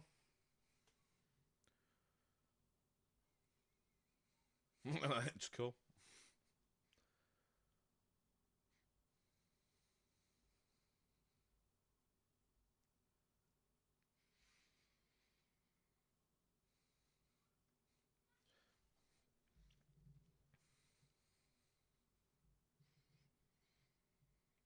Right, so we have a very fun hand against anyone here. We've got a Rebuke, we've got Engard, we've got a Discipline, we've got Defy, and we have a Defiant Dance. Very good.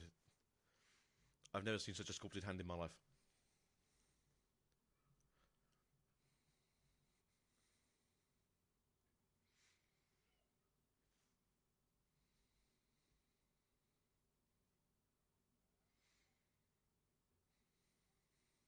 Boots.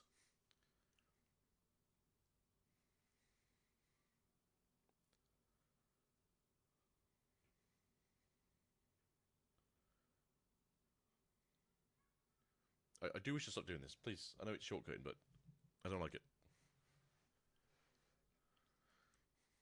Because you've technically moved it out of the area, put it into base. That's why I don't like it.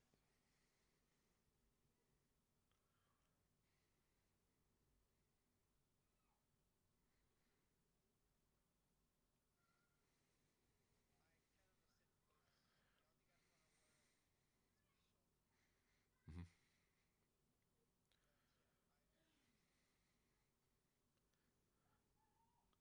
Alright, so how do we do this? Do we somehow win the game is the question. Especially since Aurelia has 3 up, which is at least a Discipline and Defiant Dance, which gives her +6 to your -2. That feels rough.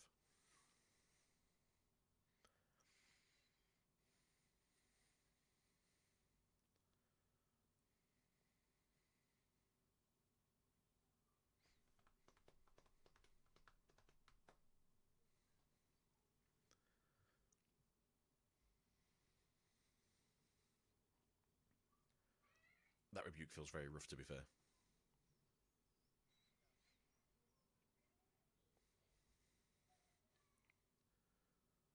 Wait.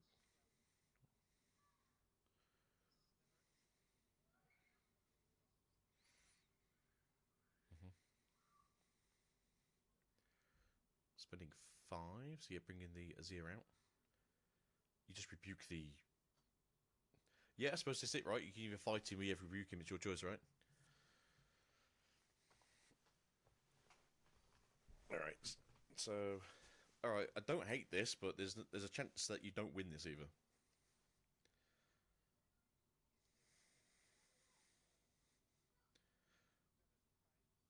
Say you've got to have a defy.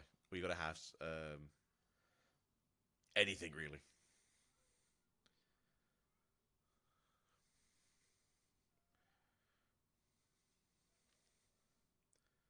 No, she tapped. I think she's...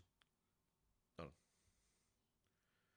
Oh, when you just randomly grab things off the board and move it without telling anyone, that's not good. But when it's your opponent who's done the exact same thing, it's terrible. Alright, so you could get that -2, so it's now just a 1 might, I think. There you go, let's recycle. She'll get there, give her a chance. Alright, so she's... I know. It's annoying. Alright, so +1, so she should be at +3. Ooh, yeah, you still get the target. It's going to be defy, right? Which means that you can't rebuke anymore.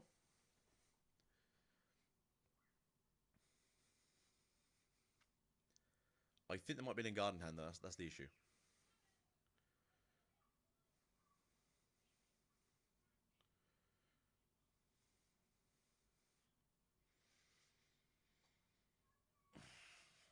So it's 5, 6, and 11, I think. Into 8. Into 11.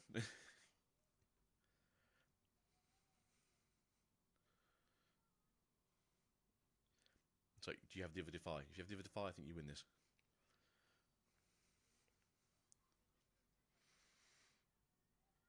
I don't know, because if you're trying to like bait it out, right? Because if you get them to tap fully out, like, is it? So it's 10 into. Isn't Azir 5? Is Azir 4? So it'd have been a crash, right? It would have been 10 to 10. Sand Soldier has 1. 11. 10.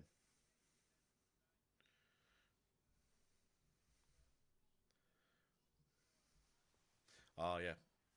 Wasn't counting the boots. Wasn't counting the boots. Yeah, that's me. Alright, what you... You can't do it now, halfway through second game where he's already down the outs.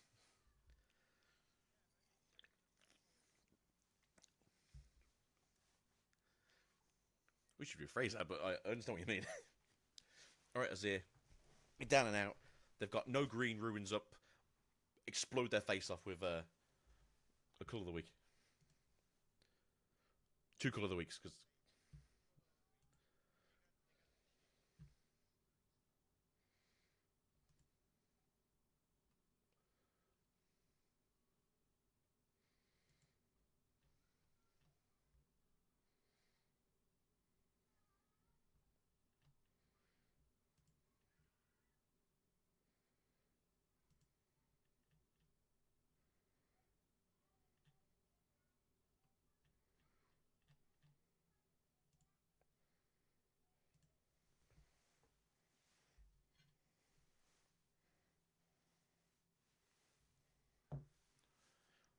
I mean, yeah, they're going to go to 6 next turn, and then they're going to go 8 the turn after, so I don't know if Guards is going to help too much. But again, if you ain't got the cards, you ain't got the cards.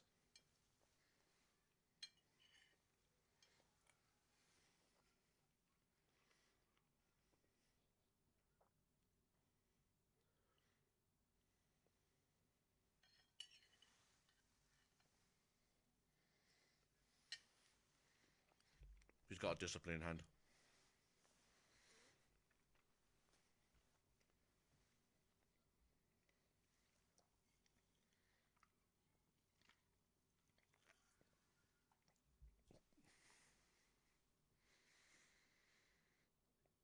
do you have Defy?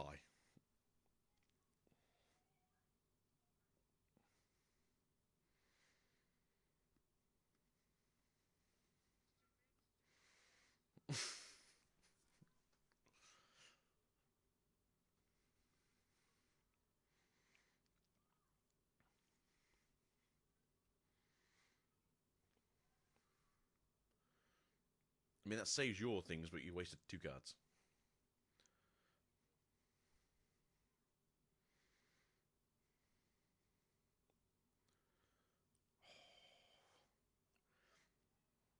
If she draws a charm now, you just basically destroyed yourself. You didn't have to go fight the Aurelia. You could have just moved into the other one and got yourself a point. And now they're at 6. And the next turn they're going to 8.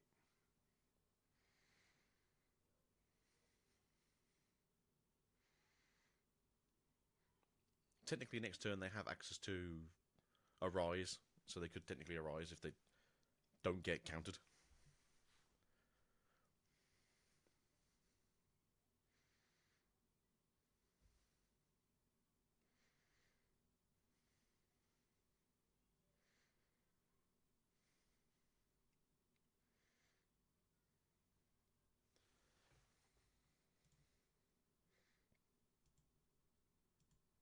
No, not the Adaptatron.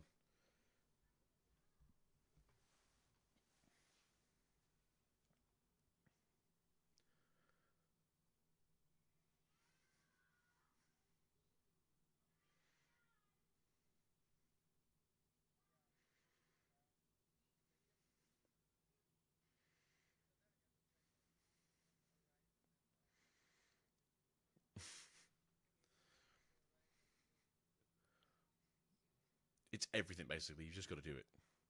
So you can make 2 tokens that are readied, which means you can walk in at 9. And if they've got anything in their hand that they can counter with, you just die. So 1 more buff spell.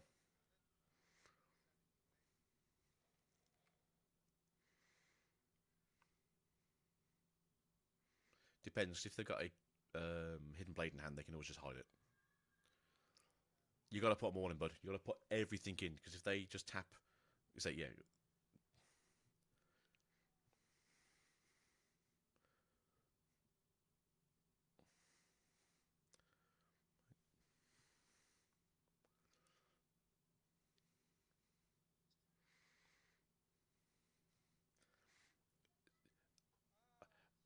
Did he just play himself multiple times that game? Where he could have just hidden bladed on the other battlefield, and then when they walked over, he just stabbed them.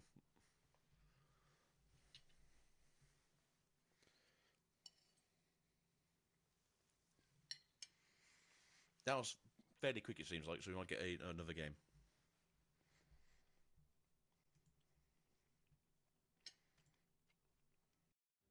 Be grateful for the breeze and the grass beneath your feet. So, I don't know if he did do a good job. I felt like he just maybe thought, it's a girl that I'm going to do really well, and he's forgetting that they're also 9-1.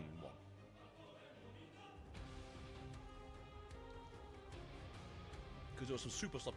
Both of those games are super sloppy. I'm going to walk into an already with 6 cards up. Oh, I got counted.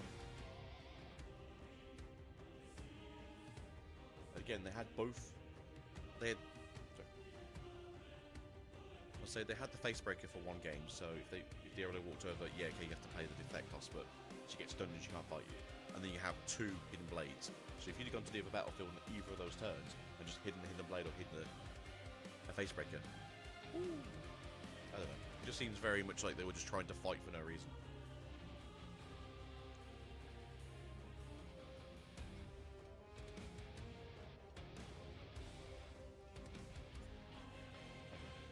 Just feels very weird.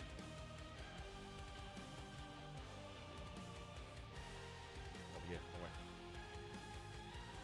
I'm hoping we're going to have ourselves a second game there, the backup match for round 3. It did end somewhat quickly, but we are sort of on pace today to be in a bit better position than we were yesterday. We're going to a interview time. Be grateful for the breeze and the grass beneath your feet.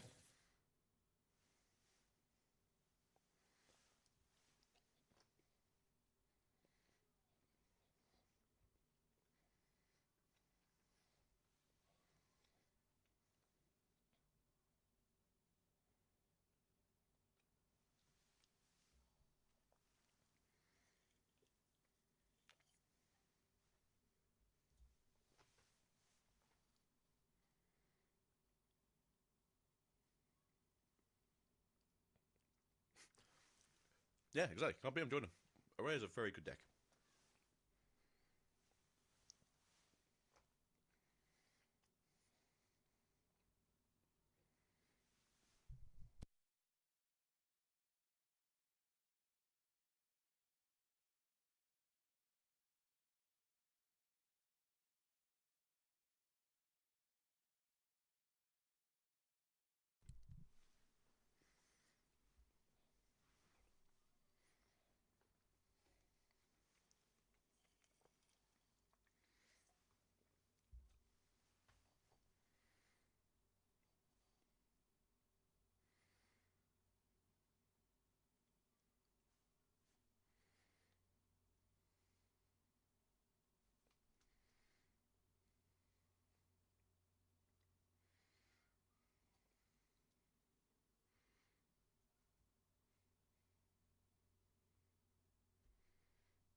No.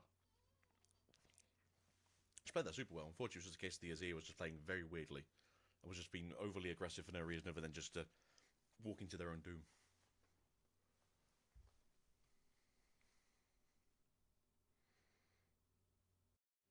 Be grateful for the breeze and the grass beneath your feet.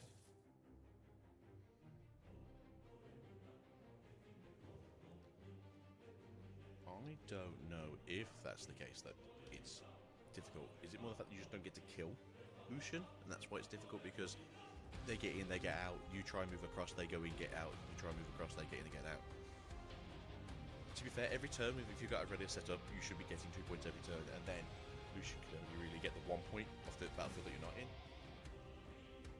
It's just that Lucian generally set up by turn 2 or 3, so Lucian should probably be ahead by 2 or 3 points by the time that you get a ready set up, and then it's a case of, I now have to get 2 points every turn, while they're still getting a point every turn. So when it's like that turn 6-7, or 0.67, you have to try and just push them out and try and go to 8 on that same turn. But obviously we've seen with other Lucians where it's like, oh, okay, I'll do that, but now I have a Lucian that's wearing so much equipment that when I just dash in, I just deal 4 extra damage. So I'm doing like 17 damage into Irelia. And then if you have Rebuke, which you know you should probably run 3 of them,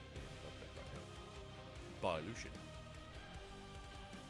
You gotta remember that there was a time where people were running 3 of the Hex Drinkers because they loved the fact that, yeah, if you rebuke me with, and I've got 3 of those equipped, you just have to lose 5 ruins, which could be the difference maker in certain matchups. I don't know if it is.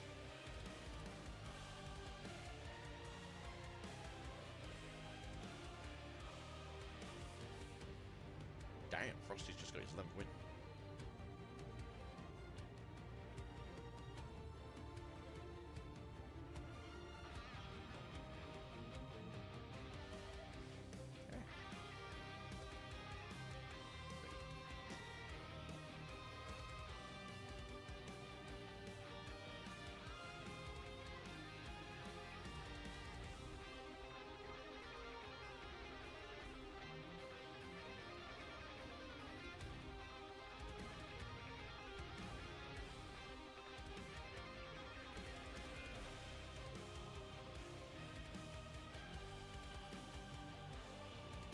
Begin.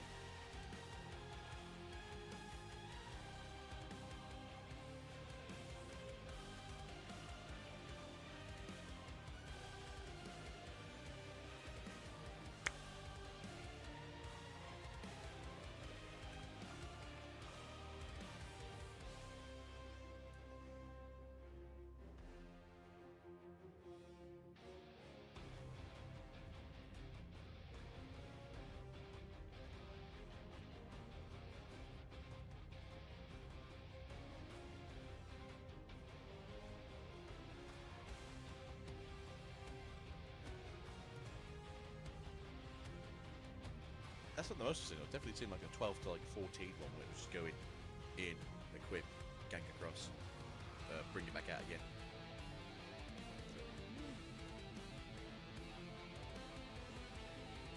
I am hoping that we're in a situation now where either get the second game or we just get into round 12 really early. What we just saw at X though is a case of they're just finishing off round 11 now, so we might be waiting half an hour until the next round.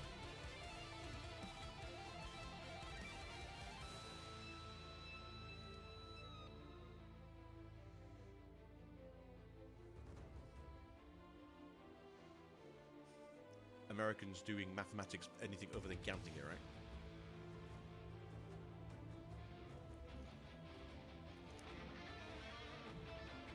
Welcome back. Yeah. I don't know how to work this time. Oh, work it. Oh, there we go.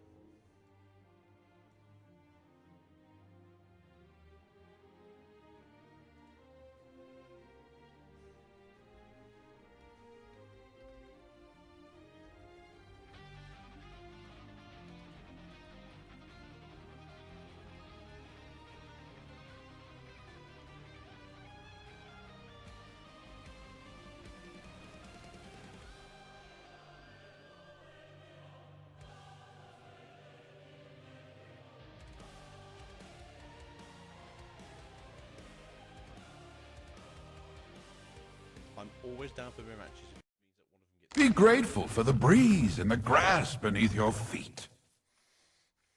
Right, what we're doing is... Ooh, it's the Wuju style.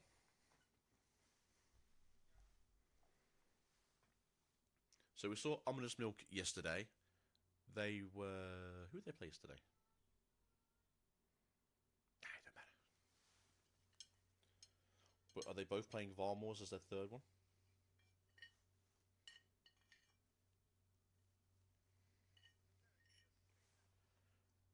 We didn't see Gus yesterday, did we? Uh-huh.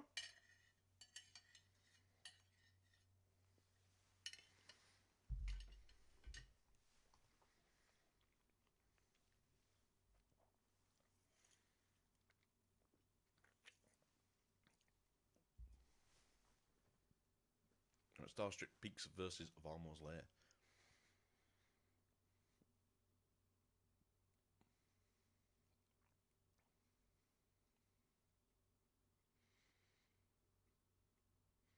What would he have that a 1-up not defending you could have in hand?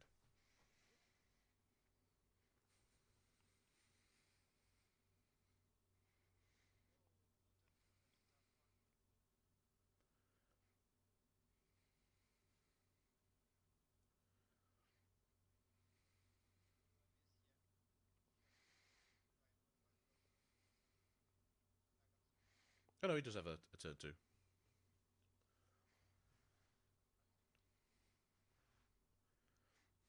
feels a bit weird that he didn't pay the cost to get the extra draw, but then again, he might have a decent hand and not need it. It's like, I got enough cards to keep me busy. In worst case scenario, he's on point to just have Yi next turn, right?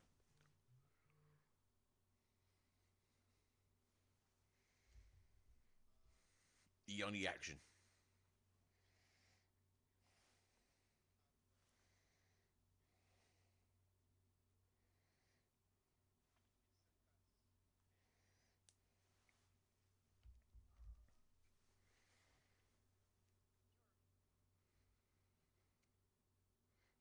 Oh, okay. Oh, okay. Yeah. I'm hoping they've got something up for the Yi that might come down this turn, though.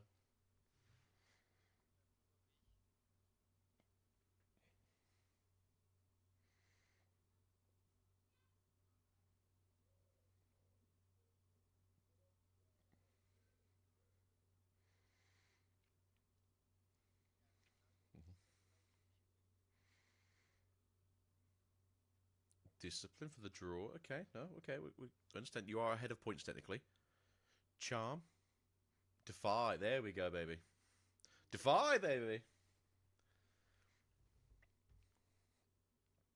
So we have a punch first, right? Because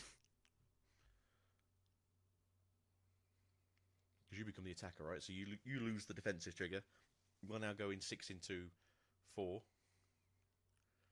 Ooh, 6 to 6.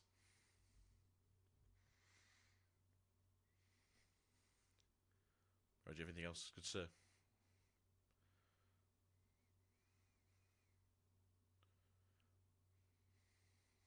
Triple Fwonk, Jesus.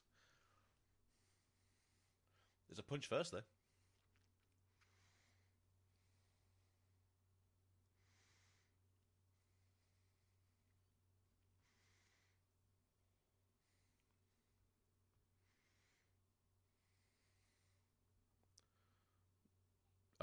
Okay, yeah, a draw, I guess. It's not the worst thing in the world. You got 2 draws out of that, so. The issue here is, though, that you can just equip it next turn and go in.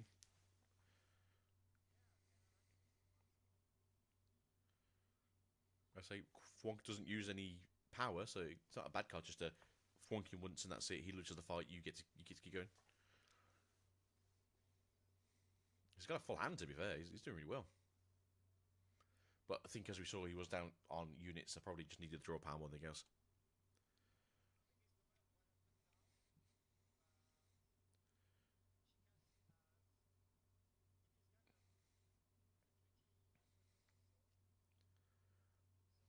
Equip it. Okay. Yeah. I mean, the question here is now, if you can't take this off the battlefield, it goes to 5. You play Yi on your side, if it's any other unit you have, you go to 6, and it's a case of, like, you have to have an answer now. We know there's a punch first in his hand, so that's an answer.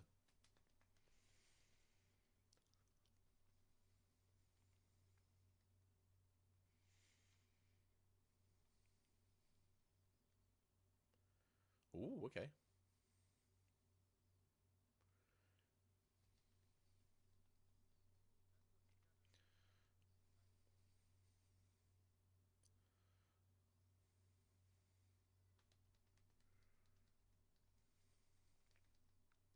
Yep, that works. No. Do you have something else, sir? You spent 2. Do you not have something else? Would you have a second Fwonk in hand, maybe? You're waiting for it to resolve. It's like, yeah, that resolves. I'm going to start a new chain. Okay, so that's that there. Do you have another Defy? No, because I think he's used 2 already. So he's +4. I guess the draw didn't help.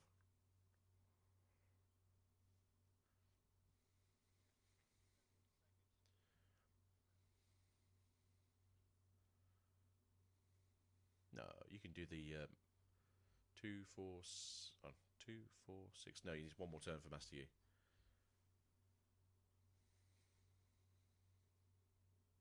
No, it is this turn for Master Yi. You get Master Yi this turn. Hey, my favourite card.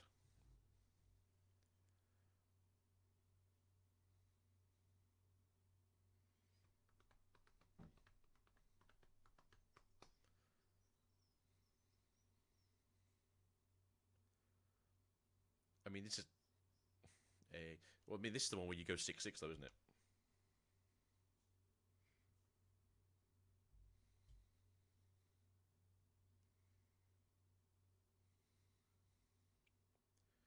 Okay, getting the draw going.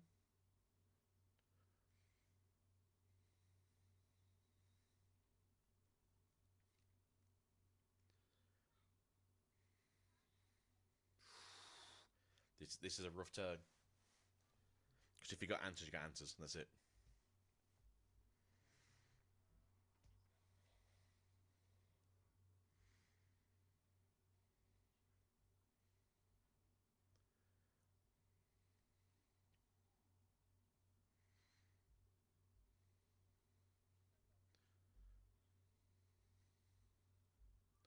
He's got a Fwonk, right? Oh, yeah, you can't use Fwonk. Yeah, he's got Punch first. He goes to 9. He's at 7. Do you also have a 4? Alright. And then you just Master Yi now, right?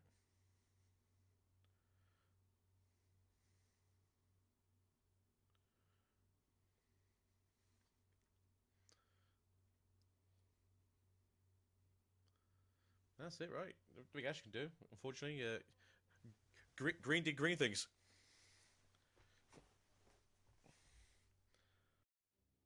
grateful for the breeze and the grass beneath your feet. That's a rough third game.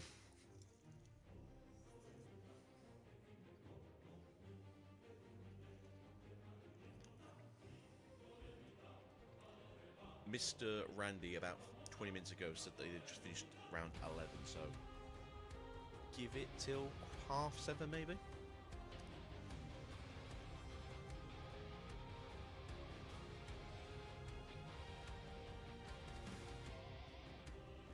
No, he was talking about Frosty. Frosty beat Prism. So Frosty's now 11-0 and Prism's now 10-1. There's 2 more rounds, right? So it's 13 rounds today, so Prism can lose the next 2. Sorry, Frosty can lose the next 2 and still go through to top 8. Prism has to at least win 1.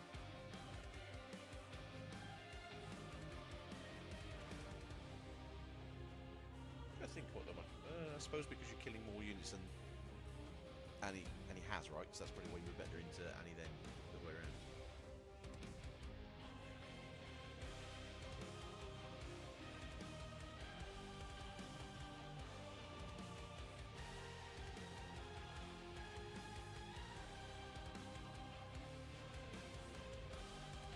Gosh, it's number 1, right? So Frosty is 11-0, and Prismat is 10-1. Frosty was closer.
Looks like Aurelia, Yi, Kaiser, Annie, so that's 4.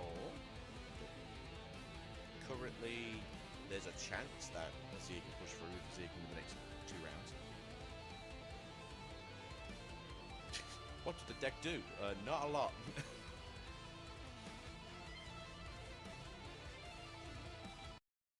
Be grateful for the breeze and the grass beneath your feet.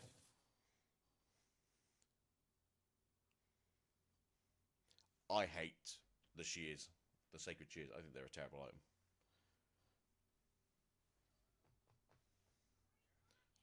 It's because they cost a power. It's just so much inefficiency for Azir. And that is one of like Azir's biggest issues. It's like well, you don't use Starix because it's just a case of you using so much power, you just never get a chance to use it.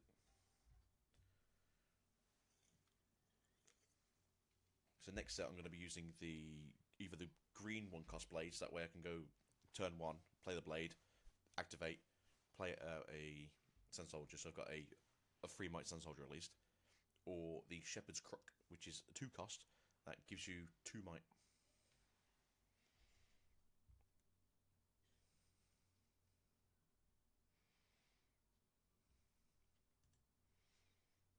I'm going to try it at least anyway.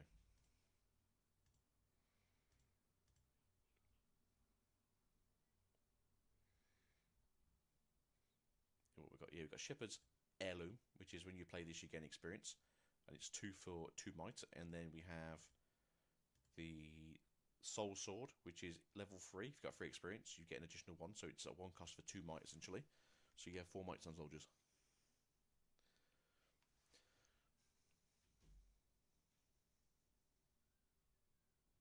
What do we get next set? Next set will be good, right? Set 5. 4. 5. 4. That's where we get better equipment.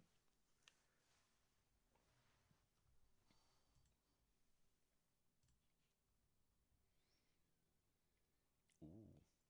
Would you like to know what the top 4 tables were playing? So the top 3 top 4.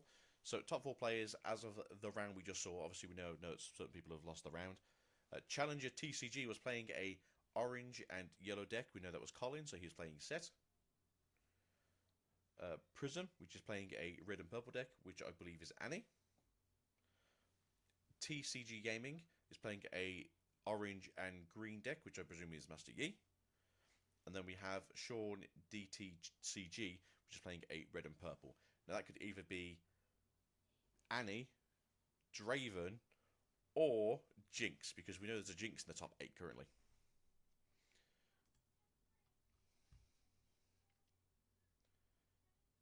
Well, Deshaun is obviously DeWilly as well, so DeWilly generally plays Annie, right? So.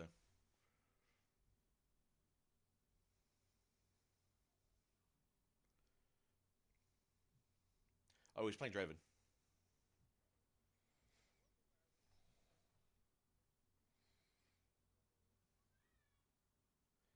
See, Annie didn't get worse, to be fair. So I can see Annie still being good. Doing well.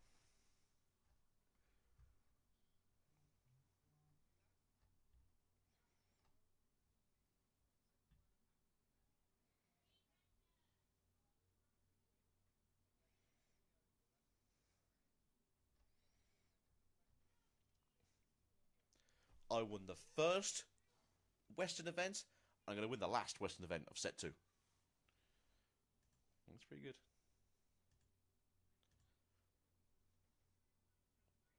Right, I'm going to quickly get rid of my empty cans and plate. I'll be back in about 5 seconds. Well, I'll be back in about 2 minutes.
What have I missed?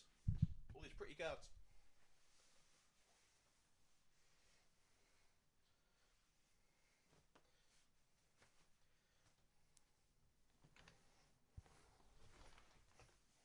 Oh, the telephone one. Okay.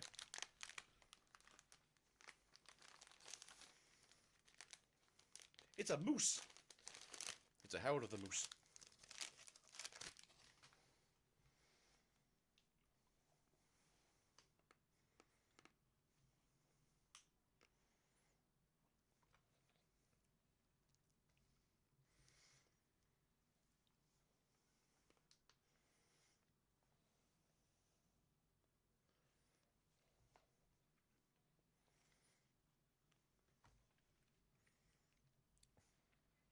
That's right, farm the scuttle crab. Poor thing.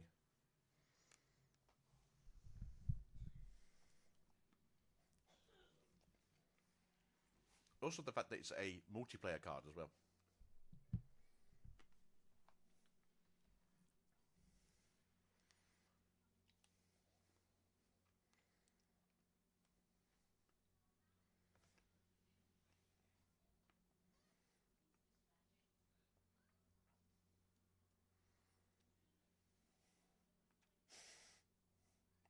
He's so crazy at like level 16.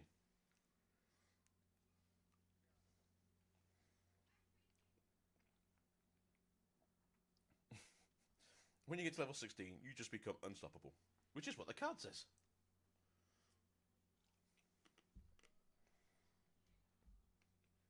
I mean, luckily, he doesn't come in readied. But I'm pretty sure that's what the legend does.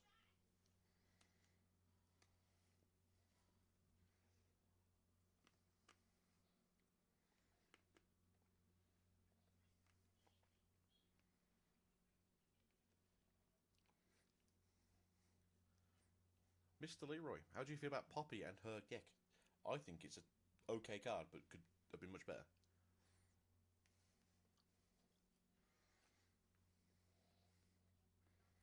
This one.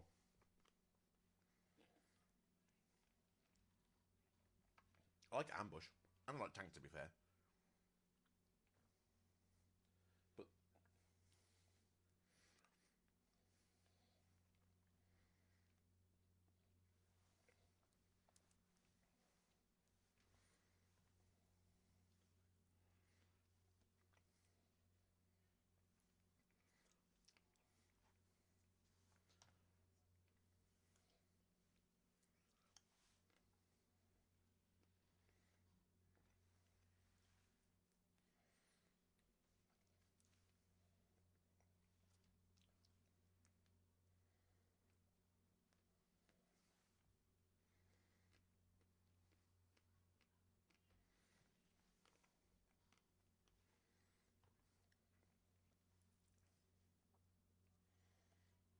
mhm.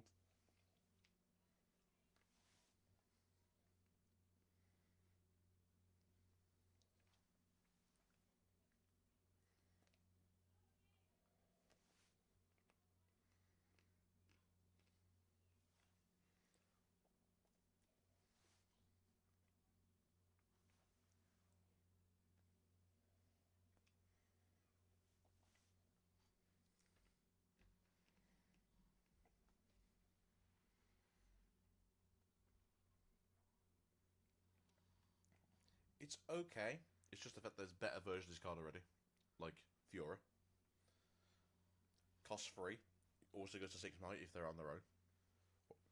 Defending or attacking alone. The 2 XP is pretty good for Kazakhs, but I don't know. It just feels a bit weird.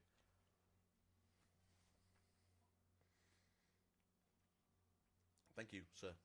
Mr. Charms. It's Colin!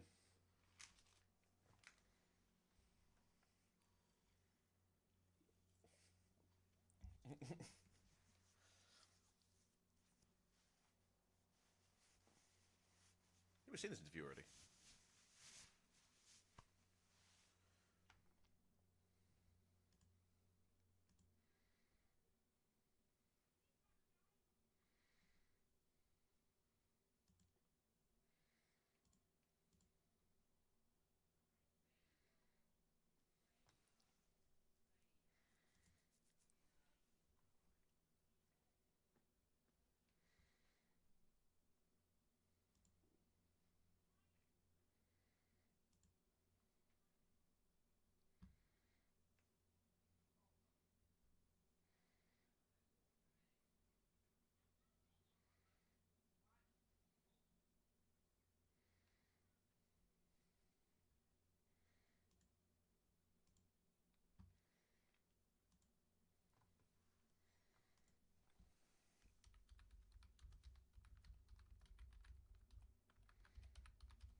Oof.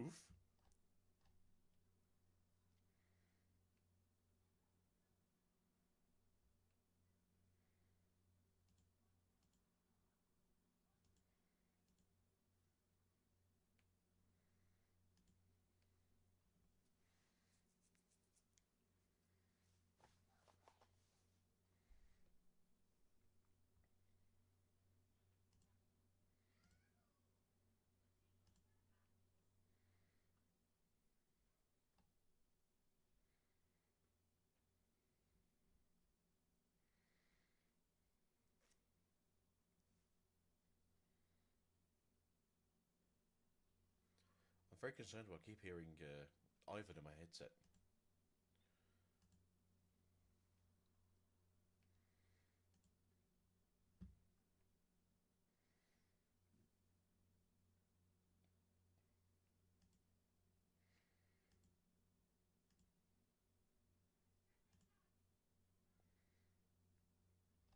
So I don't think Colin is currently undefeated anymore, but he did really well.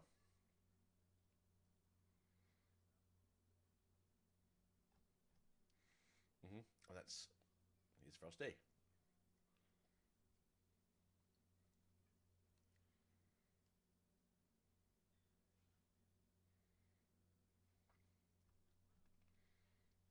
Two more rounds because we've got to round 13.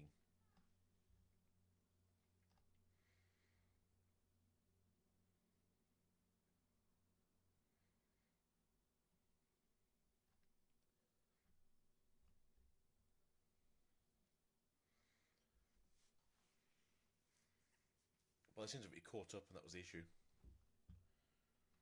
Hey, Frosty, number 1. Coco doing well at second place. Oh, a lot of driving, though. So, 5 Dravens in top, and then it's one Aurelia, 1. Hey! He's on Ezreal still. What a man. What a man. He has to win the next 2 rounds to attempt to get into top cut. Yeah.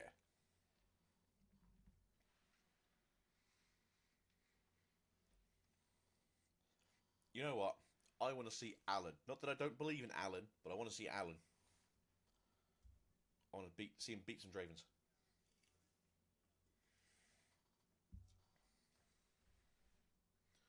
Jinx still here? Oh, Jinx is the 10th. Oh, I didn't realize he was still doing so well. Be grateful for the breeze and the grass beneath your feet. Jinx versus Ezreal. It's like, whoa, whoa, whoa.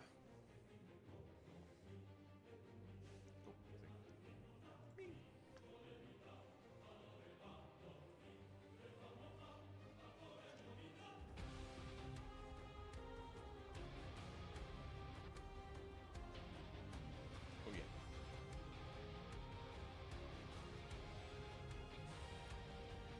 The issue you have here, though, is that one standout is that Jinx has to be that standout, and then Alan also has to be that standout.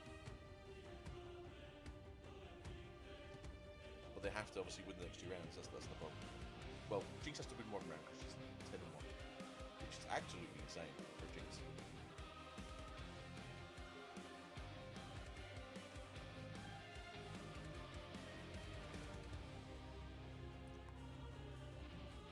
What was Set at? I feel like Set wasn't even top of it.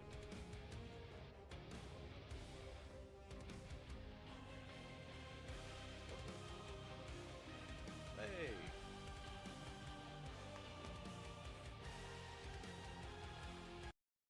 Be grateful for the breeze and the grass beneath your feet.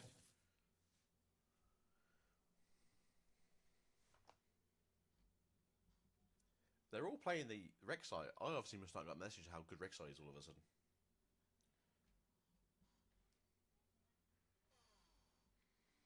I guess it's a 3-cost unit that becomes a 4-cost unit when it attacks. I guess that's the play.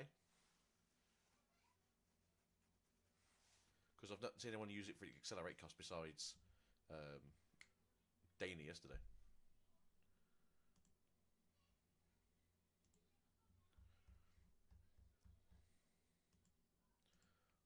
Well, that's the weird thing. I don't see anyone accelerating it. That's the other weird thing. It's just such an odd card.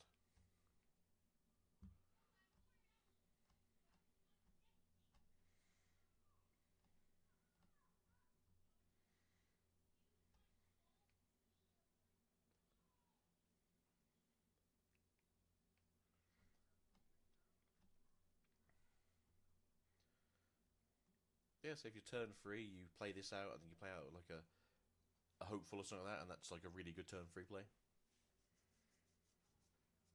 So, what are we playing? No! It's the old Annie! It's the Wally, Mr. Sean.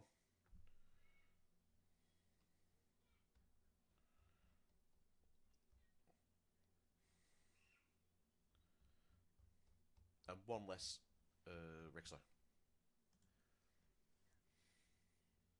There's also a gem jammer there too.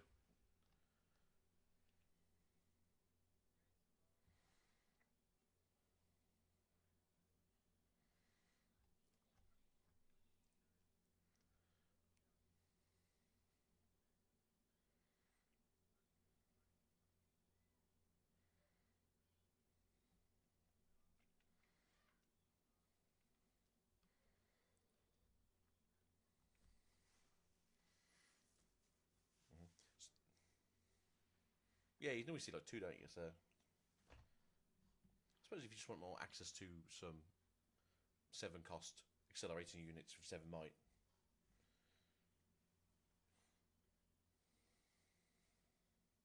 Or 6 for 7, yeah. 6, 7. Just to update people, because I'm sure somebody's listening who is a Randy fan. Randy did drop out the tournament. I'm going to presume that they didn't do too well in the end, and are currently doing the pre-RQ today, and they're currently 4-0. And they went against an Ari, an Azir, a Rek'Sai, and a Darius. But he said, not like this. Apparently, he's not feeling very well though, so they're going to sneeze on people.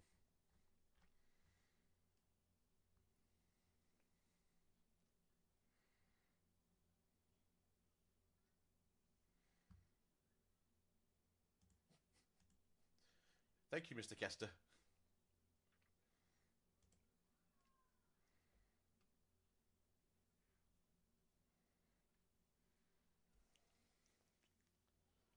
Yeah, Annie versus Trev matchup. It's less now than it was before the ban list? Okay.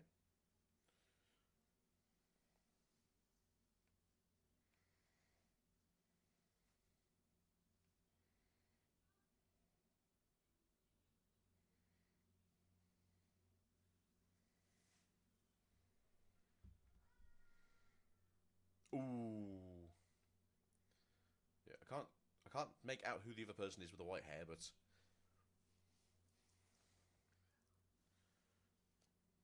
ah.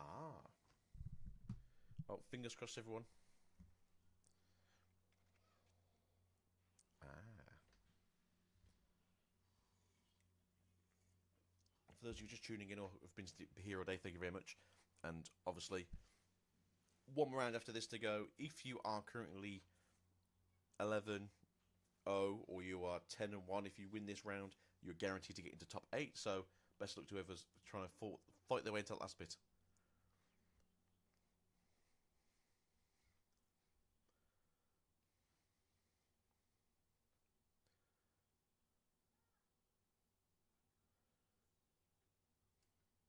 So I didn't see that someone was chatting in my chat. I'm very sorry. For whatever reason, YouTube chat doesn't always update for me. Definitely that Azir was just essentially, if she's got it, she's got it. If she doesn't, then I win, which is a really weird mentality to have.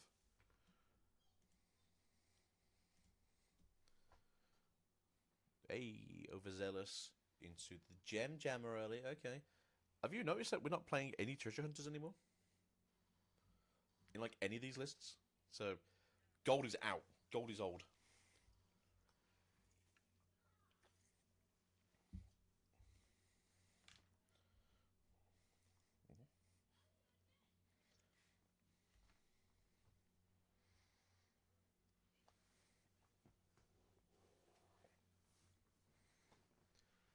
So yeah, here we go then. So, do we go for the Seat of Power? I think you're always just going to go for Zorn Warrens, right?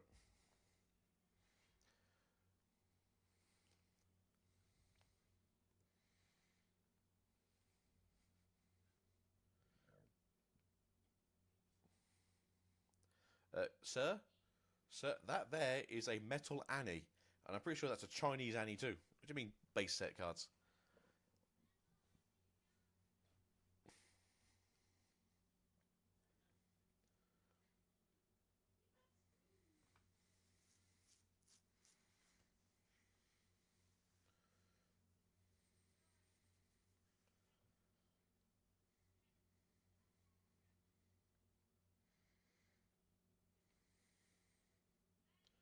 I'd like to think that, you know, you got all those runes up, you might as well. Or do you want to maybe move out first and then do a fake build early on?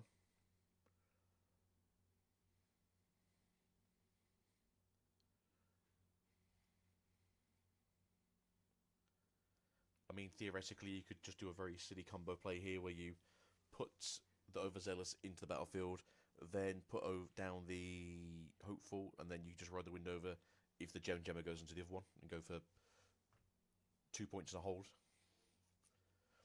I'm not saying you do that. I'm just saying it's a bit of a Hail Mary.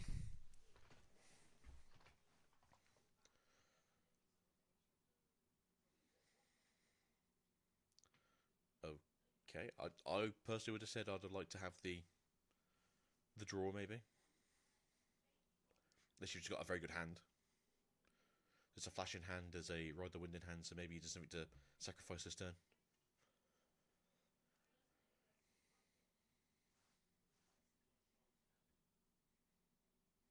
Don't worry, Prism.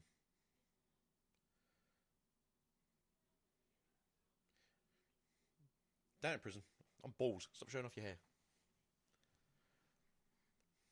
That's it, going straight in. Okay. Get rid of the... Yeah, makes sense. Makes a lot of sense. And then go into 2 points. I see I'd have preferred this if the other way around, where they'd gone to 4 points this turn or 3 points this turn, but okay.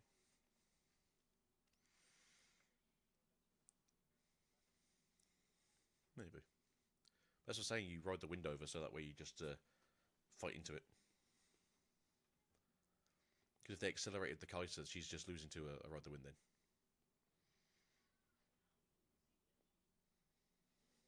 Because they were tapped out. So they lose the combat, and then you still get the point. No, they were tapped out. That's the same, because if they accelerated, they lose.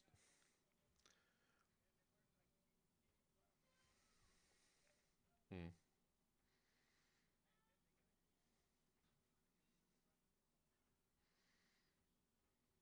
No, but how? They can't cast it. That's what's like. No, that's what's like. If they fight it and you just go, I'm going to ride the wind over, then you go, well, you just lost your best unit for the next turn or two, and it's a case of you were tapped out. So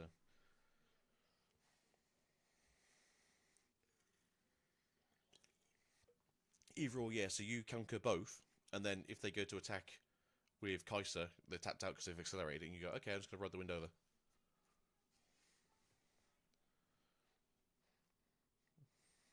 Maybe. I don't know. We have the favourite.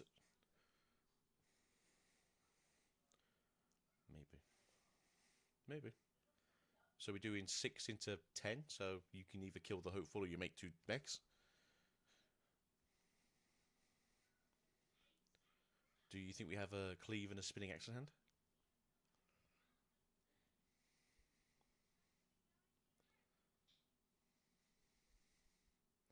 Rebuke? Okay.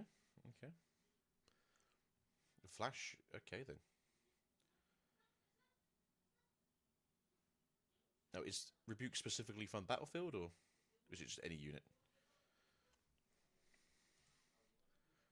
I do apologise.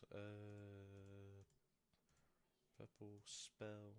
Rebuke is return a unit at a... Oh, that's a great question. 54, set 15.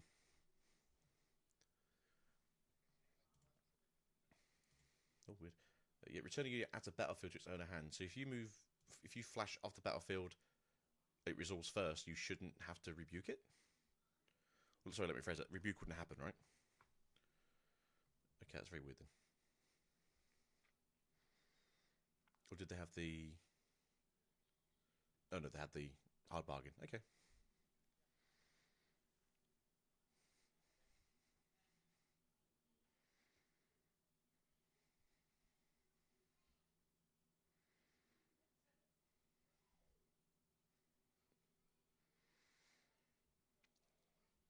So it's a very weird one though, because you technically push out a little bit more in this turn, but you're not really doing much instead. So you are 1 to 3, so it's not the worst turn to be on. But then you can just play out that forehand again onto the overzealous battlefield.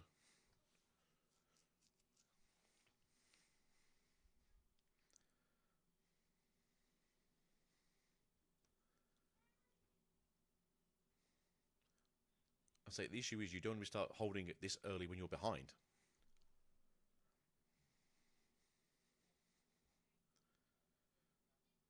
So the forehand here. And then you just put it on the seat of power. Yep, there you go. I hope you got enough rebuke. Because that's the problem. You're now, because you're 1 point ahead, you can just hold now.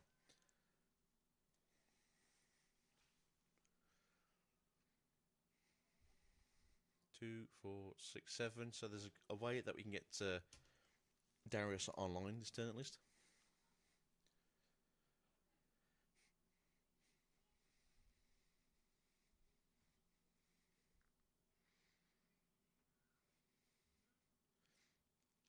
And there is also a ride the wind in the hand as well, so if they do tap out with the Darius and the other players just trying to mess around with, they can go to the other battlefield and just hold that one.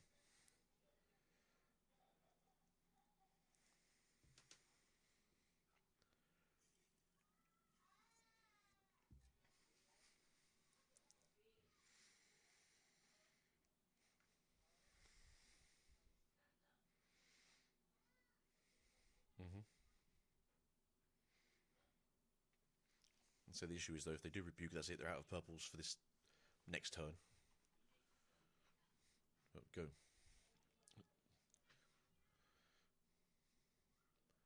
Say Prism's got 3 up still.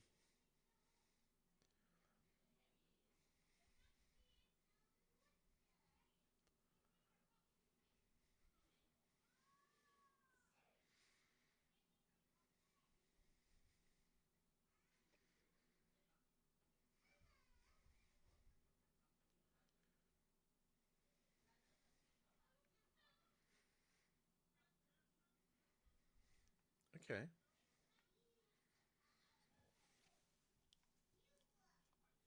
Okay, that's what I was thinking was going to happen. So now you walk the hopeful in first, right? No. Oh. Oh. Okay.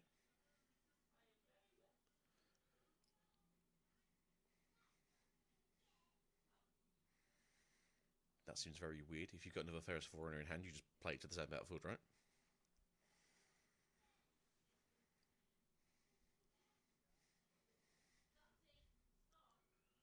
Two and 1.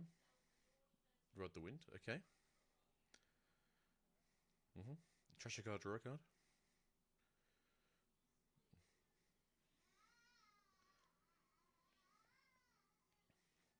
Okay. Okay. Yeah, okay. That's cool. Yeah, I don't hate this one. Yeah, it's a bit weird, but I don't hate it.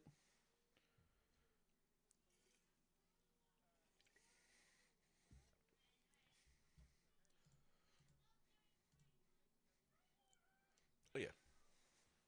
So I don't like it, but because he's so far ahead, it's not so bad.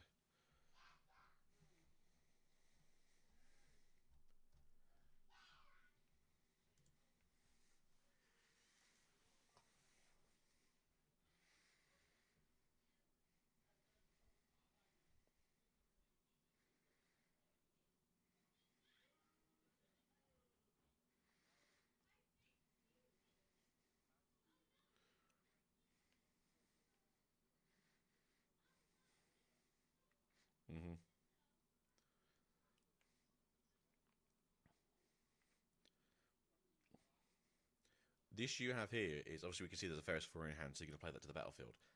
Is you still have to have a way of being able to get past that Ferris Forerunner and hold both battlefields, or at least try and hold one into the following turn. That's the issue. So we've got 2, 4, 6, 8 on the side of Draven. Getting rid of the Rexo makes sense because you'll be on the hold rather than the attacking a second. You can play the Ferris. That gives you 2 runes left to use. If you've got access to another Rebuke, then that's basically your upper turn then.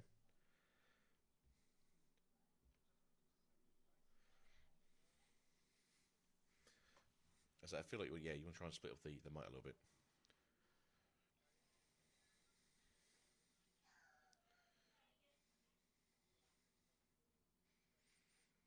Mm-hmm.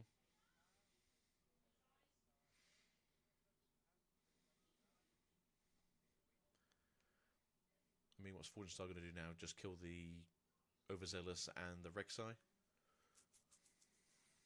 It's not bad. Titan. Get the... Going to trigger it or not?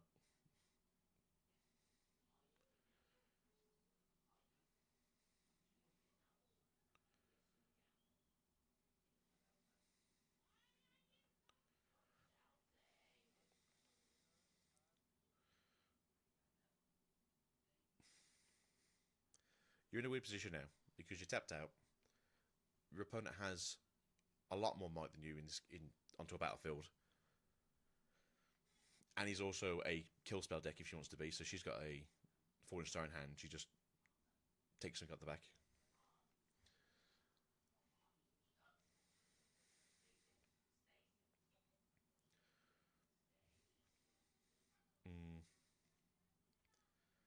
Just feels very strange of a turn, especially if they can do another Forerunner.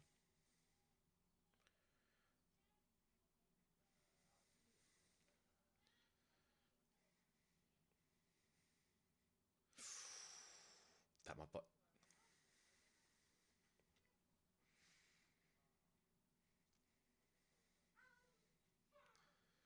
Mm-hmm.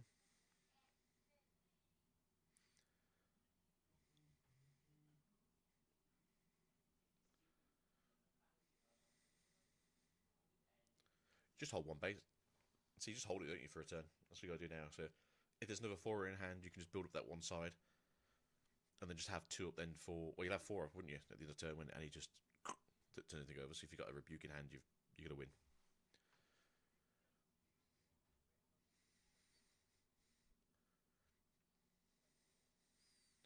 Oh, okay. I'll do this one. Yeah. I feel like you want them to like try and fight both battlefields, and then they have to basically try and split it in half.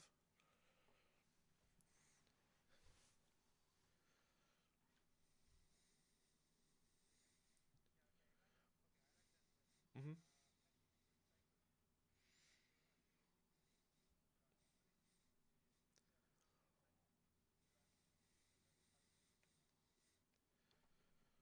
Mm-hmm.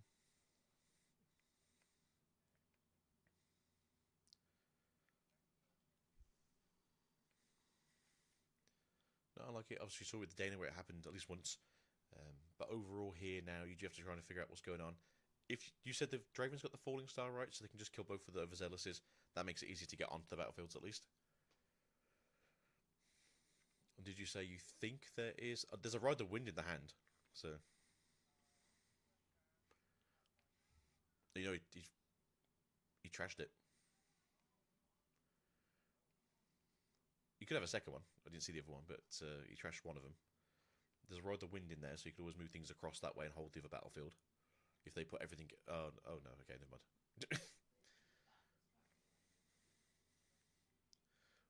Well, no, it's more the fact that Thundersong just turned up.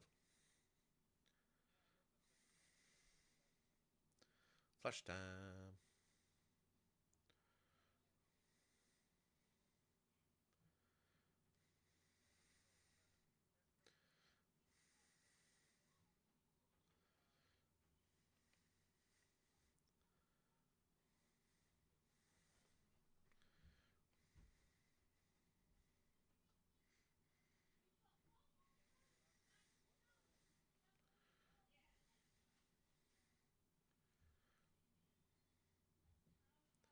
It's like, yeah, do you just trade with this, or do you use your effect to...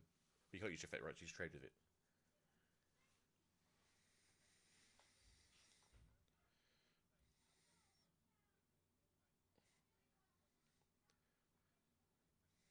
Mm-hmm.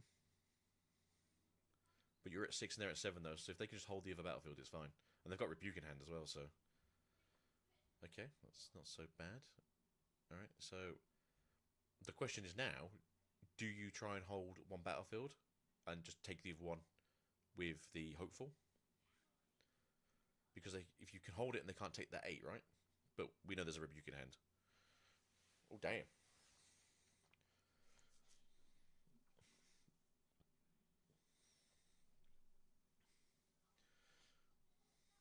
Mm-hmm.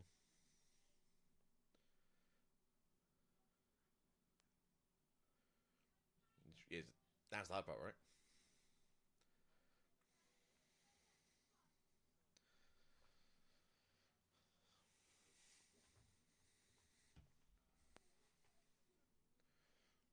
Mm-hmm. So here's the issue. We know there's a Ride the Wind. We also know there's a Rebuke.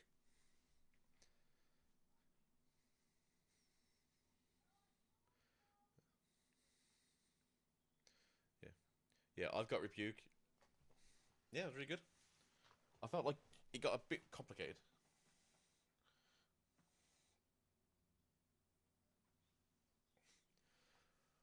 My episode looks like they've already been recorded as well, so hopefully we can get in, get out, watch Alan, get out of there, swatch the streams over to the other one, and then we should have 3 rounds of fun times. It's only 8 PM! Thank God. Oh, no, I'm saying we still got another 1 round, but I mean, yesterday we had like 3 rounds left over at this point. Yesterday was weird. Yesterday was a weird day. But I think it was like a weird, like that turn, like the second to last turn was a bit weird from Prism. But obviously, when Thundersong comes out, things do get a bit jumbled. Can't wait to see him in set 3 with Full of the Hunt. And somebody was telling me you hold priority now in set 3. I don't know how this works. Oh, we lost the stream. Oh, it's back in.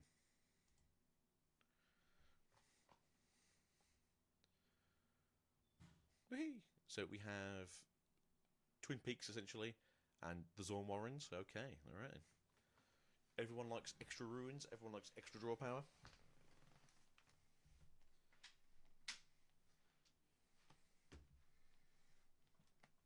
I'm crashing again. See, I'm okay on stream. It's just for whatever reason, the stream is crashing, as in the Riftbound stream. Not me.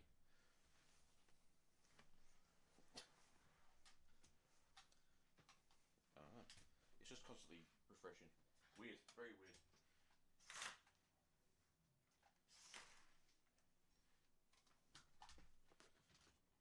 Okay, so far we've got a bubble, and we're bubbling with the bubble, and we're doing a bubble, and nothing's happening over here. Leroy, what's happening?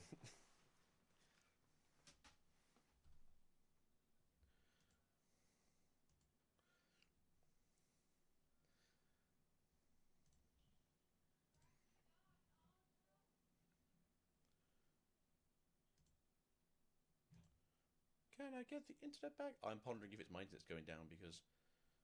Oh, so the children complain.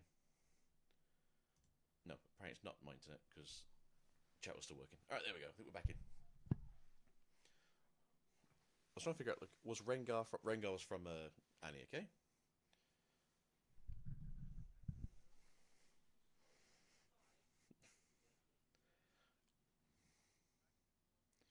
Well, hey. Annie plus, Annie extra. Damn. Damn. So we're going to double trash, double draw?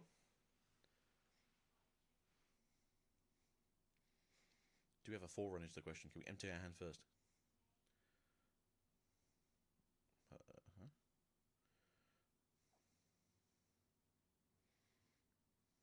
Okay. Okay. There we go. There's a forerunner.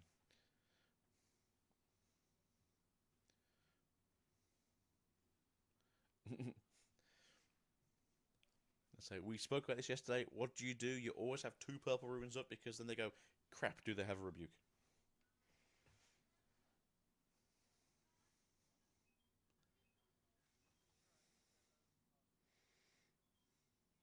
No, but it's still probably in the back of their heads. My opponent's got 2 ruins up. What are they? They're both purple. I have to play like they've either got it or they don't. Hey, he said Mr. Darius. Well, we know he's got rebuke, but he doesn't know.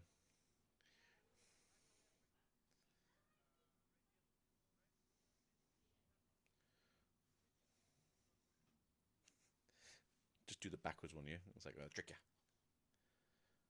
What you got, sir? What you got? Rebuke. Oh, I'm going to rebuke your rebuke.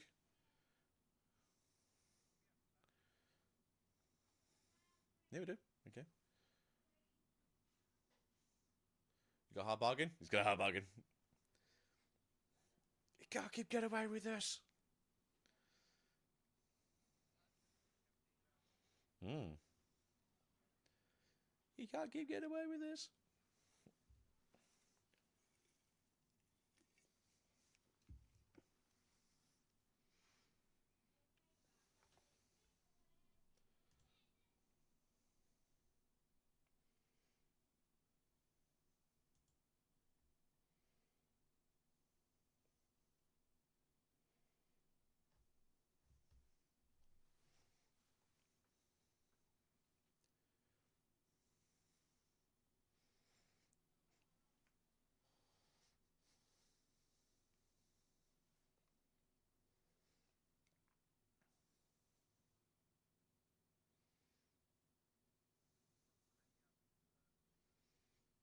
Mm-hmm.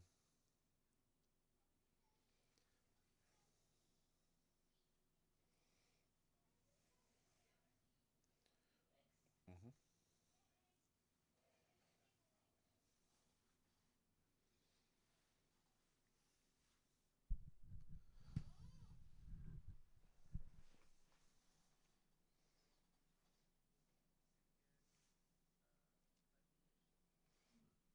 That's the thing, right? A lot of people forget, like, tempo is absolutely the key of the game most of the times, and if you can have 2 runes up extra every turn, or you can have 4 runes up extra every turn, then you're kind of winning every turn.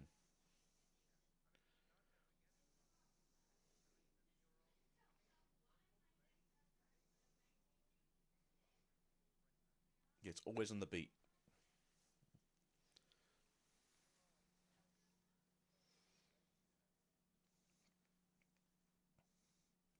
And say, do you have it? Do you have the big boy spinning axes?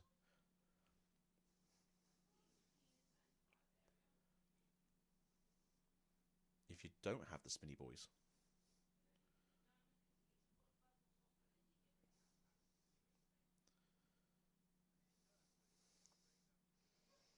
the aftermath, yeah. Well, we know there's a rebuke, right? Just rebukes, right?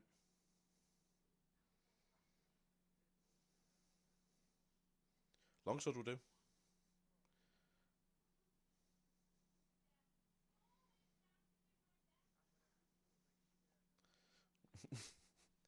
You think 3 damage is good? Look at this 2 damage. Yeah, 5 into 6 doesn't really work very well. So, oh no, the Rexo.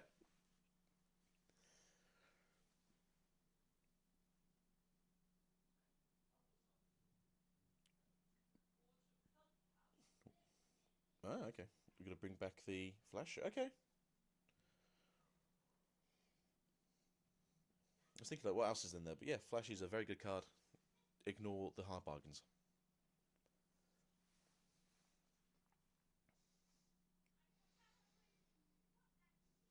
4 to 4. It's just 4 to 5 now.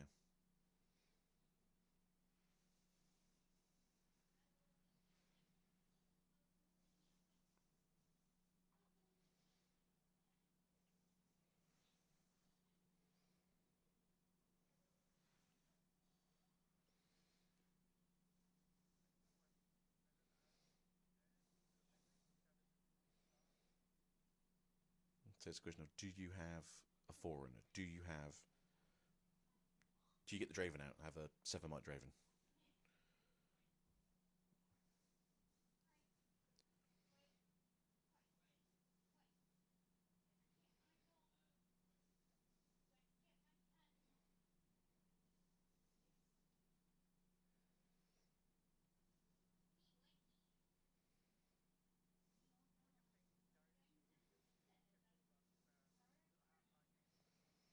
Yeah, because you can lose the play.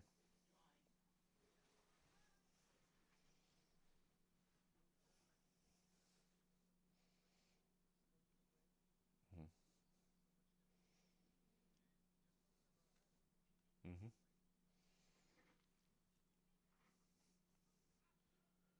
To be fair, though, we all know that there is a flash in hand now, so you have to have a hard bargain for something just in case they've got a hard bargain. All right. Well, we know there's a Ferris 4 in hand too.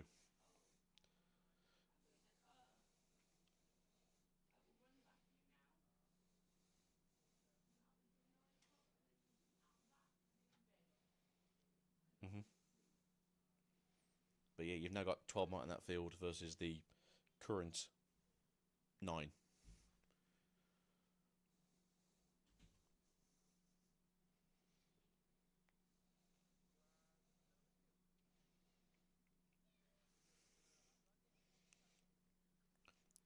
That's the thing, isn't it? Do you hard bargain possibly a powered up Darius that comes in a second, or do you flash out your stuff and let them take the battlefield?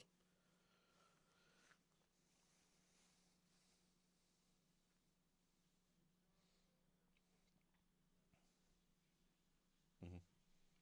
Have you had any locals that have had their delivery of flashes yet?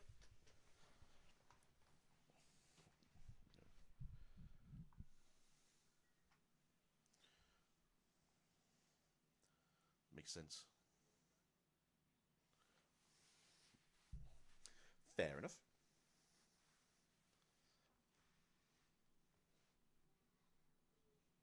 So yeah, worst case scenario here is you get 2 extra runes at the end of the turn. No, you can have it, sir. 2 to 7 Titana. Okay, that's 1 played. Do you play the Draven now, get it out, and that way Darius is ready to rock and roll?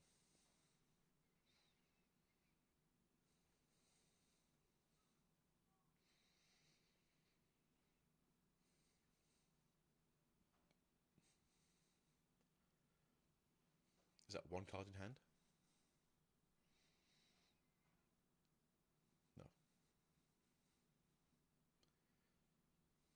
Costs 2 to... Okay. So that's 14. Yeah, 14 might there. Be a shame if someone had a rebuke.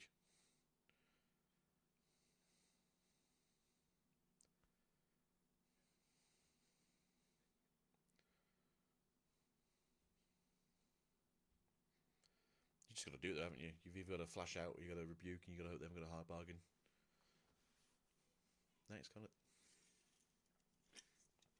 12 into 14, isn't it? So unless you got another longsword in hand, and you trade and get the 2 tokens.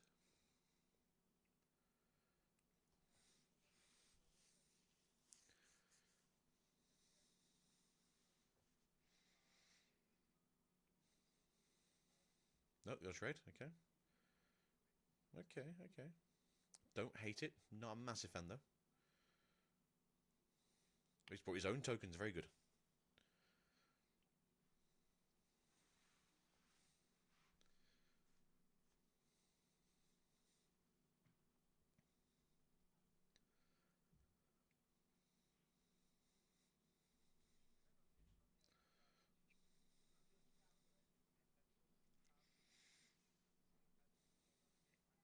Mm-hmm.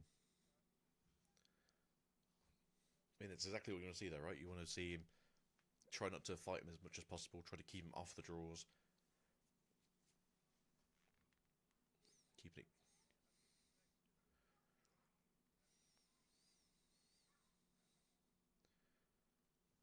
So he's not in a terrible position. I think there's a rebuke still in hand. I think there might be a ride the wind as well.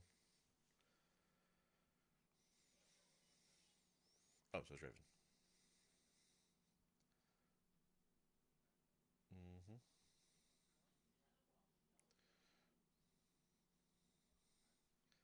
Yeah, so I'd say I think you got to rebuke the Darius. 2 cards in hand, I think, versus 5 now in the draw.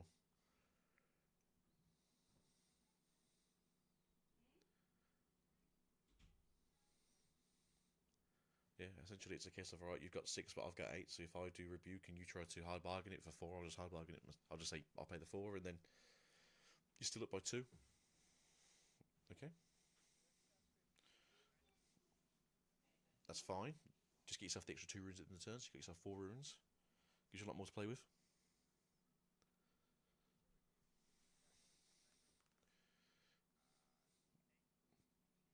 1 and away. Okay, okay, equipping. Okay, that makes sense. So you just sort of trade 8 into 7. And then you're going to try and make them spend something from hand and then you rebuke it. 8 into 8, yeah? Yeah, 8 into 8, sorry. I thought it was 7. Alright, you would like to trade with me?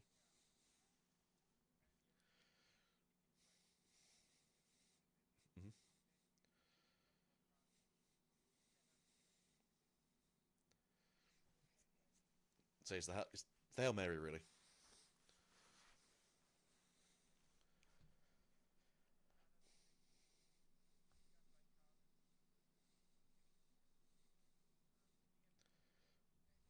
Rebuke, okay. That's fine. Do you use your own rebuke, yeah?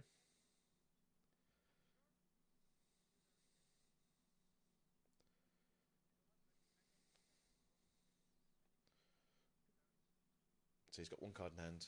Pretty much dead here now to rights. So yeah, if you're hard bargain, it's fine. It doesn't matter because you still just get what your runes back next turn. And then flash to trash.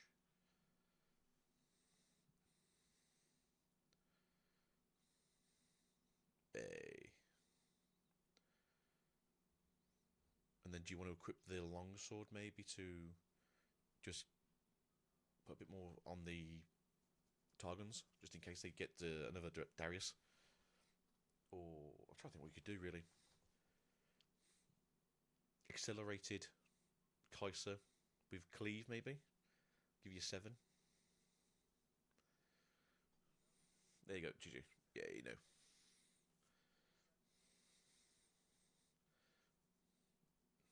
There was another Darius in hand, okay. No, I think he asked him, like, what was in your hand, and that's what he showed him. Because he go, what's in your... He looked like he went, like, what's in your hand? He goes, yeah, there's nothing I could do.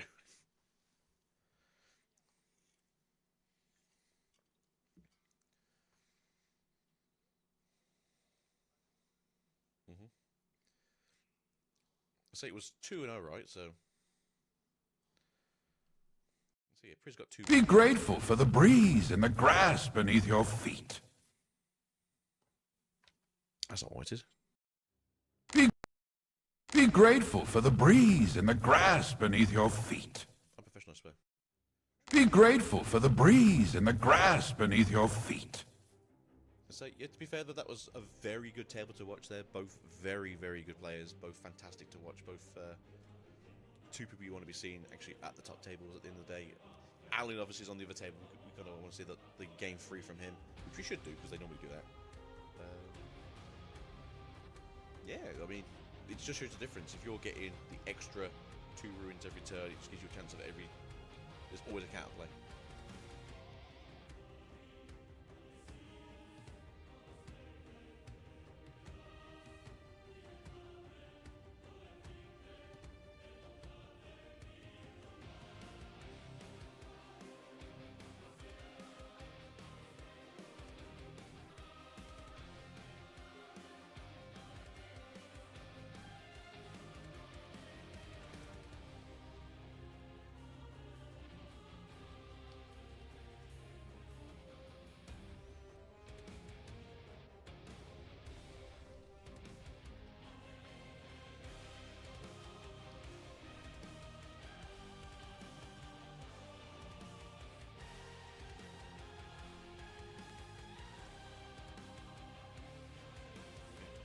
X2 has a chance of going into Top Cup, but there's obviously like possibly 10 people who could have X2, or there's 9 people who got X2 and someone's got 11, 1 and 1, and obviously that will be pushing somebody out, so there you go. Because Alan's currently the only one with a draw in Top Cup, right?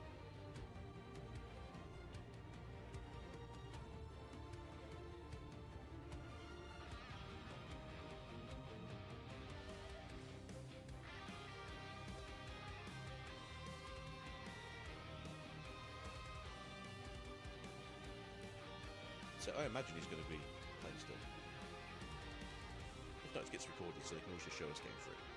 But that one was recorded by the looks of it and also cut down a little bit, so there's a good chance we'll see Alan.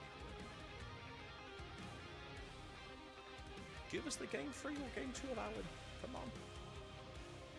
Well, that's the issue, right? Because it's game 2, that means whoever's playing the game 2 is probably going to win.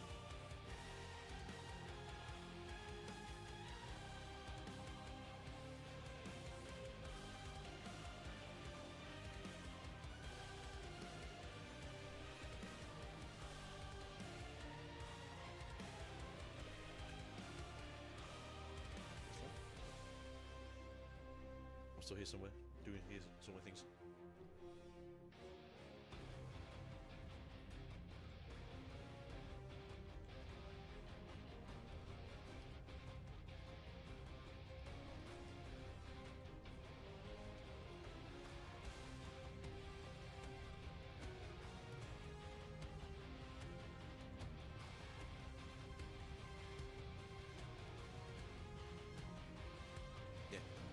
I want to see the Jinx match. I want to see what Jinx is doing, because how the hell are you getting Jinx into this position? You just somehow bombarding your opponent with like 3 constant mega death rocks just constantly churning out.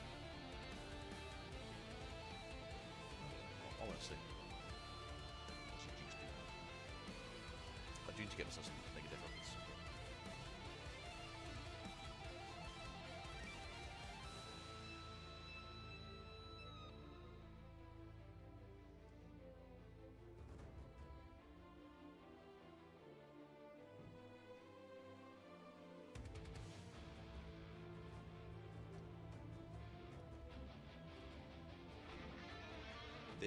This is a thing that I will tell you every time. Brian is Keebler. I'm terrible with names, and it's like one of the best well-known Magic the Gathering players. Will tell you constantly, goes, card games are RNG. You have to have some luck in them, otherwise it's not RNG. You could build the best, most constant, amazing deck, but if you get something out of sync, so you lose a turn on a draw, especially since we don't have a lot of draw power in Riftbound. You know, that's what it's be, but you know, if you can be as skilled as you want, but if you draw the wrong cards in the wrong order, it don't matter. Be grateful for the breeze and the grass beneath your feet.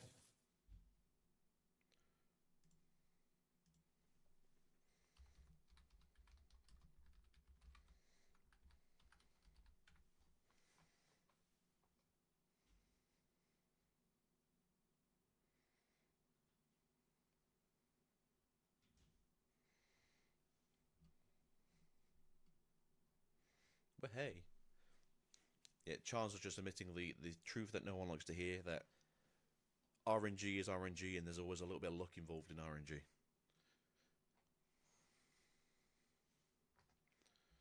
That's the thing that I always hear from a lot of people who say they're good at card games. It's like, you can be as good as you want to be, but there's still a little bit of luck in it.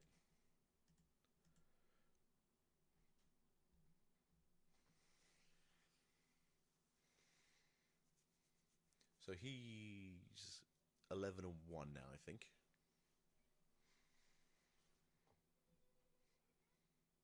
It'd be nice to know if Frost is 12-0.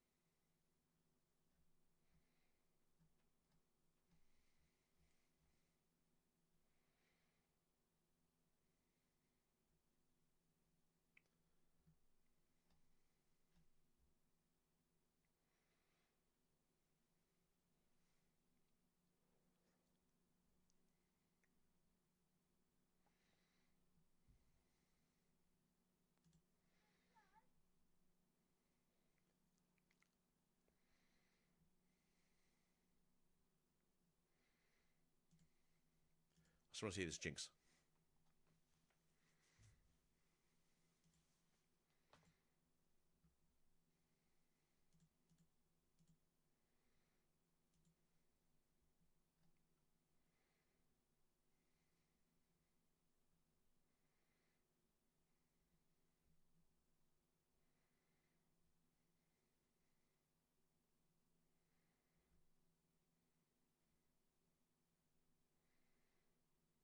mean, I can probably honestly say I've played probably about 400 hours of Riftbound, which is like nothing compared to the people I play against. They play like 15 hours a day, and they're not like this level of good. No offense to them, if anyone's here listening, you know they're still very good players. It's just they're not the best of the best. Except maybe like 2 of them that were shockingly good.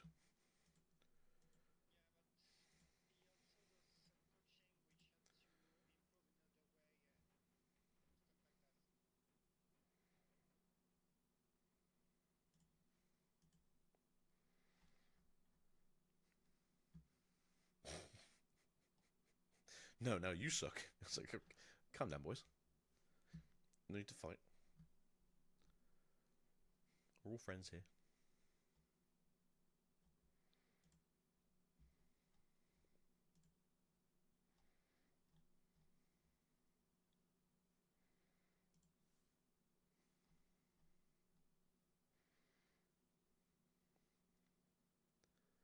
I'm gonna play devil's advocate again. I think it also depends on how many Aurelias has he had to go against today. Well, I suppose over the weekend.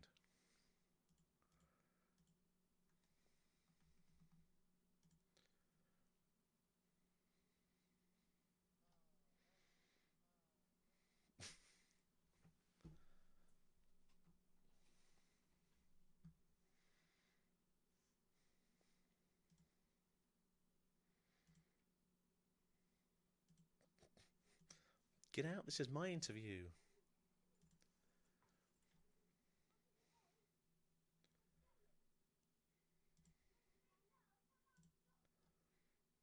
The angry children are outside shouting, and I don't know why.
I mean, I 100% agree, but it's also a very different deck compared to then.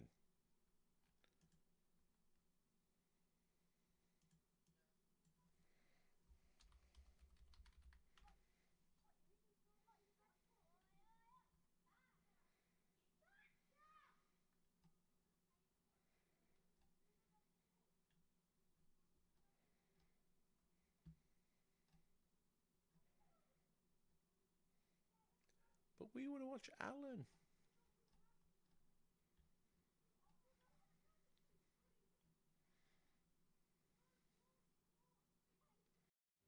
Be grateful for the breeze and the grass beneath your feet.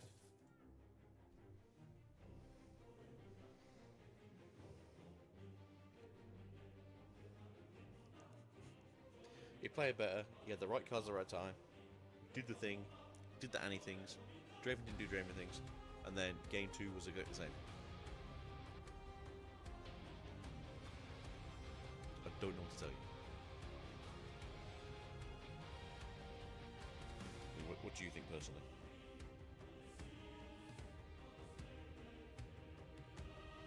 About this matchup, you know, it was a case of he played better, he was better, and then Draven just didn't do the usual Draven things because Annie was just on top of him.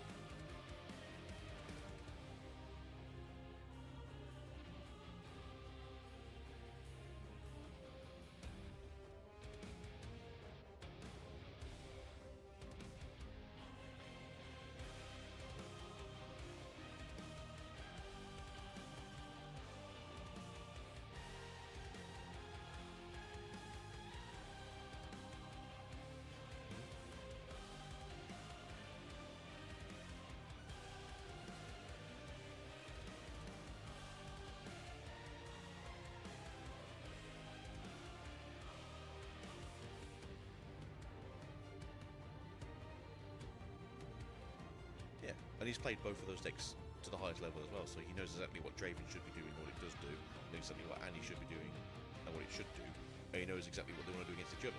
So,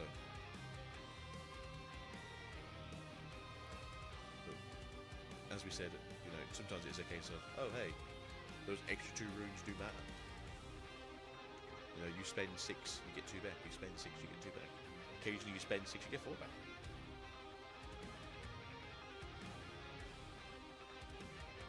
Ivan, please stop. Why are you in my ear whispering sweet nothings? That's not a joke.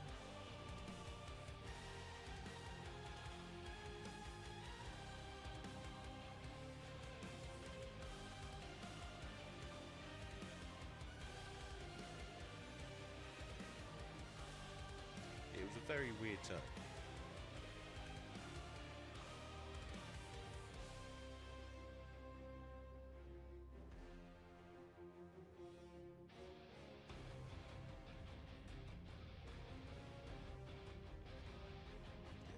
That's a big roll.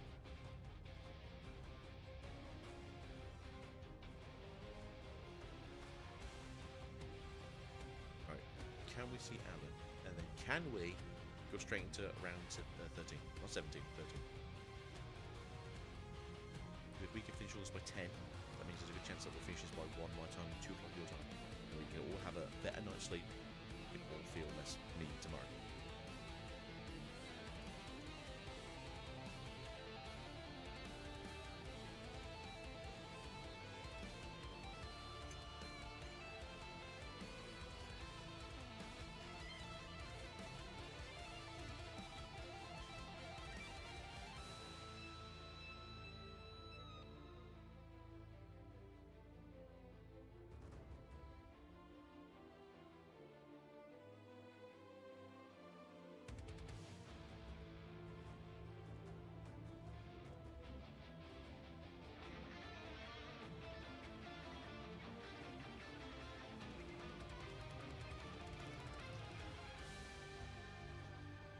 So, is this a secret no one was meant to know? Yeah, you play a game of everything is in 2s, so you want to go turn 2, get 2 points. You want to go turn 3, get 4 points. You want to go turn 4, get 6 points. You want to go turn 5, have 8 points to win the game. I don't know if this was meant to be a secret that we weren't privy to before, but I'm now very concerned.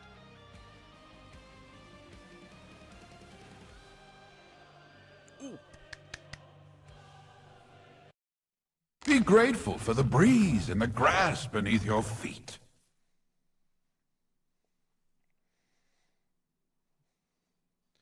Versus Draven. Apparently it's a very close matchup. I didn't really think Ezreal, as a rule, was very close to Draven in terms of power level, but Alan is also very good, so maybe it's more sway towards the Ezreal this time. What do you think? Are we just voting for Alan because we all love Alan, or are we just voting for Ezreal because he's better than Draven?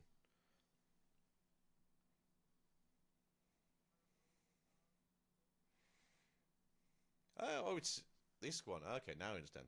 Look, we had white hair earlier. But they are in game 3, though. Ooh, Aspirant's Climb versus Arena's Greatest. All right, then. So it's just 8 points, then. Very good. But yeah, as we were going before, obviously you want to get 2 points. So it's 1, 3, 5, 7, 9. Very good.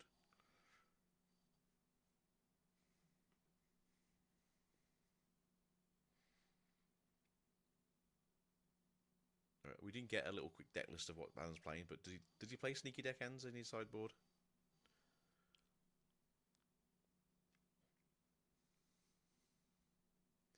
But he does have Polish Ballmon sleeves, everyone's favourite. Right, and go for a little stacked deck.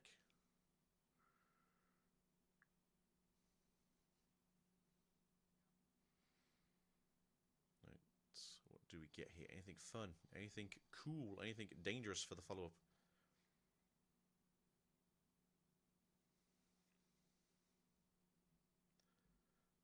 Fair enough, yeah, alright. Double stack deck. Do we have a third stack deck? Or do we just keep it up to gust it back to hand?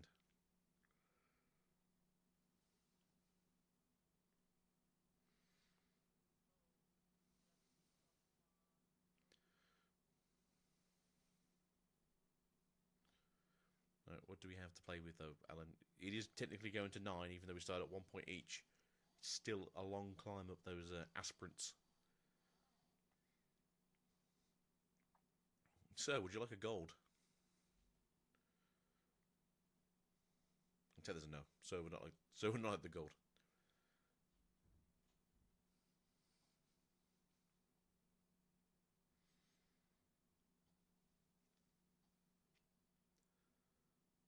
Deflect is a pain, but he does have Gust in hand, so can be very annoying if you really want to be.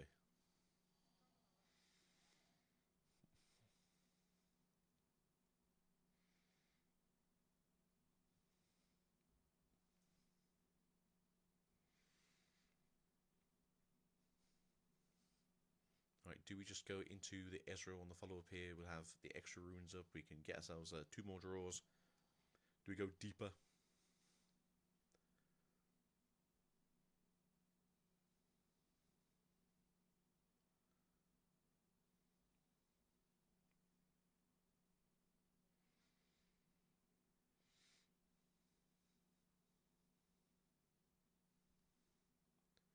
Okay.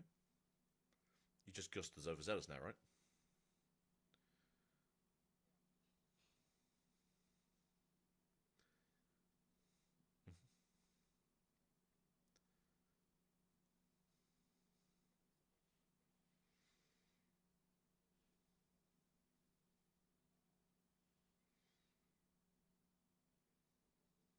Mm-hmm. So it's a very weird one here because neither of these battlefields are worth fighting over, so to speak. There you go, Wages of Pains instead. There we go, very good.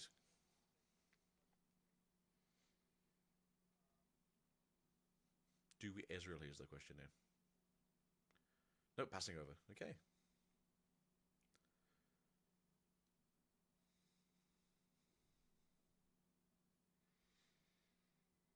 Alright.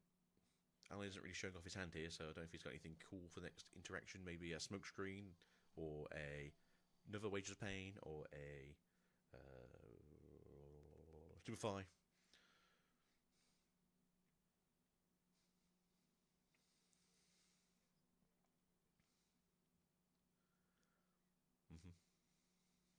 Yeah, okay, going in. All right, 2 to 4. It's not terrible, you know. It's still, sorry, 2 to 5. Still within reason. You got 2 more turns essentially to sort of fight this back. Alan still has this in.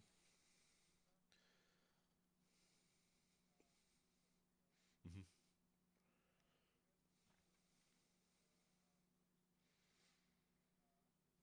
Mm-hmm. So I think there's 2 in hand as well. So it's not as though it's not ready for him. 2 for a tide turner. Okay. Did you? That seemed weird, but okay.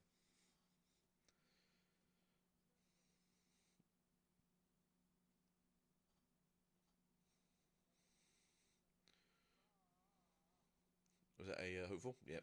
Okay. I mean, what we got here on the side of Alan, he has 9 up now. I mean, if he's got a beautiful Watcher, they could always come down and just take off this battlefield.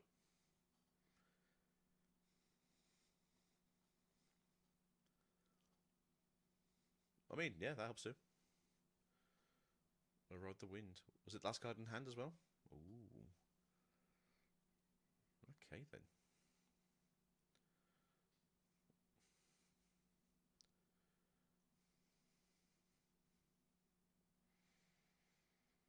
This is a weird one in my opinion.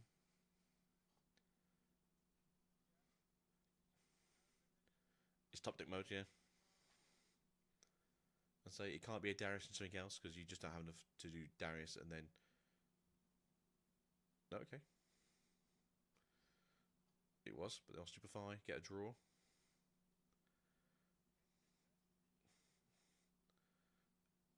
Yeah, 7-6. There we go. Very good. That's it. 6-7.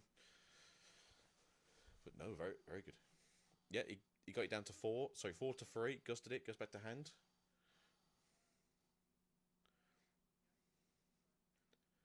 Oh. Oh no.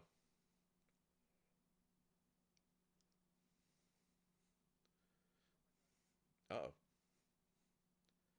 That was a weird one. Another card sharp. Okay, obviously in this situation though, he's still ahead. It's not exactly the best position to be in here for Alan.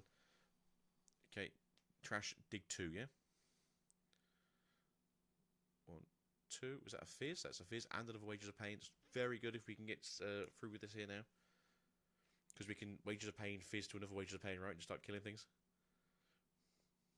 Because you can walk the card sharp in, right? And then take everything out if you just whack everything.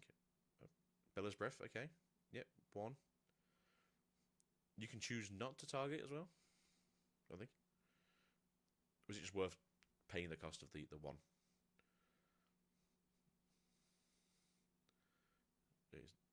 Okay. Oh, he paid he repeated it. May make sense. Okay, that's done.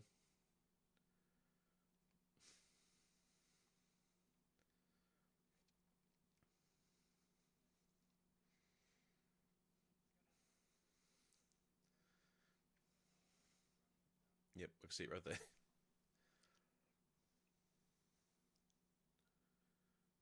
So he's once again on top deck mode.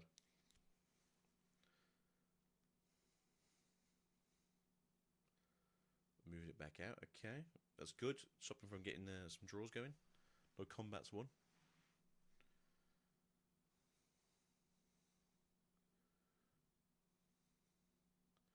I mean, he's still in the lead. He's going to be at 3 points ahead right now, which doesn't always matter too much, but at the same time, that's a big-ass Draven. I mean, situation here is obviously you want to have a rebuke in hand, so if they walk in and fight you, you can just fight them back, especially if you've got 12 cards up at the background there.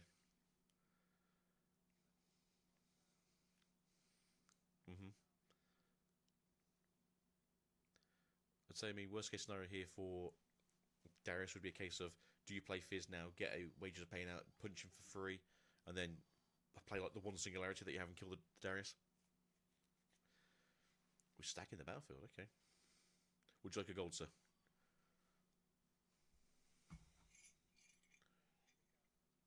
Oh. You never... Yeah, would you like a gold, sir? I'm feeling very generous.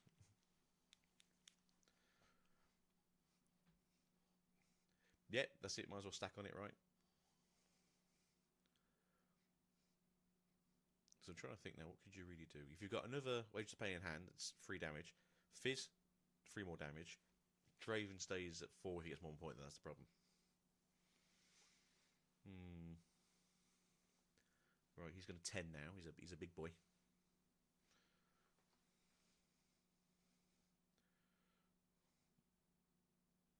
Yeah, I love just punching over Zealouses.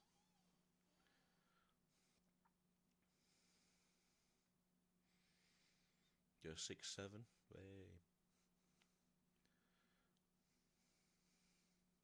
Yeah, perfect.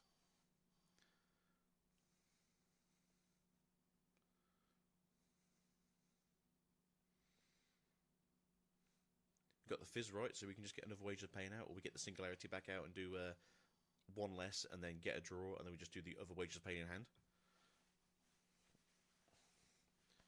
Okay, was that a smoke screen? Yep, that does it too. Because he does the Ezreal effect, yeah? Oh no, he's playing the gold. No, it makes sense. Bring everything else back now. So he goes to 6th in the following turn. It's going to be close now, right? Because it depends on what's going to be drawn. If you get a cheap card and a Darius, maybe. Or a Darius and then a Hopeful. A different Hopeful. They're not the famous one.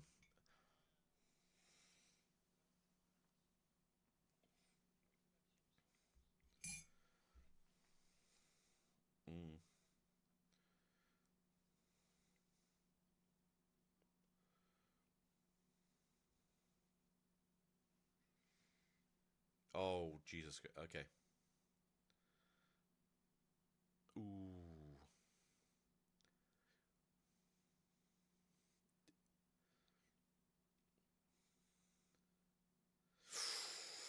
Show us your hand. Get rid of that Darius, right?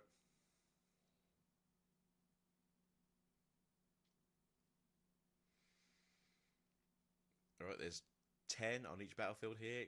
What can you do? Not enough. There you go.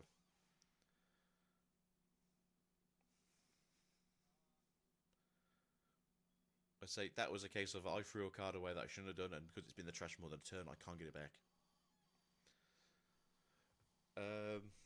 I don't know if it was all on Alan there, to be fair, being the best man he is. He's very good. He's a professional. He's probably one of the best, if not the best player in the West.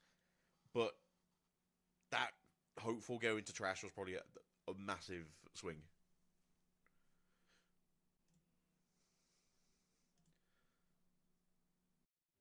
Be grateful for the breeze and the grass beneath your feet. Mesmerizingly beautiful, or if it was just a case of it should have gone differently, especially with the Darius in hand.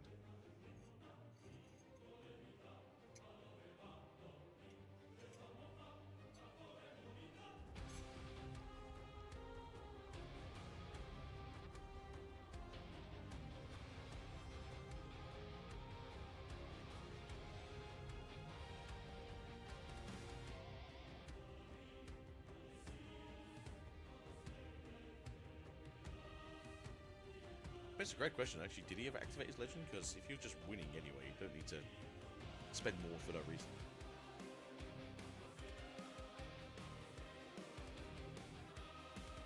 His legend ability. Ezreal, when you spend 2. Sorry, when you double target on it, right? And it's a case of, like, it was only really Singularity and Bella's Breath, right? Were the 2 times he targeted something. Yes, that's nothing. I don't know, to be fair. Yeah. As I say, you're not going to overspend just so they get an extra draw, because losing an extra card is not always a benefit to the draw.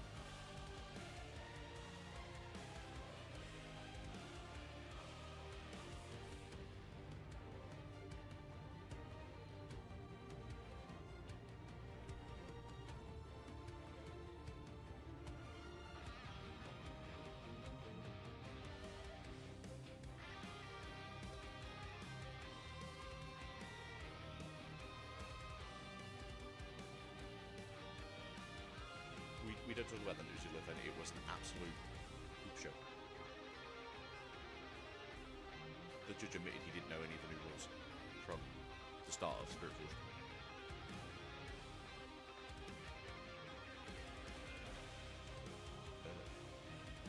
So this was from the round before then, because we just watched round 12. Uh-oh. Well, our ZQ is now 10, 1, and 1.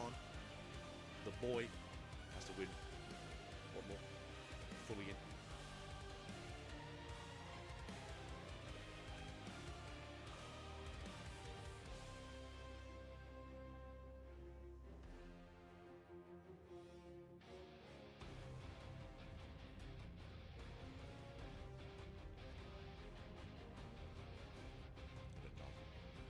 Say yes.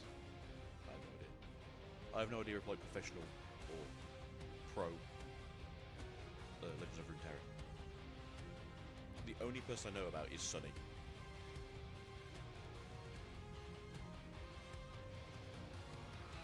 I don't know Sunny. I think Sunny was there this weekend, but I didn't see him posting anything. I know he was at Lille.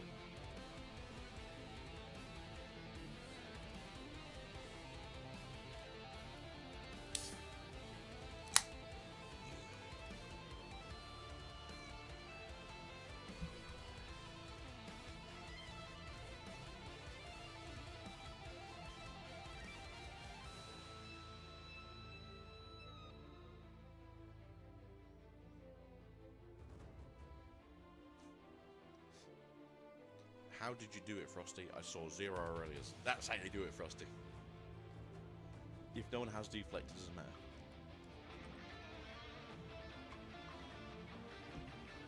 I think they were talking to someone in Lille, or somebody at Barcelona, and they did like really well, like a weird champion. And they're like, how did you do it? It's like, I saw no Dravens all day. He said, my first round opponent was Draven. I beat them, and then I didn't see another Draven until top cut.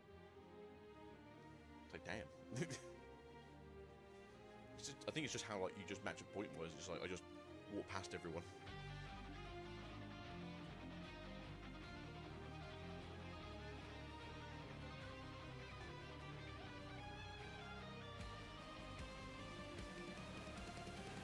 So I know there's a volley bear a couple of rounds ago who was like number 32, like position 32.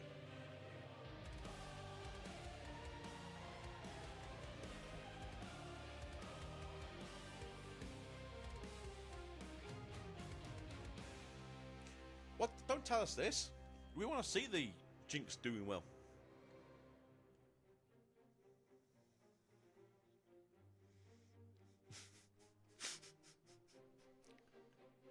Remember that really boring round where everyone was like... Well, it could have been the other one, which was really, really good. Everyone was cheering, they were clapping, doors were opening for people. The disco ball fell down. There was confetti everywhere. Rice being thrown. It was great. They flipped the table. You missed it all.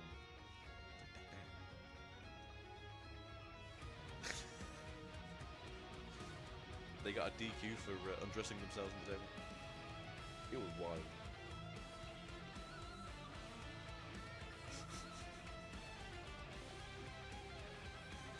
He was like, we can give you the really interesting game, or we can give you the really stale game. What would you prefer? It's like, well, stale game.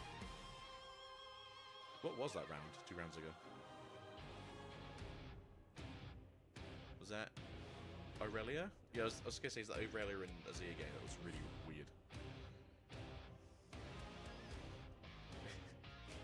We gave you this really weird Azir game that just keep walking to his death for some reason, versus the Aurelia that was really weirdly played for some reason.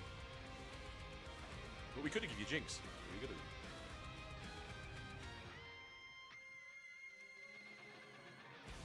Let's see, where is Aurelia's there? I think she's the best. No, she's the second best Aurelia's there.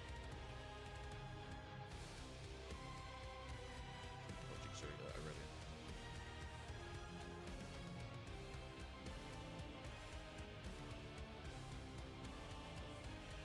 So we should be into 13 really soon, right?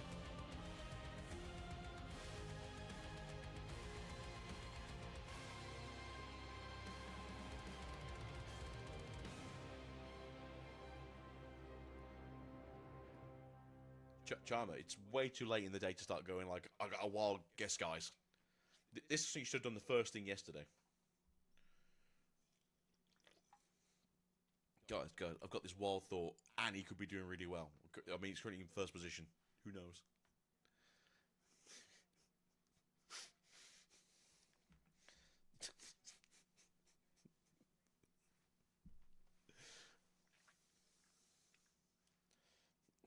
Guys, I've got this wild thought, and he's going to be really good.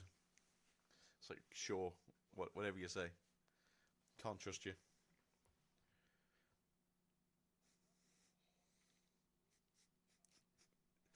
The most lukewarm, slightly cold takes, yeah.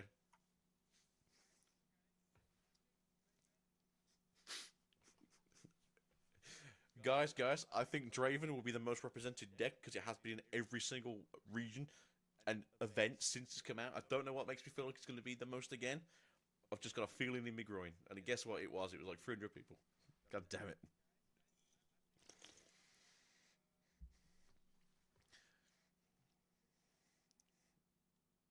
To be fair, that one's arguable. I think a lot of people were like, I don't know if it's going to help. But yeah, if you can't constantly get pushed off of battlefields, maybe it good. How about you fight me, you coward? And he's loving fighting, so...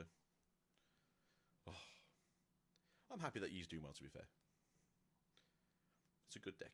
Especially like the mid-range Yi, rather than the dazzling.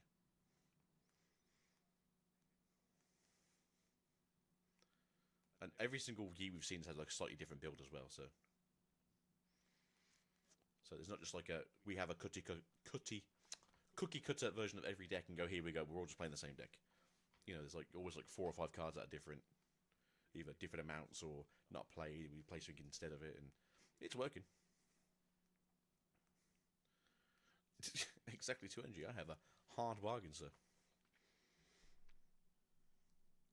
I feel like hard bargain should give you something.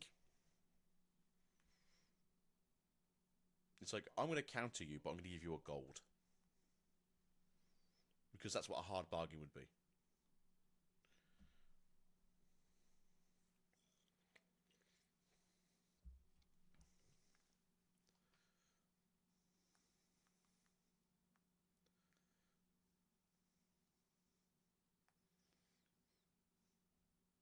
Charmer, who hurt you, man? You look ever so sad. Is it just the fact that he knows Annie's a good deck and he just feels like he died inside?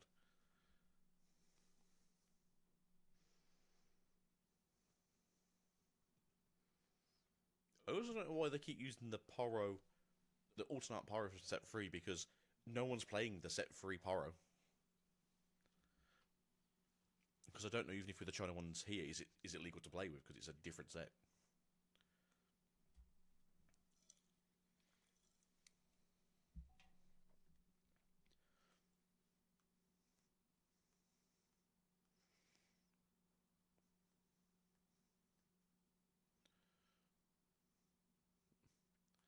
I think Plus should be a really cool dude and walk past this television constantly and just wave so we can see him. Eventually we'll see him. I think NA might be there as well, and like Randy's there, and everyone else is there. Everyone just walk you past and get waving. Hey team! Oh, who's this beyond the count? No, that's not Plus.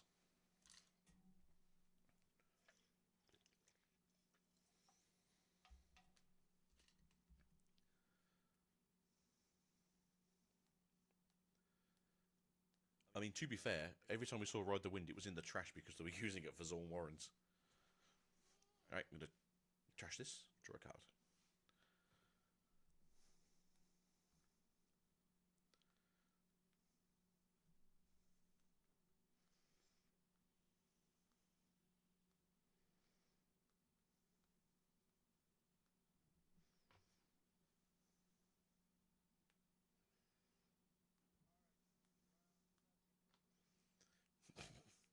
Any minute now, yeah? Any minute. Alright, we're doing better than yesterday. We're like an hour behind, which I'm okay with an hour behind, especially right now where we're going to go into Top Cut, and it gives you guys a chance to, you know, kick out the other 1,500 people and just have the top 8 people playing here and set up some nice tables. And I don't mind the hour and not 2.5 or 3 hours like we were yesterday. But if we could just hurry up a little bit, it'd be great.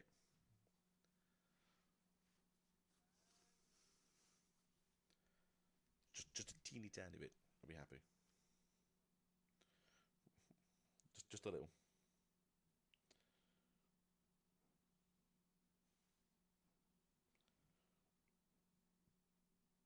Now see, if you go a bit more faster and a bit more forwards, I would be very happy. Thank you kindly.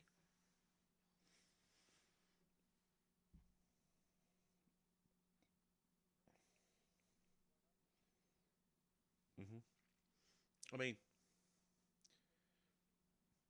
it came up though, so I can't exactly be too bad with them. So, Challenger TCG did get their best of Volibear in the end. I think he did pretty well, to be fair. I think he was like top 64 still, which is really good. What Volibear was it? Was it a... Wasn't... No, it wasn't Aurora deck. Never mind, ignore me. Boo!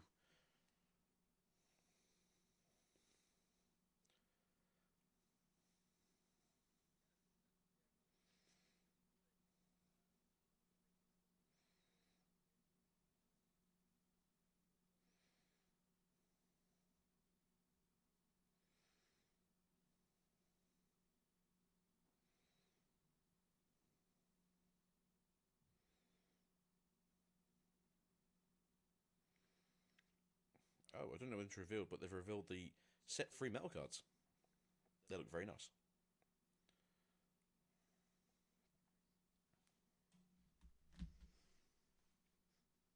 Yeah, I found out I can't go to Utrecht because work said I can't have the time off. I'm not going to Barcelona because it's like £1,000 to go. So I'm hoping that the winter set 5 event is a weekend I'm free. Or they announce it like now, so I can book it off.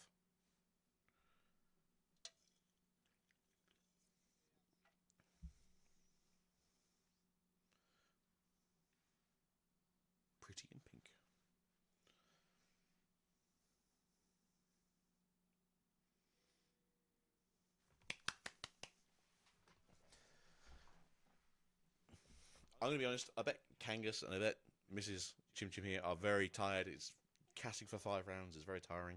Not like here where we get to have drinks constantly and relax and put a sweater on. They're in front of like 20 heat lamps and just dying. Nope, they've done all 5.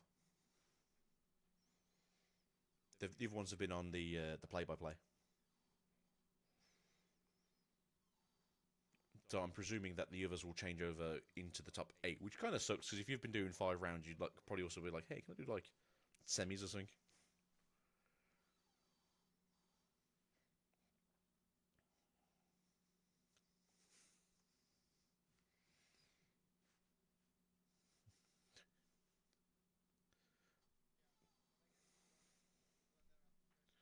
Yeah, especially for finals, you just want to have like whoever's the most awake. It's Casanova. Are we good? No. Here we go. Lovely. Let's get this into full screen mode. Be grateful for the breeze and the grass beneath your feet. The loss is still top 8 probably.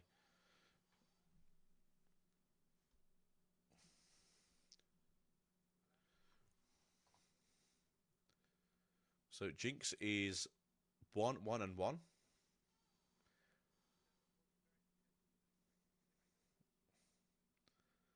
Yeah. I don't even think they can get. It's gonna be awkward, isn't it? Because there's so many people who've got like buys. I'm wondering if they kind of shook hands and went like, we'll just buy it, so that way we can get through still.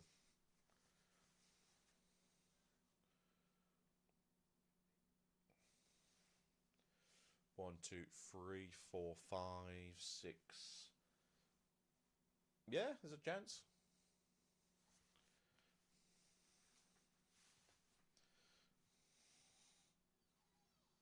I didn't know Abysmal was playing today. Well, it's a weird one, isn't it? Because if any of the 10 and 2 win, and then any of the 10 1 and 1s lose, then yeah, you just shift up the whole meta. Oh damn, there's a lot of 10 and 2s. It's a Teemo.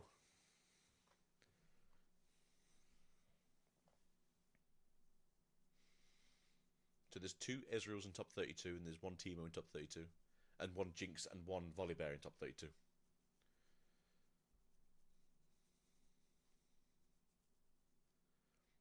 Anyway,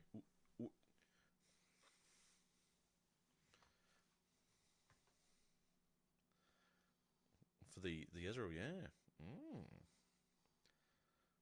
So you got to win now, if you want your second or third best of Ezreals. He's won 3, hasn't he, already? He's won 2. So this should be his third.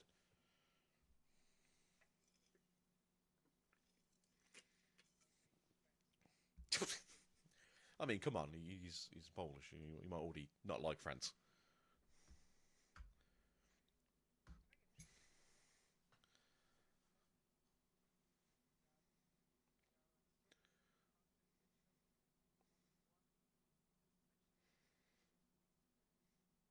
Fair enough. Maybe. To be fair, all the ones that I know were all very lovely people, I might add, before the rest of this. Hate every other country, so... And they're all lovely people. They're all very hardworking. There's nothing against the people. They just don't like anyone else.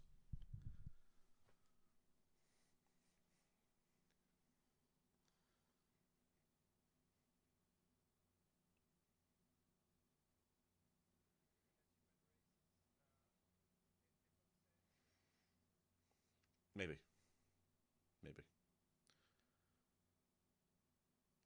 Please be the Jinx.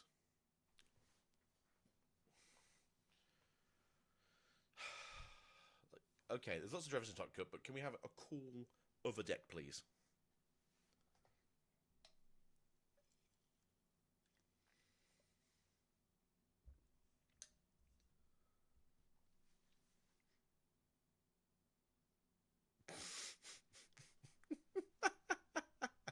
It's the gear heavy list. There's literally just the spinning blades. What's the other gear, please?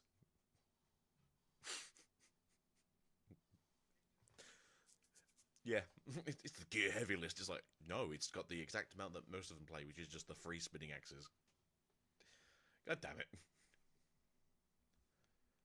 Reading ahead is a skill.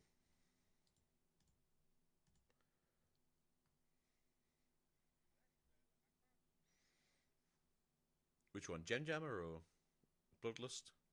Rail. I love Rail. I think it should be great when we get her own deck.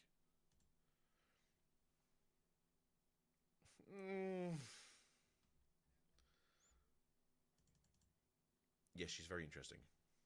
It all ties in with LeBlanc as well. I think everything ties in with LeBlanc, to be fair.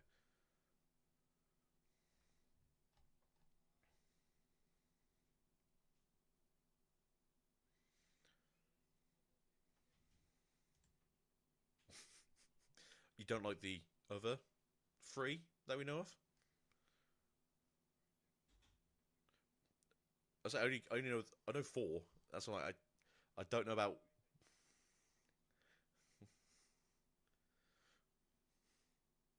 I suppose it's like, who do you consider that we don't actually fully know? I suppose.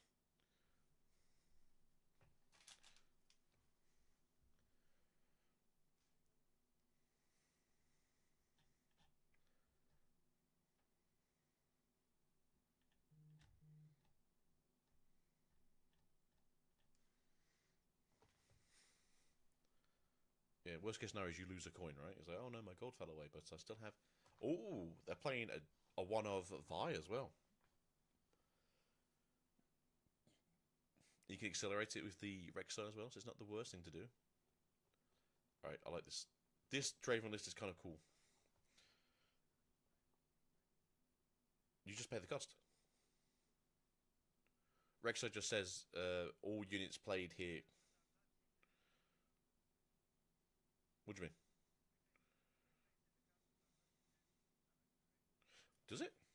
What the hell do we play this card for? Then we just ride the wind like we always do. Oh. Guys, a mirror match isn't 50-50. A mirror match is 100%. Because a Draven is winning. It's 100% because a Draven will win. There we go. See, even she knows. Oh, God. So apparently... So you go. Yes. No, you carry on. It's like, you tell us about our cool lesbians. We've got time. We've got plenty of time.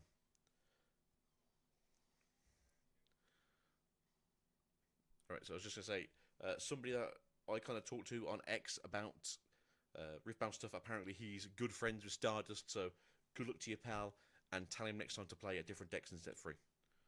Boo to Draven.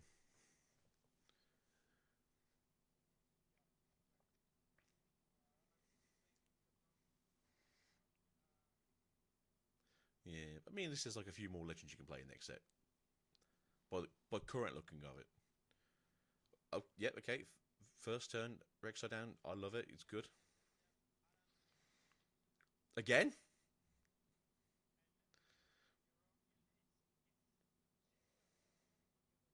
What the hell?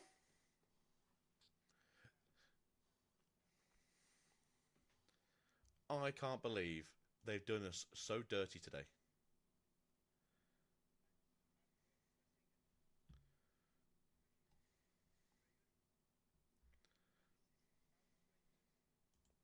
Outrageous, I say.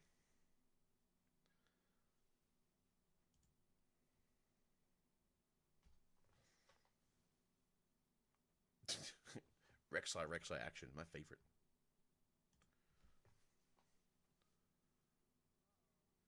Why is Aspen's crime so far over?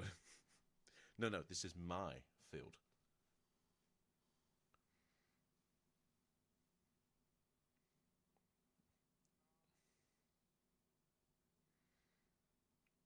Right, since this is probably one of the most boring matches we can see today, that wasn't the Aurelia Azir game. What lesbians do you know about in League of Legends that are main characters?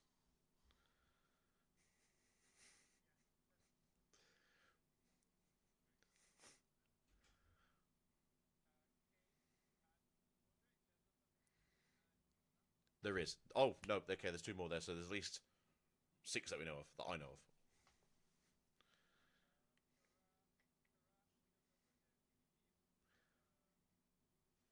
No, no, she's just a very posh French lady. Yeah, but being a posh French lady doesn't make you gay. Alright, alright. I suppose, as the Frenchman, you'd probably know, alright, so there's 7 gay people. Okay, who's the rest of them?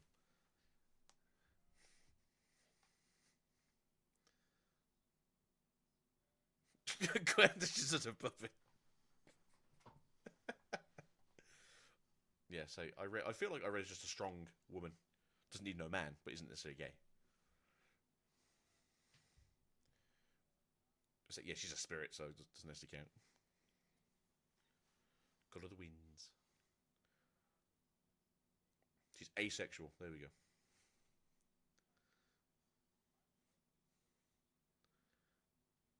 But that's only like the timeline versions. So in a different timeline, she's definitely straight.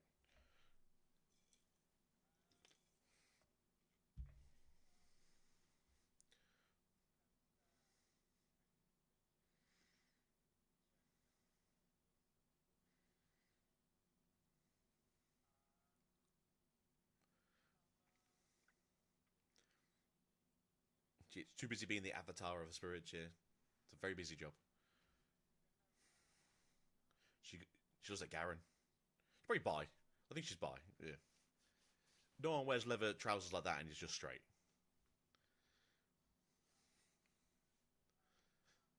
Yeah, so her and Diana. Yeah, he's just a spirit, so I don't think we can really count her as having asexuality.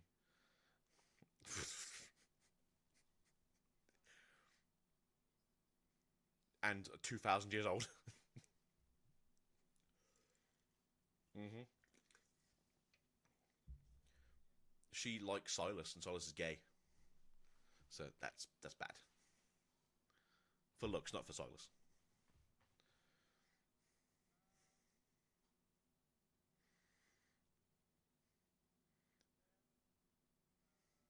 No, she loves a big, strong, square jaw of Jace. So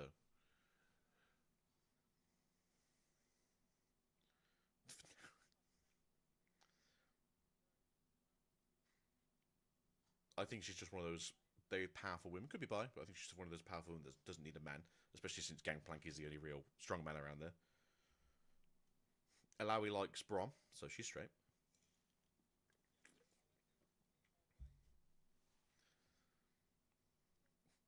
Can we take a battlefield here, please? Come on, people.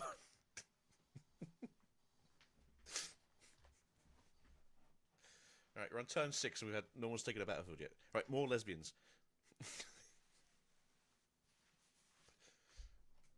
Nico is gay, yeah, because she likes Nidalee. I don't think Nidalee is gay though. Nico likes Nidalee. Oh, I'm getting out at.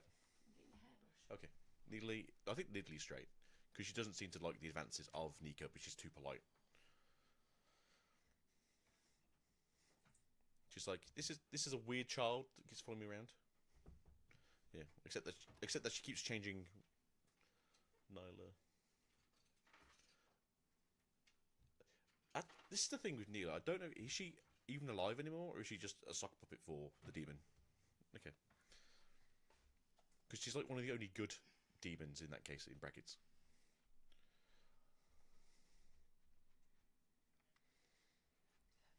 It is all relative. There's 2 points on the board, and it's safe. There you go. We got 2 points in, and we get back out of there. This is the weirdest game I've seen.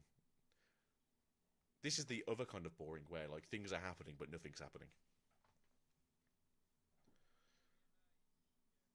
She's a robot, so yeah, can't really have a gender.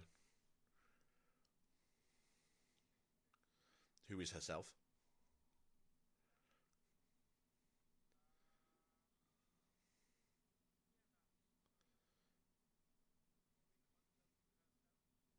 Probably.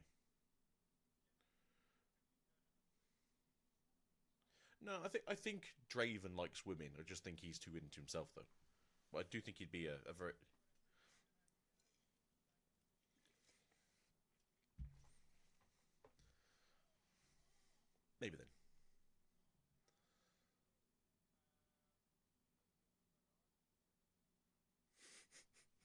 Different kind of love.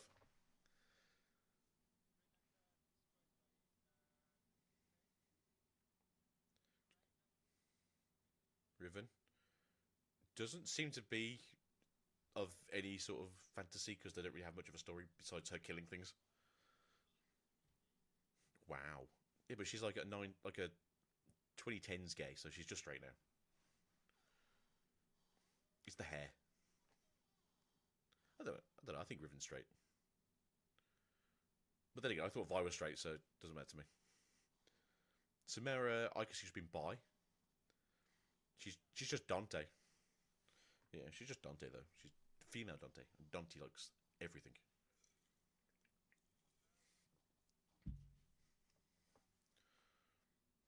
Mm-hmm.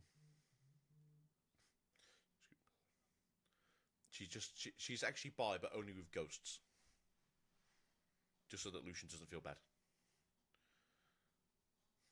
She's was it ectoplasmic sexual?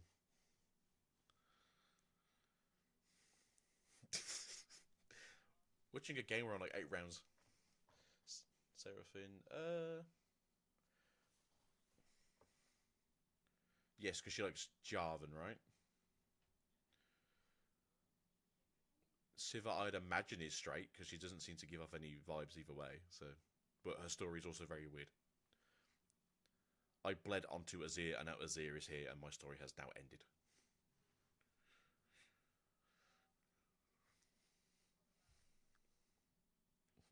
She can't tell you.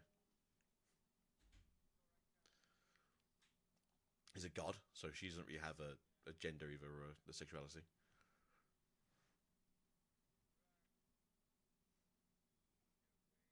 I think she's just too mad at the world to really care about sex. Uh,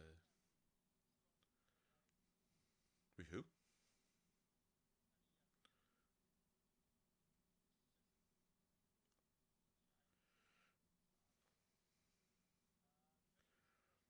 Yeah, same as Syndra.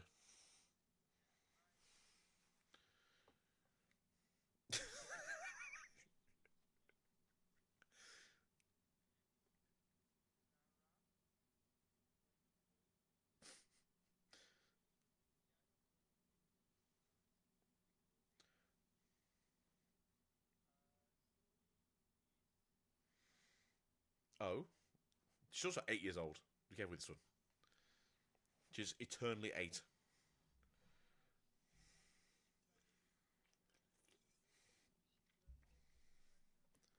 Yeah, doesn't she flirt with Ezreal? Yeah, she really likes Ezreal. Ezreal's like, no, I don't like this.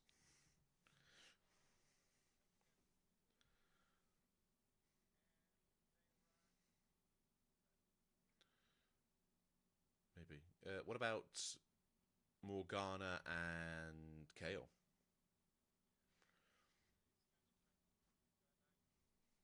But but they're actually people, whereas Janna is actually a spirit. Because Diana and uh, Leona are technically also in the same category, but they both have feelings for each other. Obviously, they're sisters, so they have feelings for each other. But in this case, I do feel like there's more romance for Morgana because she still cares about people, whereas Kale was essentially just like smited or be smited.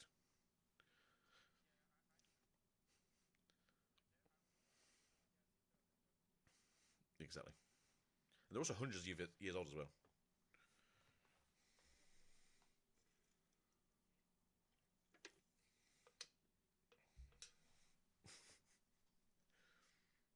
The people are dying. Yeah. But what about that hunky man over there? No, the people are dying. Also, they're on 3 points now. This is obviously a very, very professional casting and streaming that we're doing here. So there's 3 points on the side of Stardust, and there's 1 point on the side of Osmister. So yeah, and then how many gay characters are there in terms of like male gay characters? I feel like Silas is like definitely gay. Tarek is probably gay. Israel is probably bi. I'm done now.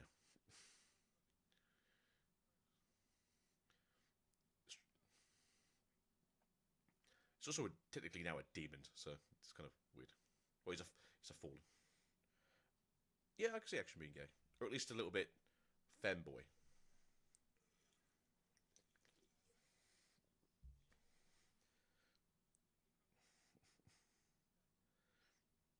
he can't do anything because he's just constantly in deadly agony from all the drugs he has to take to talk to his sister. No, no, it's his great niece, so it's like his brother's. No, he didn't have any children. He was literally the last of his Pacific line. I think he was just young. I think he was like 16, or he was just too busy trying to like stop slavery in Sarima, and then Zareth went, nah, it's okay. Zareth's an angry gay. Yep, he's also technically a spirit at this point. Brom likes Brom actually really likes Alawi. He likes strong women.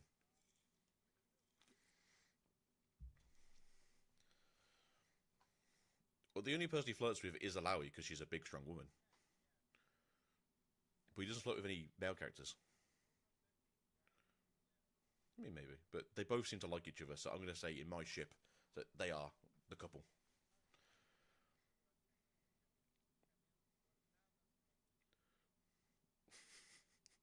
Now she doesn't have a lower half, it's now scissors, so a bit awkward. Although I look forward to her deck when it comes out. It's just going to be so much movement in that deck. It has to be. Her ult's going to be like, you can move into a battlefield and stun something.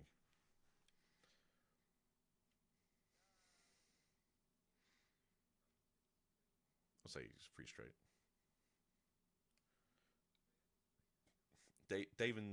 Draven is straight, but too busy admiring himself in the mirror. Dr. Miller doesn't even know he's there half the time, so I don't think he's got anything going on. Yep, because we know he likes Jinx.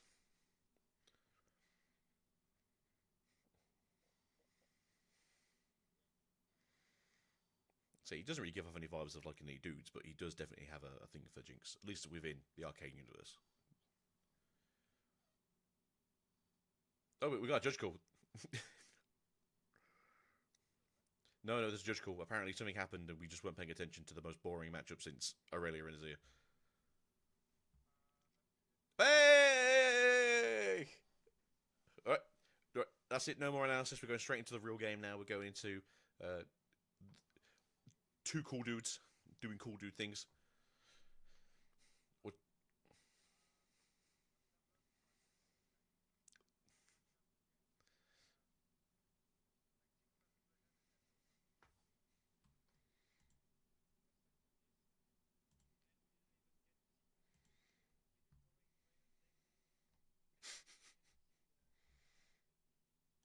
I am also very sad.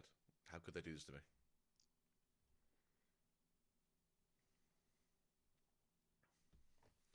Alright, we've got a turn 1 drop. Happy with this. See a Titan. Not the greatest thing for turn 1, but hey, having a unit is always better than no unit.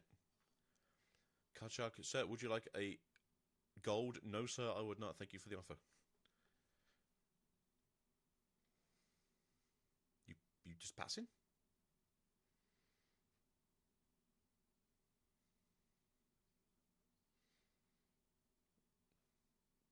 In Jinx? Ooh. I guess it makes sense because it's just the one that when you trash something, you can... No, this is the accelerate one. Okay. Okay, go into my field. Trash 2 cards from your deck.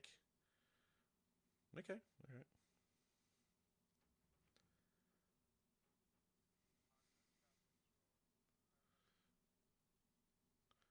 The Rek'Sai. Rek'Sai just seems to be the card that's taken over from Draven, right? Like, whatever space Draven filled, now Rek'Sai does. Okay, so that's it. 3 into 2. Unfortunately, that's a bigger number, so the Titan just goes away.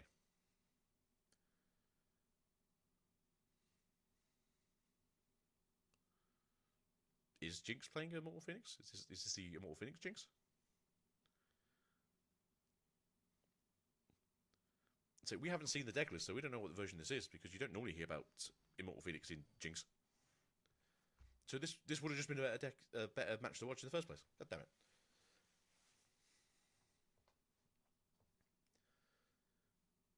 Oh, they got rid of the Watchers. That's a bit concerning.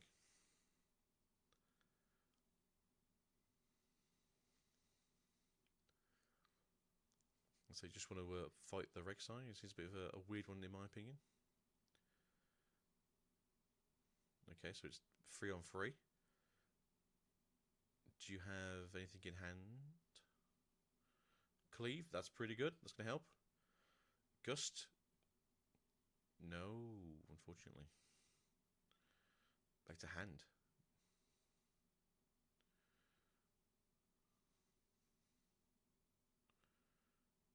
You can accelerate it?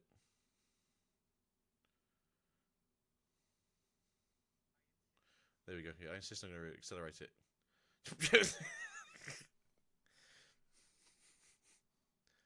Trading you. You got. Oh, Jesus Christ. Alright. But that's all 3 Stupefires though, so you know there's no more mini combat tricks. Jeebus. No. So as I don't know off the top of my head, is no, it is action speed. Okay, I was gonna say it's not just. No, it is not. It is not reaction speed.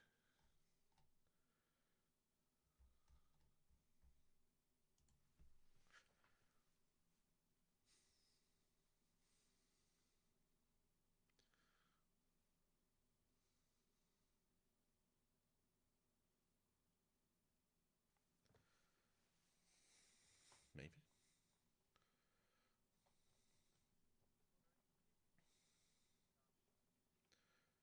I mean, the issue here is, do you really want to just leave the Ezreal exposed though?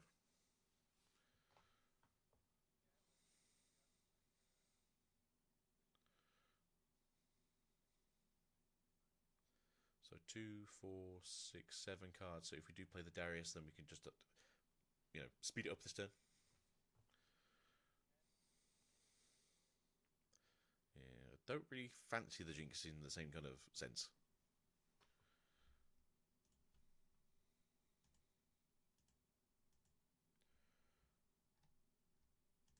Jinx is Assault +2, which is not too bad, so it's a 6 might if you accelerate it, and then when you play me, discard 2, which is, I think she wants a Vi. Do we have a Rod the Wind?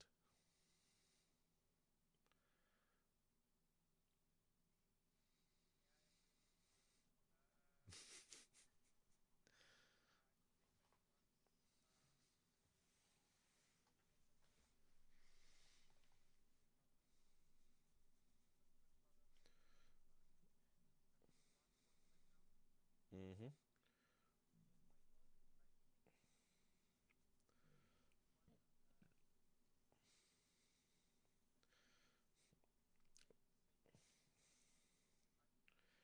Gee, I don't know how I feel about this one. Going to the Void Gate first.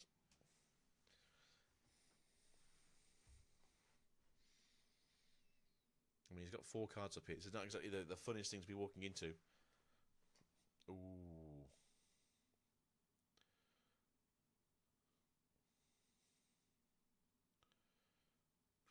When you've got it right, unfortunately.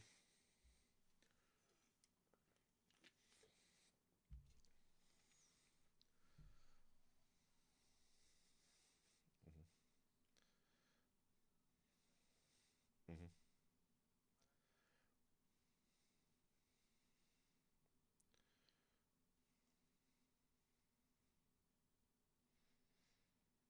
Just watching 2 ADCs play against each other in the bot lane. Unfortunately, Vi is a hyper carry in an early game. She doesn't do too well.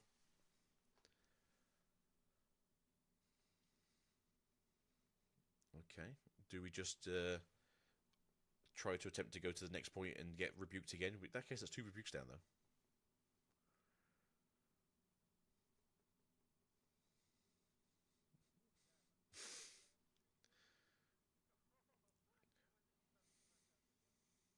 That's what I'm saying. You know, do you either rebuke it or do you just adjust it? But I mean, to be fair, I mean, would you be happy, to be fair, if every time you did something the last turn you got rebuked, countered? So I can say it's frustrating. You know, if your opponent literally just had the out every single time you did something, it's not the greatest feeling. And obviously, Jinx not being hyper amazing deck. Obviously, they've done very well today. You can just feel frustrated.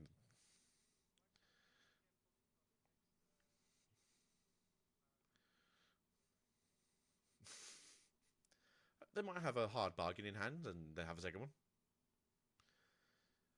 2, 4, 6. I wouldn't help. Okay.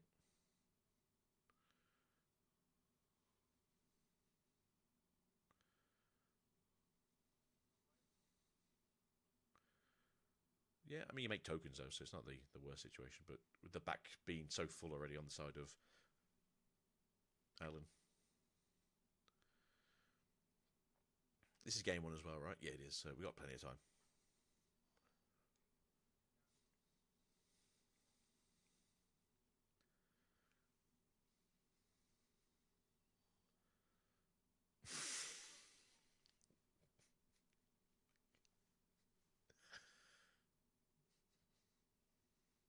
Do you have something for this flash, sir?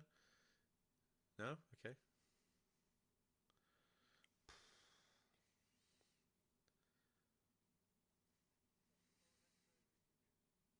God damn it.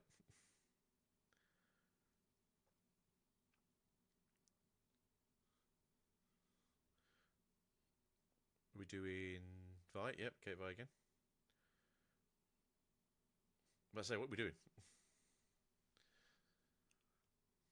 Are we going to try and ride the winds of the big mech in a second and they get rebuked?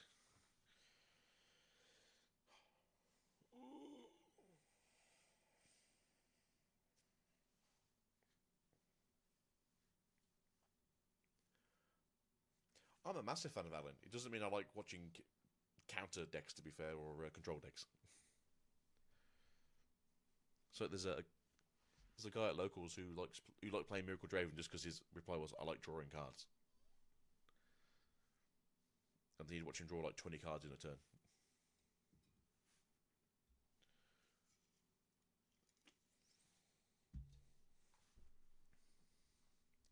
Cut sharp.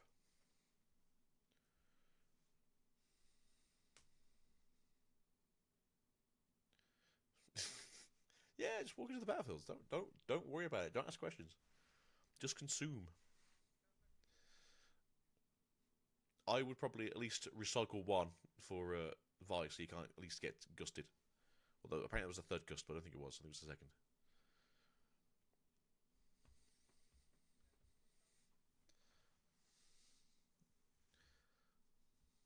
Two, 4, 6, 8.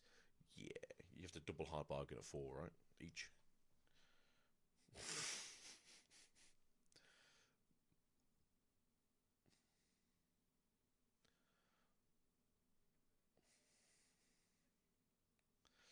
Yeah, if you know. Yeah, he's asking what was the card before, I think. No, there you go. Yeah. I mean, I'd be angry too, to be fair.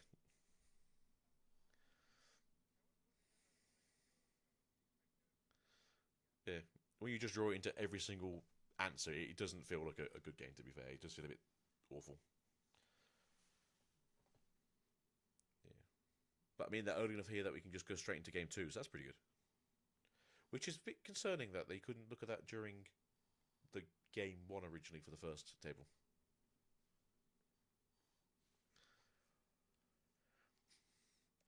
So everyone's favourite one here. You start at 1, but you got to go to 9. So it doesn't really mean anything. Start saying yes to gold. There we go.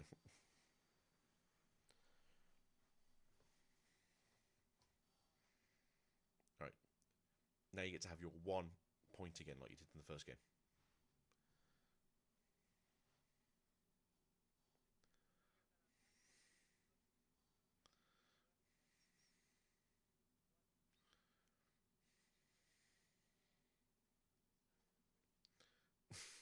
I'll never forget again.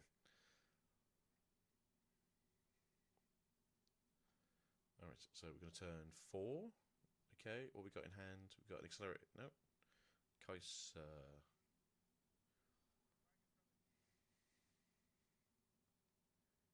Why Why don't we... Alright, I understand why you didn't do it, but pushing the card shot back is probably not a bad play if he comes in. Alright, here is great. Let's go to 2 points. Alan, please.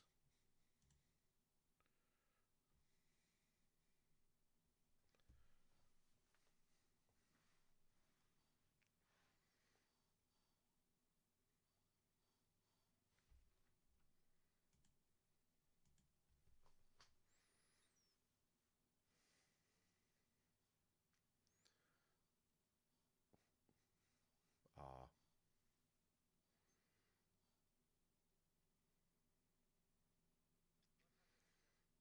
He...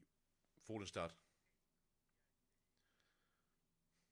He's like, I've had enough of yours. Now I'm playing control.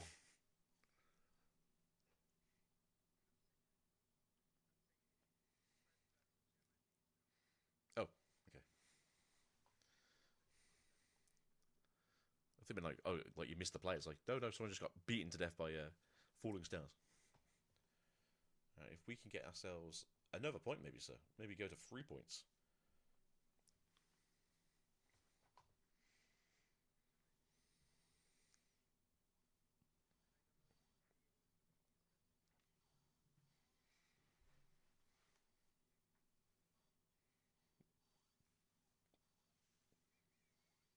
Stack deck, top 3.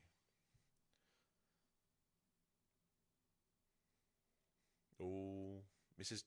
Kim, Mrs. Chim Chim. You're going to regret those words in a second. Alan doesn't get to play Riftbound this time. I was like, I don't think so.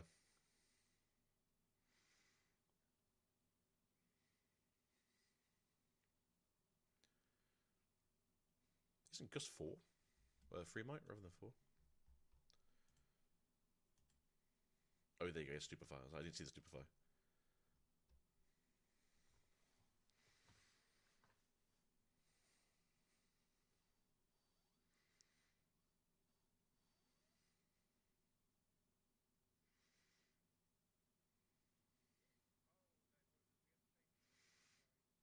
thought you did.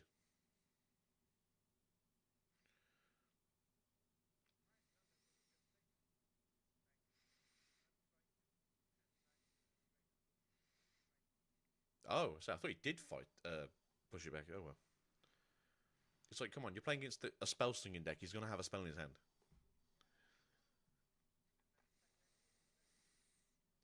I mean, anything to be fair, just anything cheap.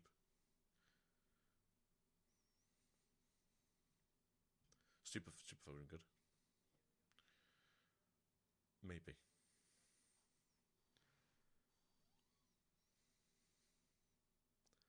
If there's a red ruin now, we can either do accelerate Jinx or we can do accelerated Kaiser.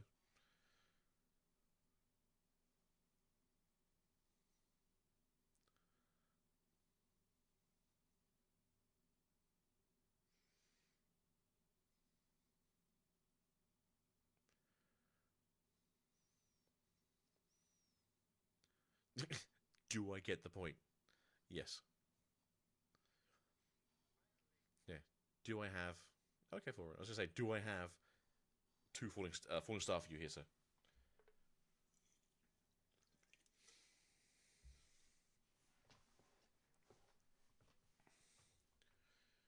No, but except Mind Splitter.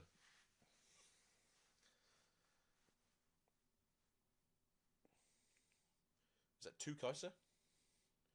2 Ride the Wind. I mean, that's not the worst hand to shaft, to be fair. You're not really going to lose too much from it. It's also a very weird version of Jinx where you're not just constantly emptying your hand as well.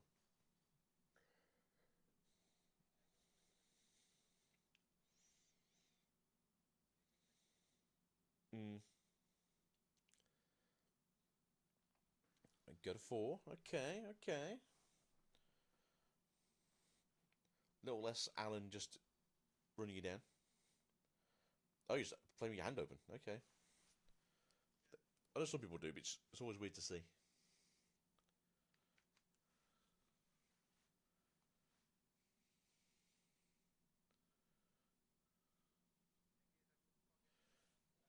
Yeah.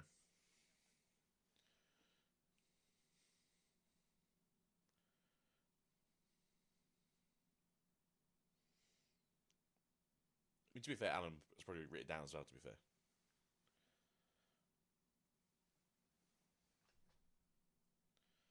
Right, he's tapped out.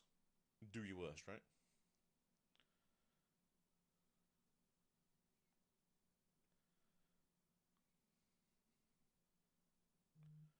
Whoa, whoa, whoa, whoa. This is Kim. You're meant to be impartial.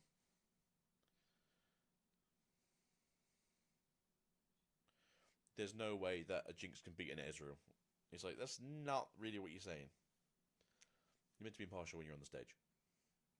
We know we all love Ellen, but come on.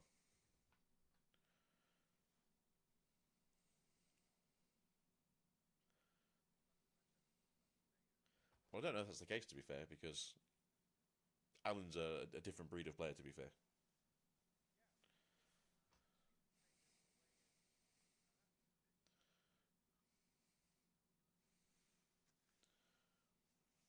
Obviously, enough late game Jinxes to know that one or two missiles from across the map will kill Ezreal. Don't you worry. Alright, so there we go. It'd be a shame now if a falling star came out in the next turn. Everyone's dead. Oh, getting that Ezreal out. Very nice.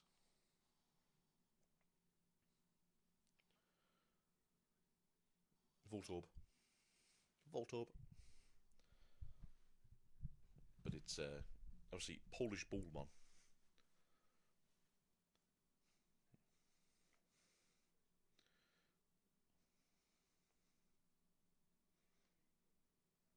Dark Horse leaves.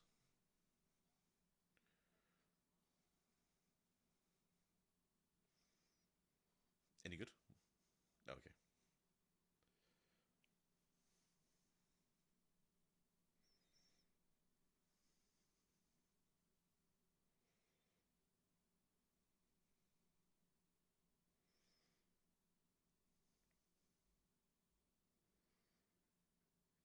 Mm.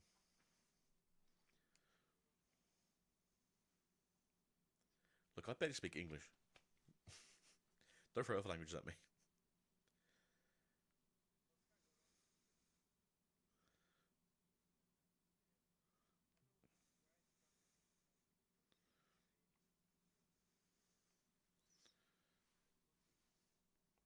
I only know the bad words.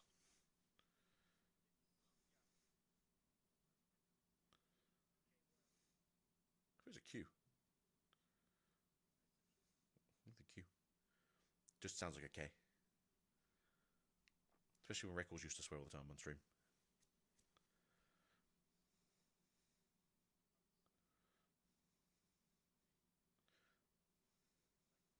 Just because I've been told so many times that he is. Did you... Okay.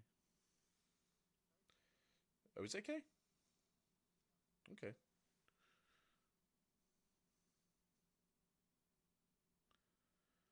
Alright, so we got a hidden card in Jinx. That's either a Tide Turner or a Edge of Night.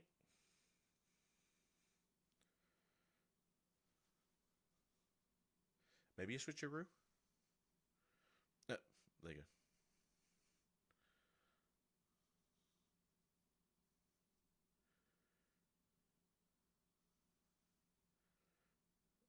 Okay.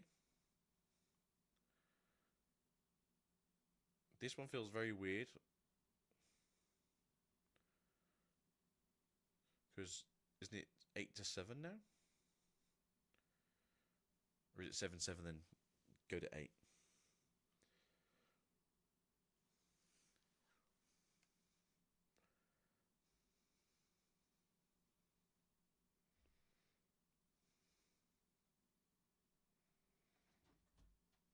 I'm being loved. Thank you, darling. Ooh, and painkillers.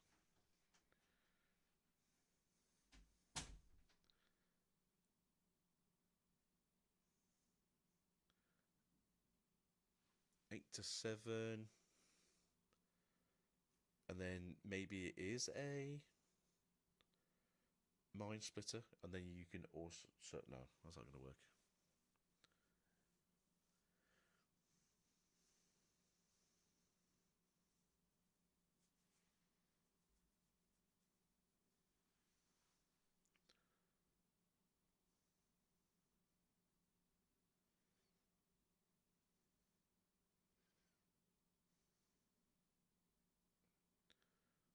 Okay. See, the Ferris also isn't suspended. Okay, do we have two...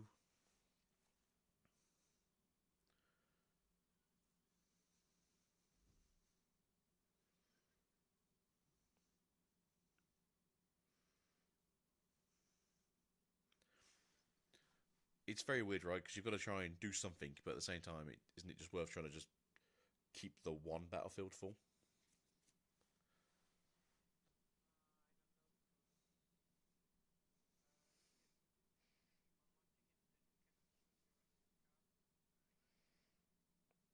Maybe.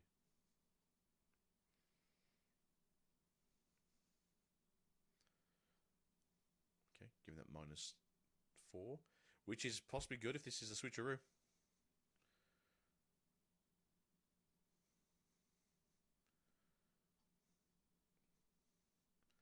So you are tapped out, so if you've got a hard bargain, this does just become very...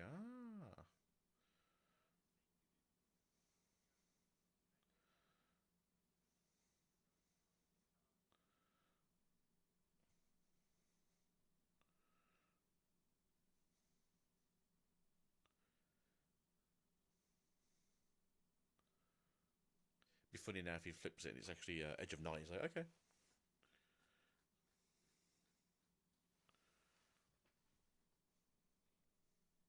I mean, you could do, to be fair, because you have a massive Ferris forerunner then.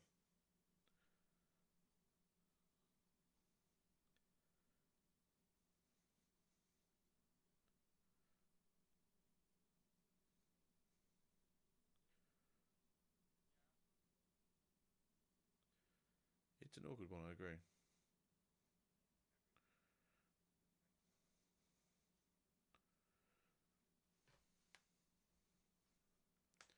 Try to think, if that goes to there, that's 7 into...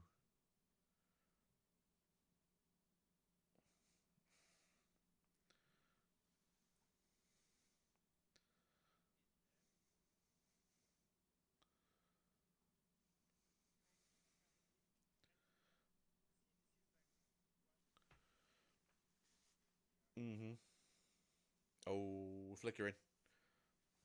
Could do 3 damage to the Ferris.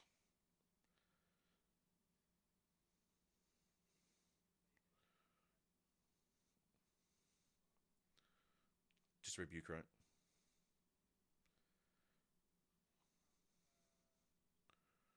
Alright, so he's now at 2. Life, that is.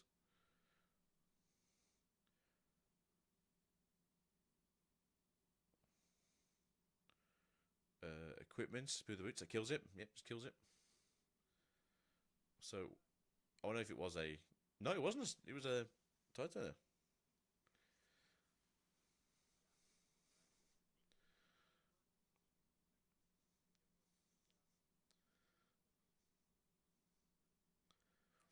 Well, this is what I'm thinking now. Should you switcherooed the other one over to that battlefield, so it's the Titan on the Titaner, and then you just got like a big battlefield, it dies, so they can't deal with it, and then when they move it over again, you can just Titaner and then move it back to the other battlefield. So then you've still got a big unit on the other side. I don't know. I feel like those plays. Doesn't necessarily mean it would win, but those plays. Right. Do you think we're gonna Be grateful for the breeze and the grass beneath your feet. the best game of the Swiss?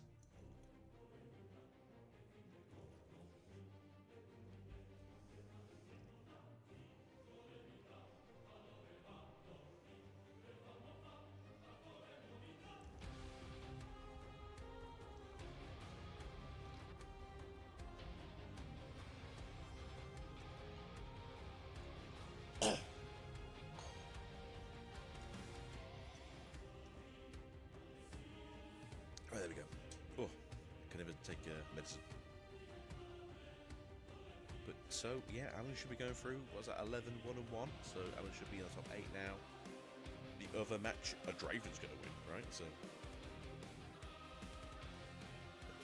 that was round 13, right?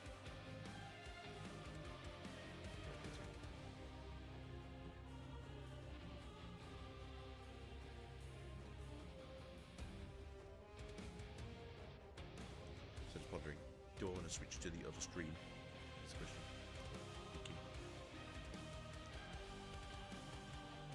Hey, go on, go back to the. Be grateful for the breeze and the grass beneath your feet. It's Mr. Allen.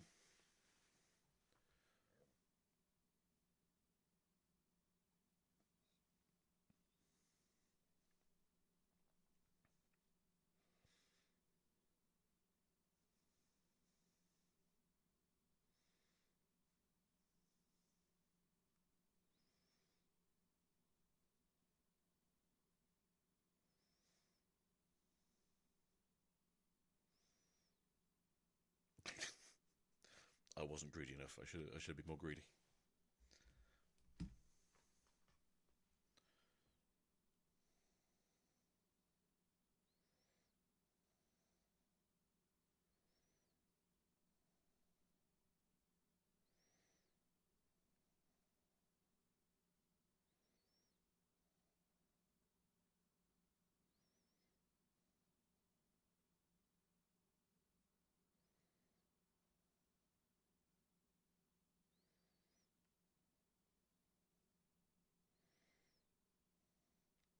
So apparently, Colin and Coco have.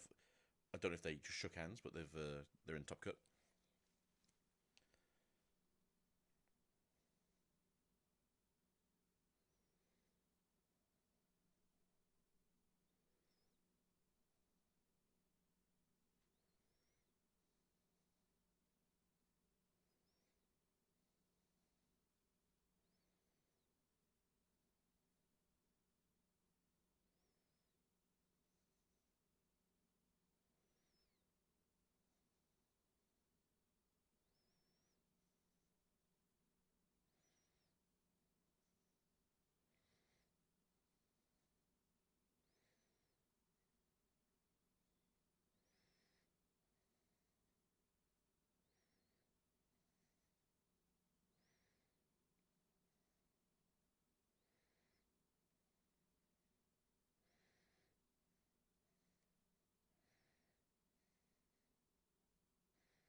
Yeah.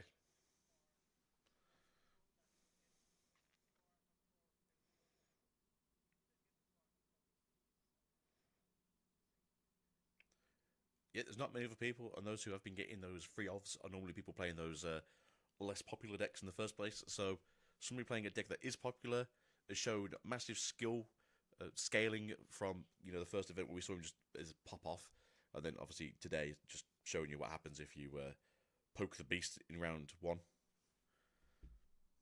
But yeah, I love Alan. I think we all love Alan. It's just not always a fan of control.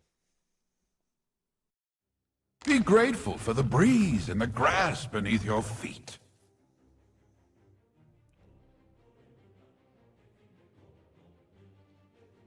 Bit rude, but I think it's more the case of when you just play a game and everything you do for like the first 4 turns is instantly countered, you ain't going to be doing much in any kind of matchup, to be fair.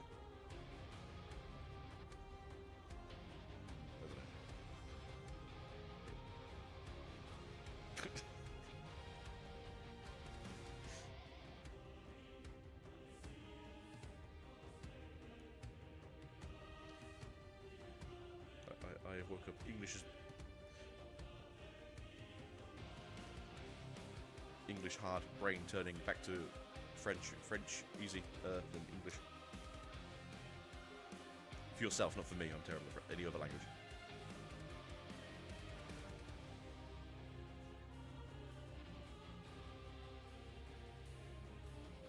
I can ask to go to the disco, that's about it.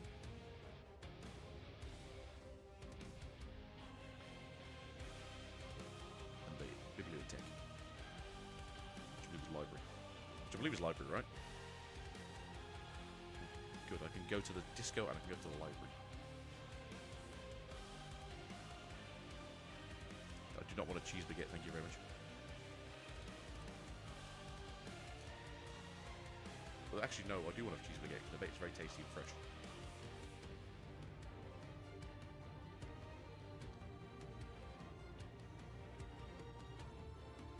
There wouldn't be cheese. You say this, but you come to England and I bet I can find you either a baguette covered in cheese, naturally, or cheese baked into the baguette. Not in France, though.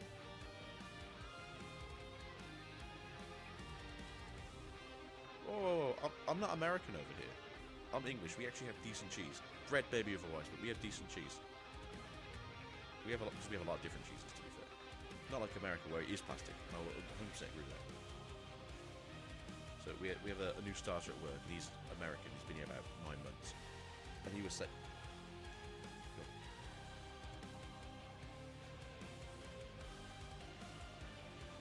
like, look, you've got wine, and your bread might be a little bit better, but you know you haven't got the good chocolate. The cheese is, you know, it's okay. The cheese is okay. The cheese is okay. I will 100% admit that the butter is much better. The butter is fantastic. It's world class, world first. But there are so many cheeses in the UK that I think you'd find one that you actually enjoy. The cheese is okay. That's because I don't like soft cheese.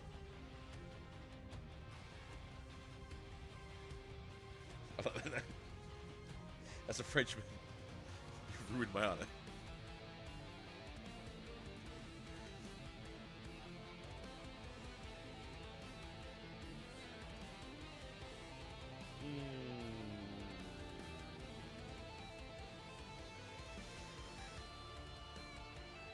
I don't know.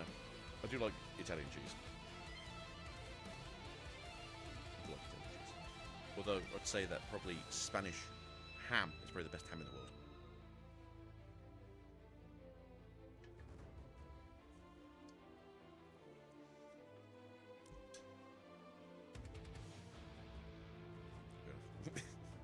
You've got better wine than us. We don't grow any wine over here, so no grapes for us. That one I can't argue with. That one's definitely... No, you definitely do have better wine. Yeah. Actual champagne. From the region of Champagne.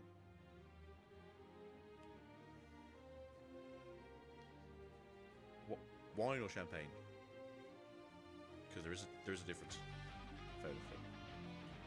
I have cider like twice a year normally. So like one for Christmas, one for birthday.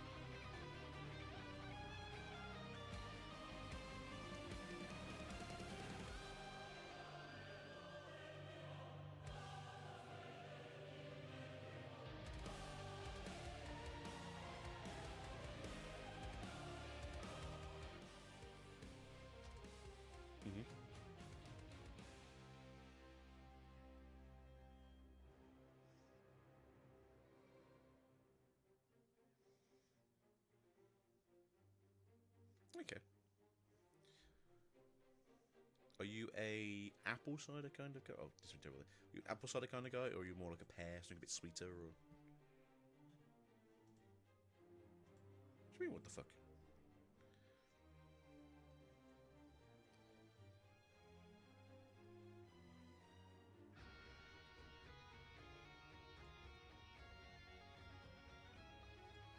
I think a lot of cider makers just say voice.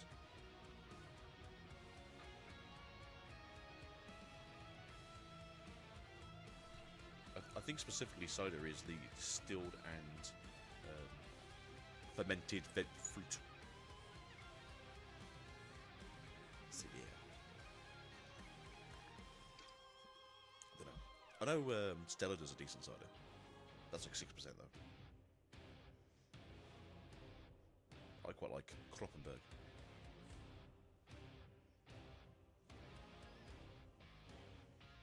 Give it some cherry cider or mango cider.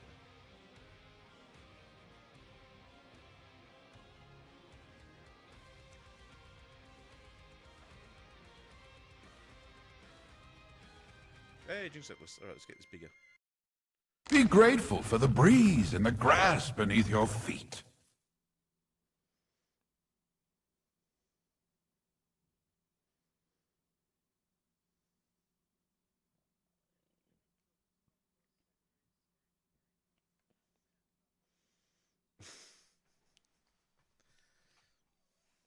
So is cider actually a French word then, or was it...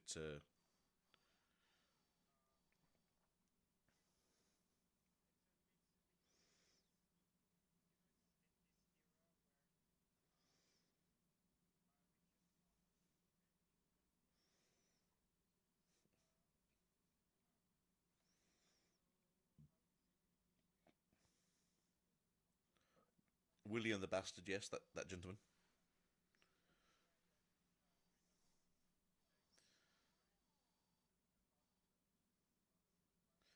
Or was it also...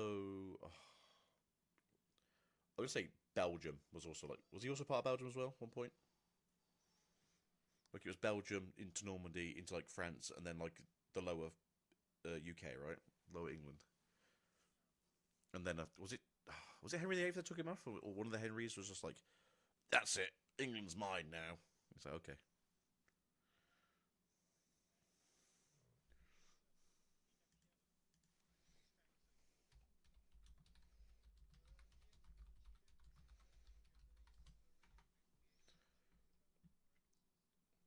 It was Henry. It just wasn't the one I was thinking of. It was Henry the First. It was his younger brother. There we go.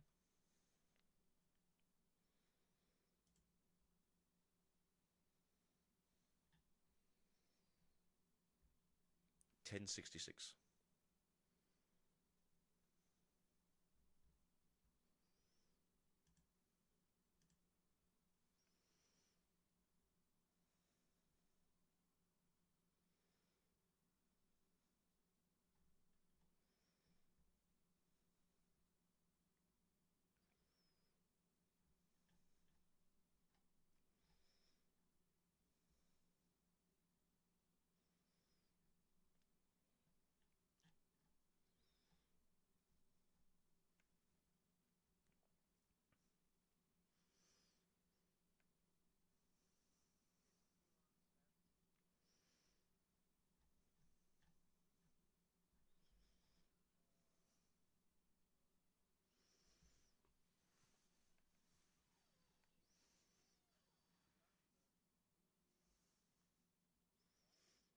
Hmm. See, it was like the one of, wasn't it? So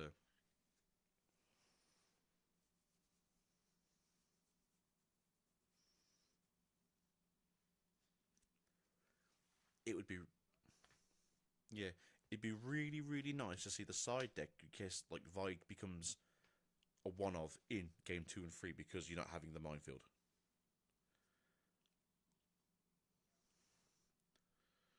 Although I'm pondering now if maybe Arena's Greatest wasn't the battlefield of choice really in terms of what should have gone second, because you've got 2 discard battlefields.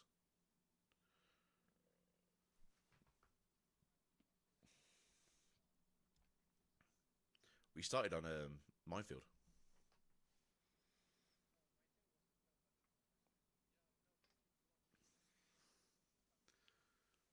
Yeah, yes, you go to 2 first.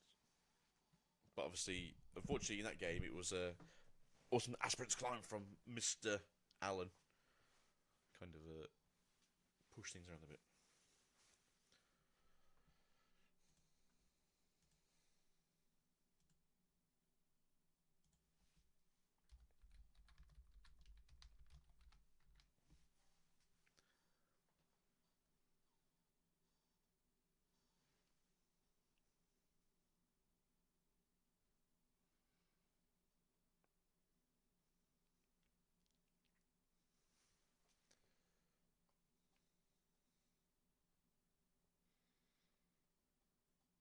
I mean, that is what you do with all the colours right now. You just play the best versions of every card.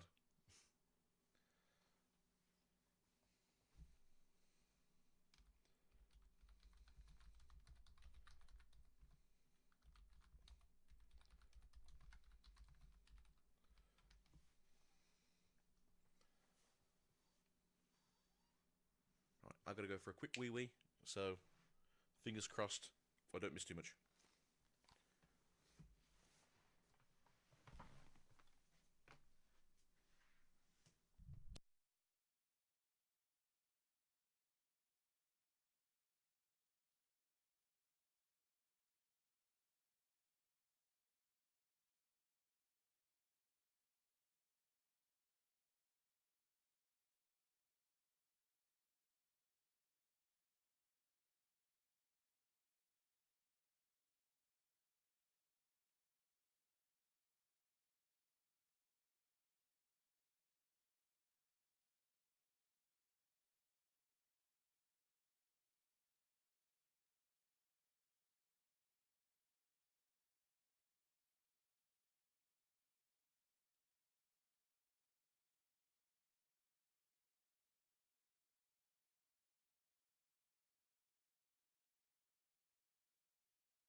Whoa, whoa, wee, whoa, what's going on here? A game 3? Maybe they learned that. Aspirants climb versus target speed. Okay. But they've only got 6 minutes left in the round. I don't know if top cut gives you this chance now, if it's a case of it's just a draw.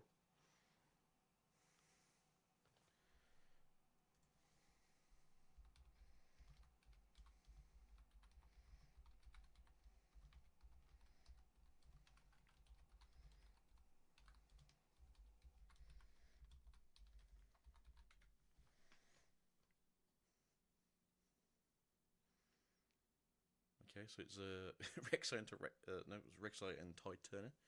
Not terrible.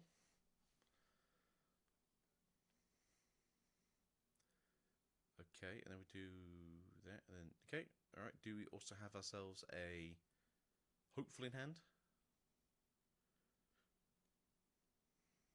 Nope, just resetting. Okay.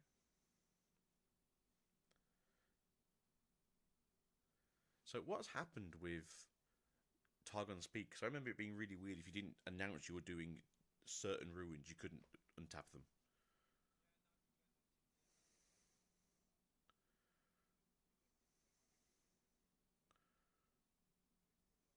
Mm, fair enough. So we, yeah, because like, I haven't spent anything yet. Can I pick once I spent things? All right. So do we do? Sorry.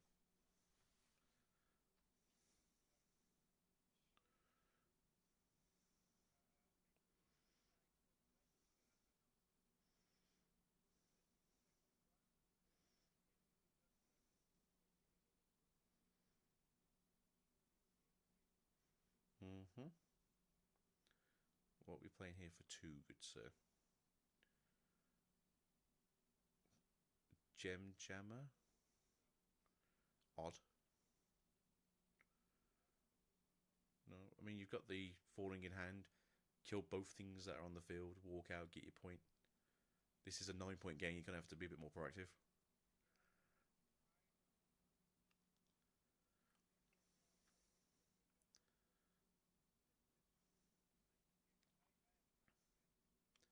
You would if it was more time on the clock, but right now it's not so great. And say if it was a game where you had like 15 minutes, 20 minutes on the clock, I'd say play a little bit slower. But right now you have to play a bit more greedy and aggressive.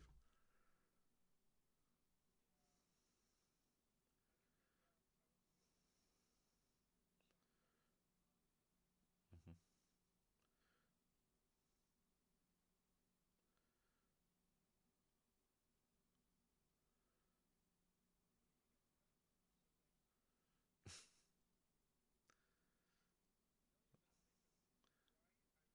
Is it a case of you're going to fight into the battlefield first and then try and hold it with the Ferris and keep the Ferris there and just move around your stuff, or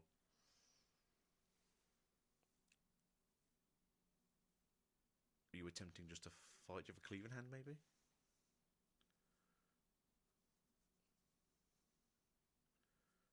No, say if you're going to do two, you might as well just do the Fallen Stars. They don't have two purple ups, so they can't rebuke you. That's probably the scariest thing in a purple deck. There we go. Oh, okay, alright. No, it is Darius. So it is Darius versus Darius. They could have a spinning axe in hand. That would probably be the scariest thing right now. Okay.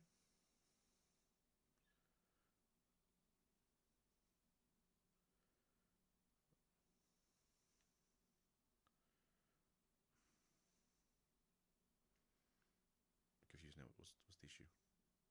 A second one? No?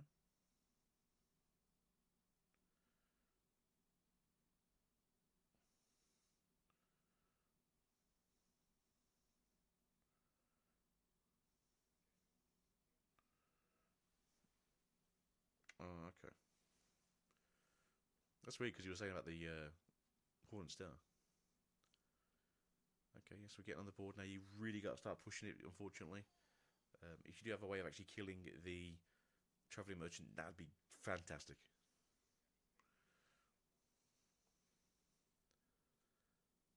So it's about to be turn 0. You need to, fight the good fight. Mama said knock him out.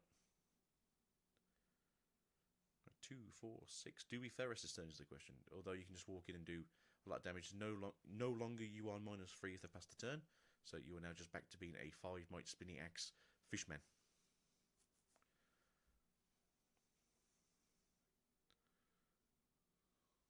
Yeah, that's fun too. I'm just saying the -3 doesn't need to be there anymore. There we go. And I said, yeah, you're ahead now. You'll be at 4 to their 2, essentially. Put the Ferris there, and they can just never really contest it. Gemma gives ganking, it doesn't have ganking. Oh, you know what? I was going to say, you're gonna, okay.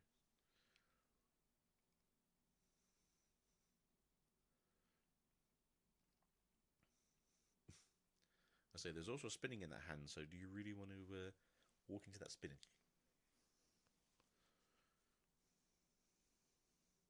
And Draven. He's a big Draven. He's a 7.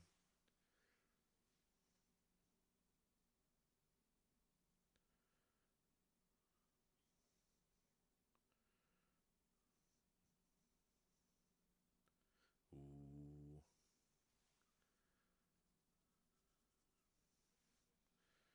Yeah, he says like, what you gonna do? I think he said hurry up. It sounded like someone said hurry up. So if it was the judge. There you go. Alright, so all cleaned up now. No, I think it was the judge that said hurry up. Because he kind of lingered there for like 20 seconds. I think the judge was like, play a card. I wish the judges in China would be more aggressive like that.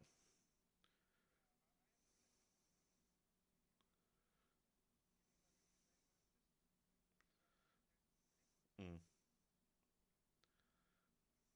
It's not my turn. Or I'm waiting for the guy to do a reaction. Alright, so we've got a decent looking backboard here, unfortunately though. not in the aggressive position here. You are currently 3 points behind. You've got to be able to take that battlefield and then get to 4 points, while they can't get to 5 and then go to 6 and then somehow get to 8, just so you're 2 points ahead of them. So you don't want to be turn 0, unfortunately. Okay. Okay. Okay. Is that Darius I just saw? Brother wins there too, so Darius is there.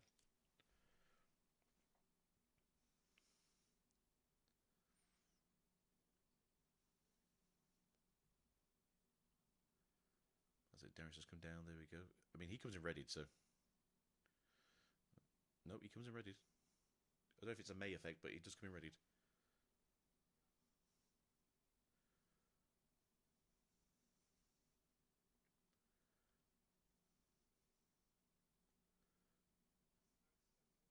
Not quite. Say, okay, now it's 10-0. Yeah, not the greatest to be in here, unfortunately. Get that. See, no, he can't go past. He can just, yeah, they're just gonna draw. We'll rephrase that. There's a chance that the other person can win, but Oz can only draw. Oh, well, yeah, you can put the spinning axe on there, right?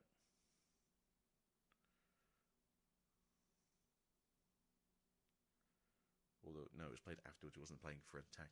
Never mind. God, this is weird.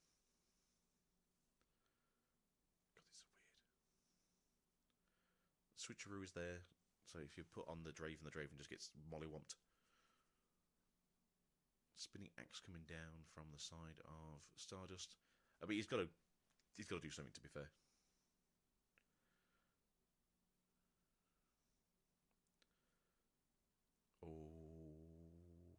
Okay. You're in a weird situation here because you've got a spinning axe in hand, but I don't know if that's going to help.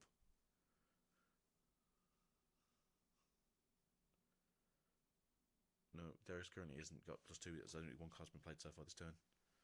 But if he can play another card, he would be ready to, and also has +2, so there'd be a 12 might, 10 might Darius. So right now it's 4, 6, so it's 7 into 6. There is a spinning axe in hand, sorry, 8. And then it'd be 9, and then if he can play another spell, it'd be 10. So it's just fun, time for maths.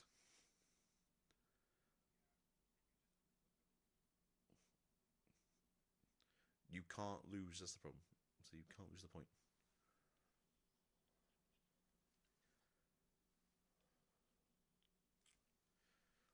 I say this is the problem right now. You have to go all in.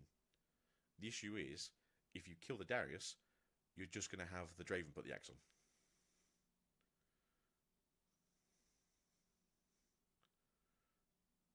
Yep, he's now 13.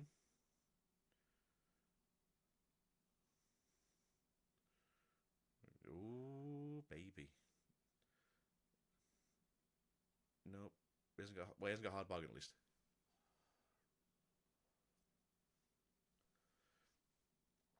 There is a right to win, though. Yes, he's used his 2 cards.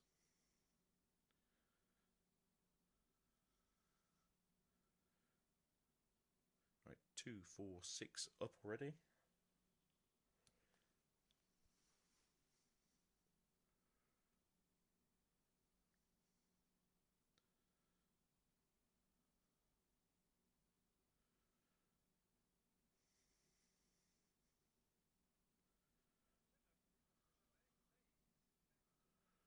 Yeah, you got 3 turns.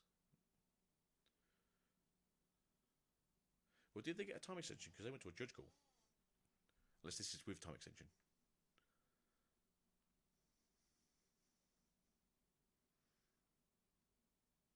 I say what now? It's got 8 might. Excuse me. Are you allowed to do that? Really? I don't really know if the judge is going to allow that. To be fair.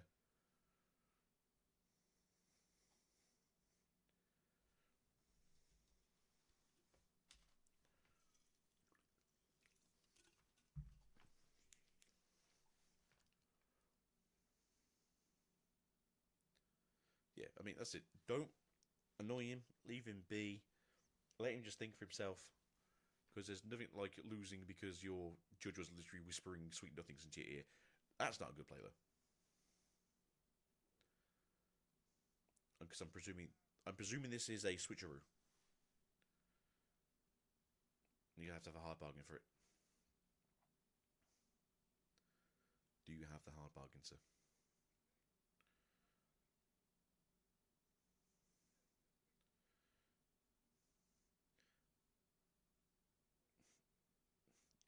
Not minus. There you go. But then you just have a Draven that goes up to like plus 13 now, plus 14.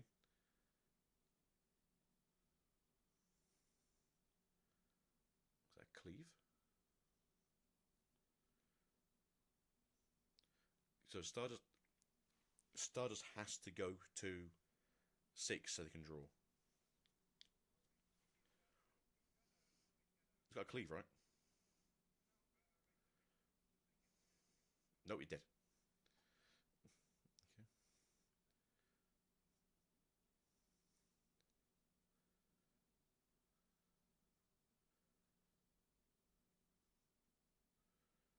Okay. Okay.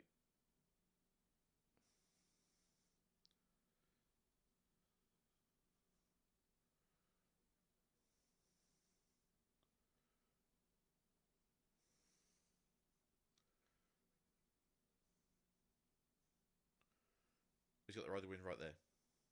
There you go.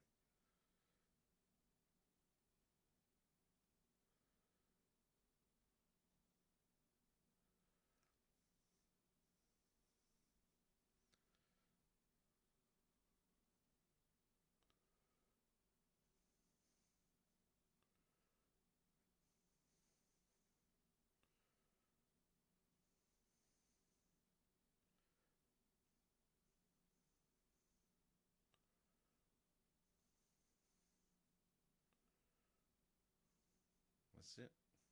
That's it. Enough points difference. You can't get 6 this turn as far as I'm aware. Wait, hold on. Was that turn 1? Or was it turn 3? Yeah, that's it. Be safe. Be safe. It's not worth fighting.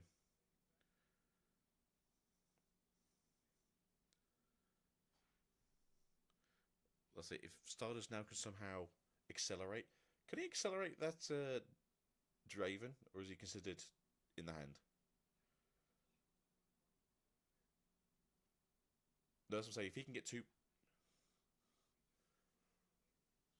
well, no, because that was his turn too, wasn't it? Hold on, that'll be fun. Turn 2. Okay.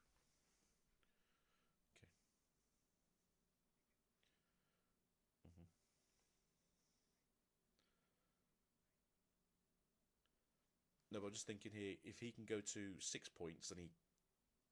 Oh no, you're right there, Mod.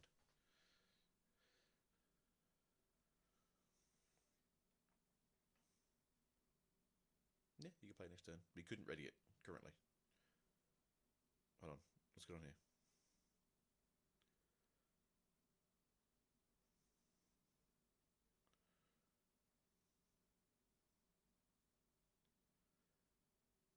Is there much you can do with 4 and only 1 purple?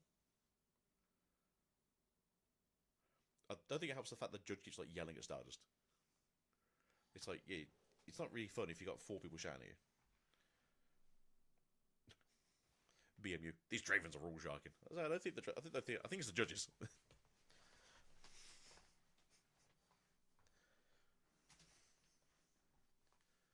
I feel like it's the judges that are kind of just being like overly aggressive. Well, he's now, yeah.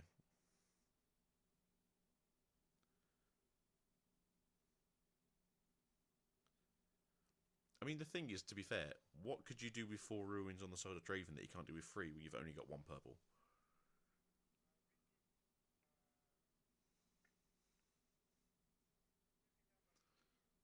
Yeah, I suppose so. Draven.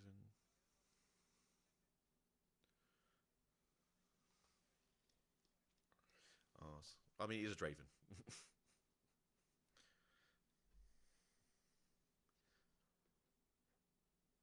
Right, so you have to get 6 points, and they can't get 8 points. Can you do that to that Draven, is the question now. Do you have Rebuke? They have a Rebuke in hand. Okay, they can do it.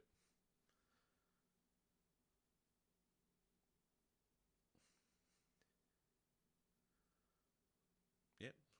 Okay. So you go to 5.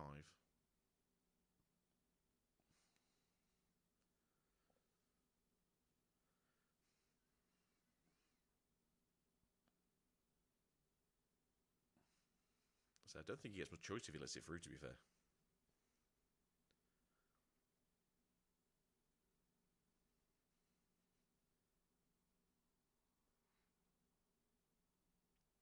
Alright, is there any way for you to get 6?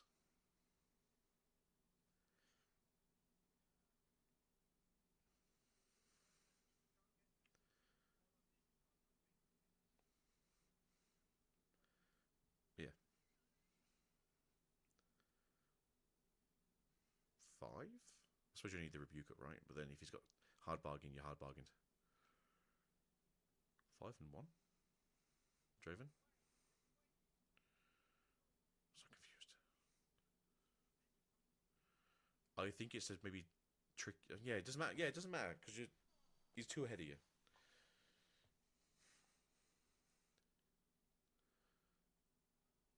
If you got the hard bargain, you got the hard bargain. Well, that's what I'm saying. Yeah, there's nothing you can currently do here. If you had the extra ruin up, it makes sense.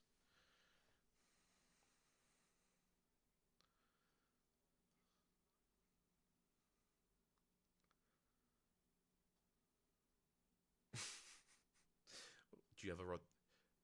He's got the rod the win too, so he can just come in and punch them in the face now and go to 9.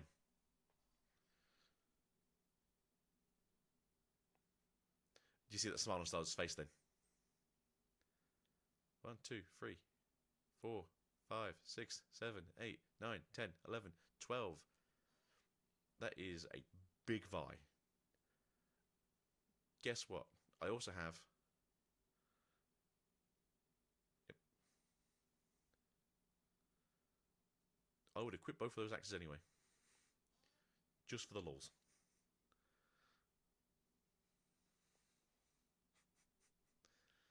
If you're going to mess with me for no reason, I'm just going to play up.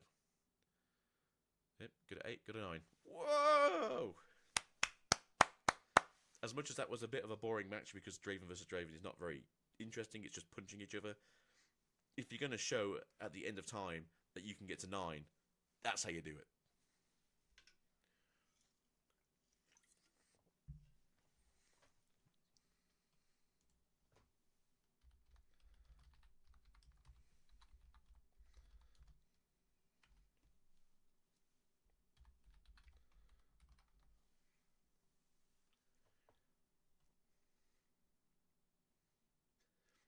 So there you go. I think that's what they were saying. Who got turn 0? That's why he was arguing. And that's what I was also asking. Who did get turn 1? Who got turn 2?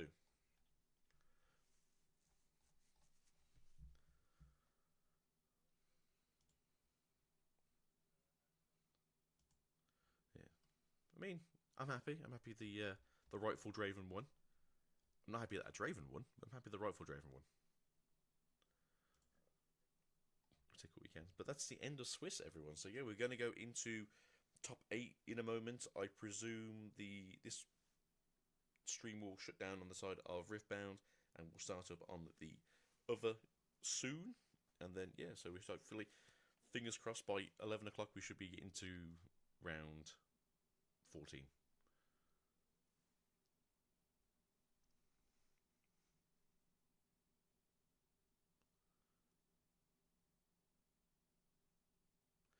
I say, Barrett, you got to be a bit gentle with people. That just sounds very weird. It was you who were waiting for.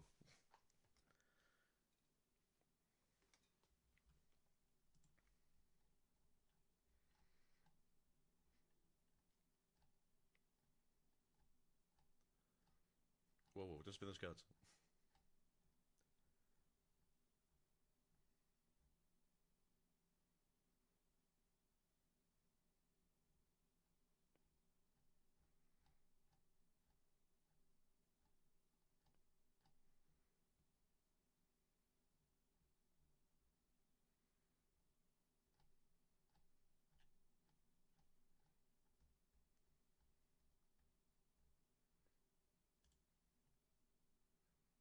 already, probably.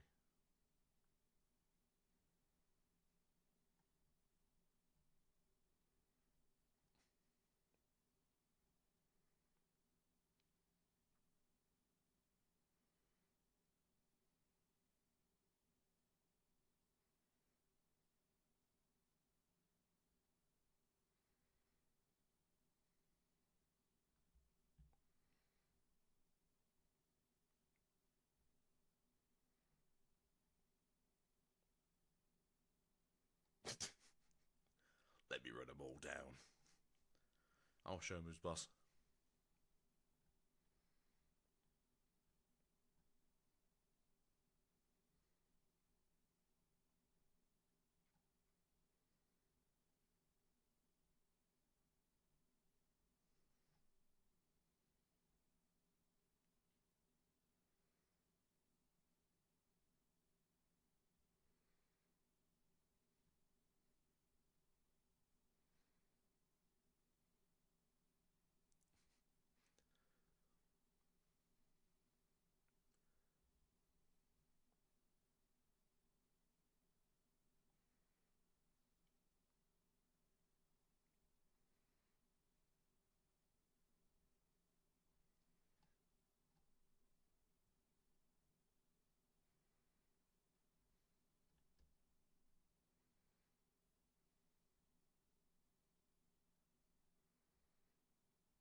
Yeah, I mean, he's not wrong.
Did he just call her Reagan?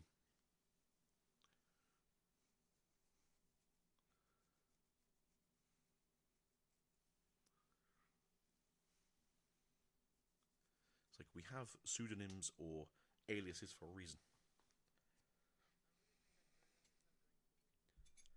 I could see it in top 4, but I think it just depends who he's going against. Because if he goes against Alan, I think it'd be very hard.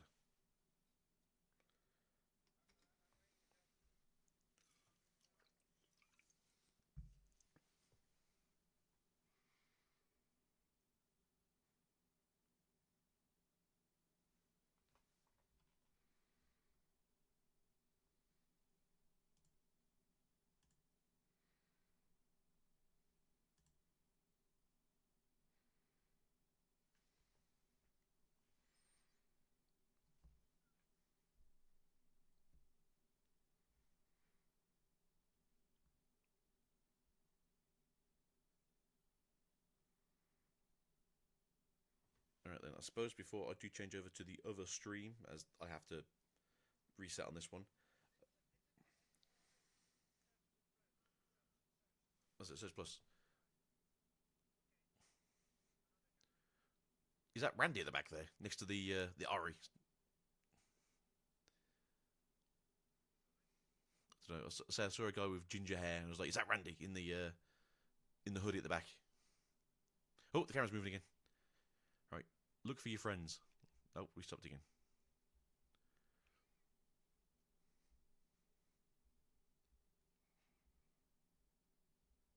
Right, they seem to have disappeared. All right, I'm going to quickly just do a change of stream because obviously YouTube does not like anything that goes on too long. I'm going to jump into their second stream, technically, to my second stream, just the top of the stream, and I'll be back hopefully in about 2 minutes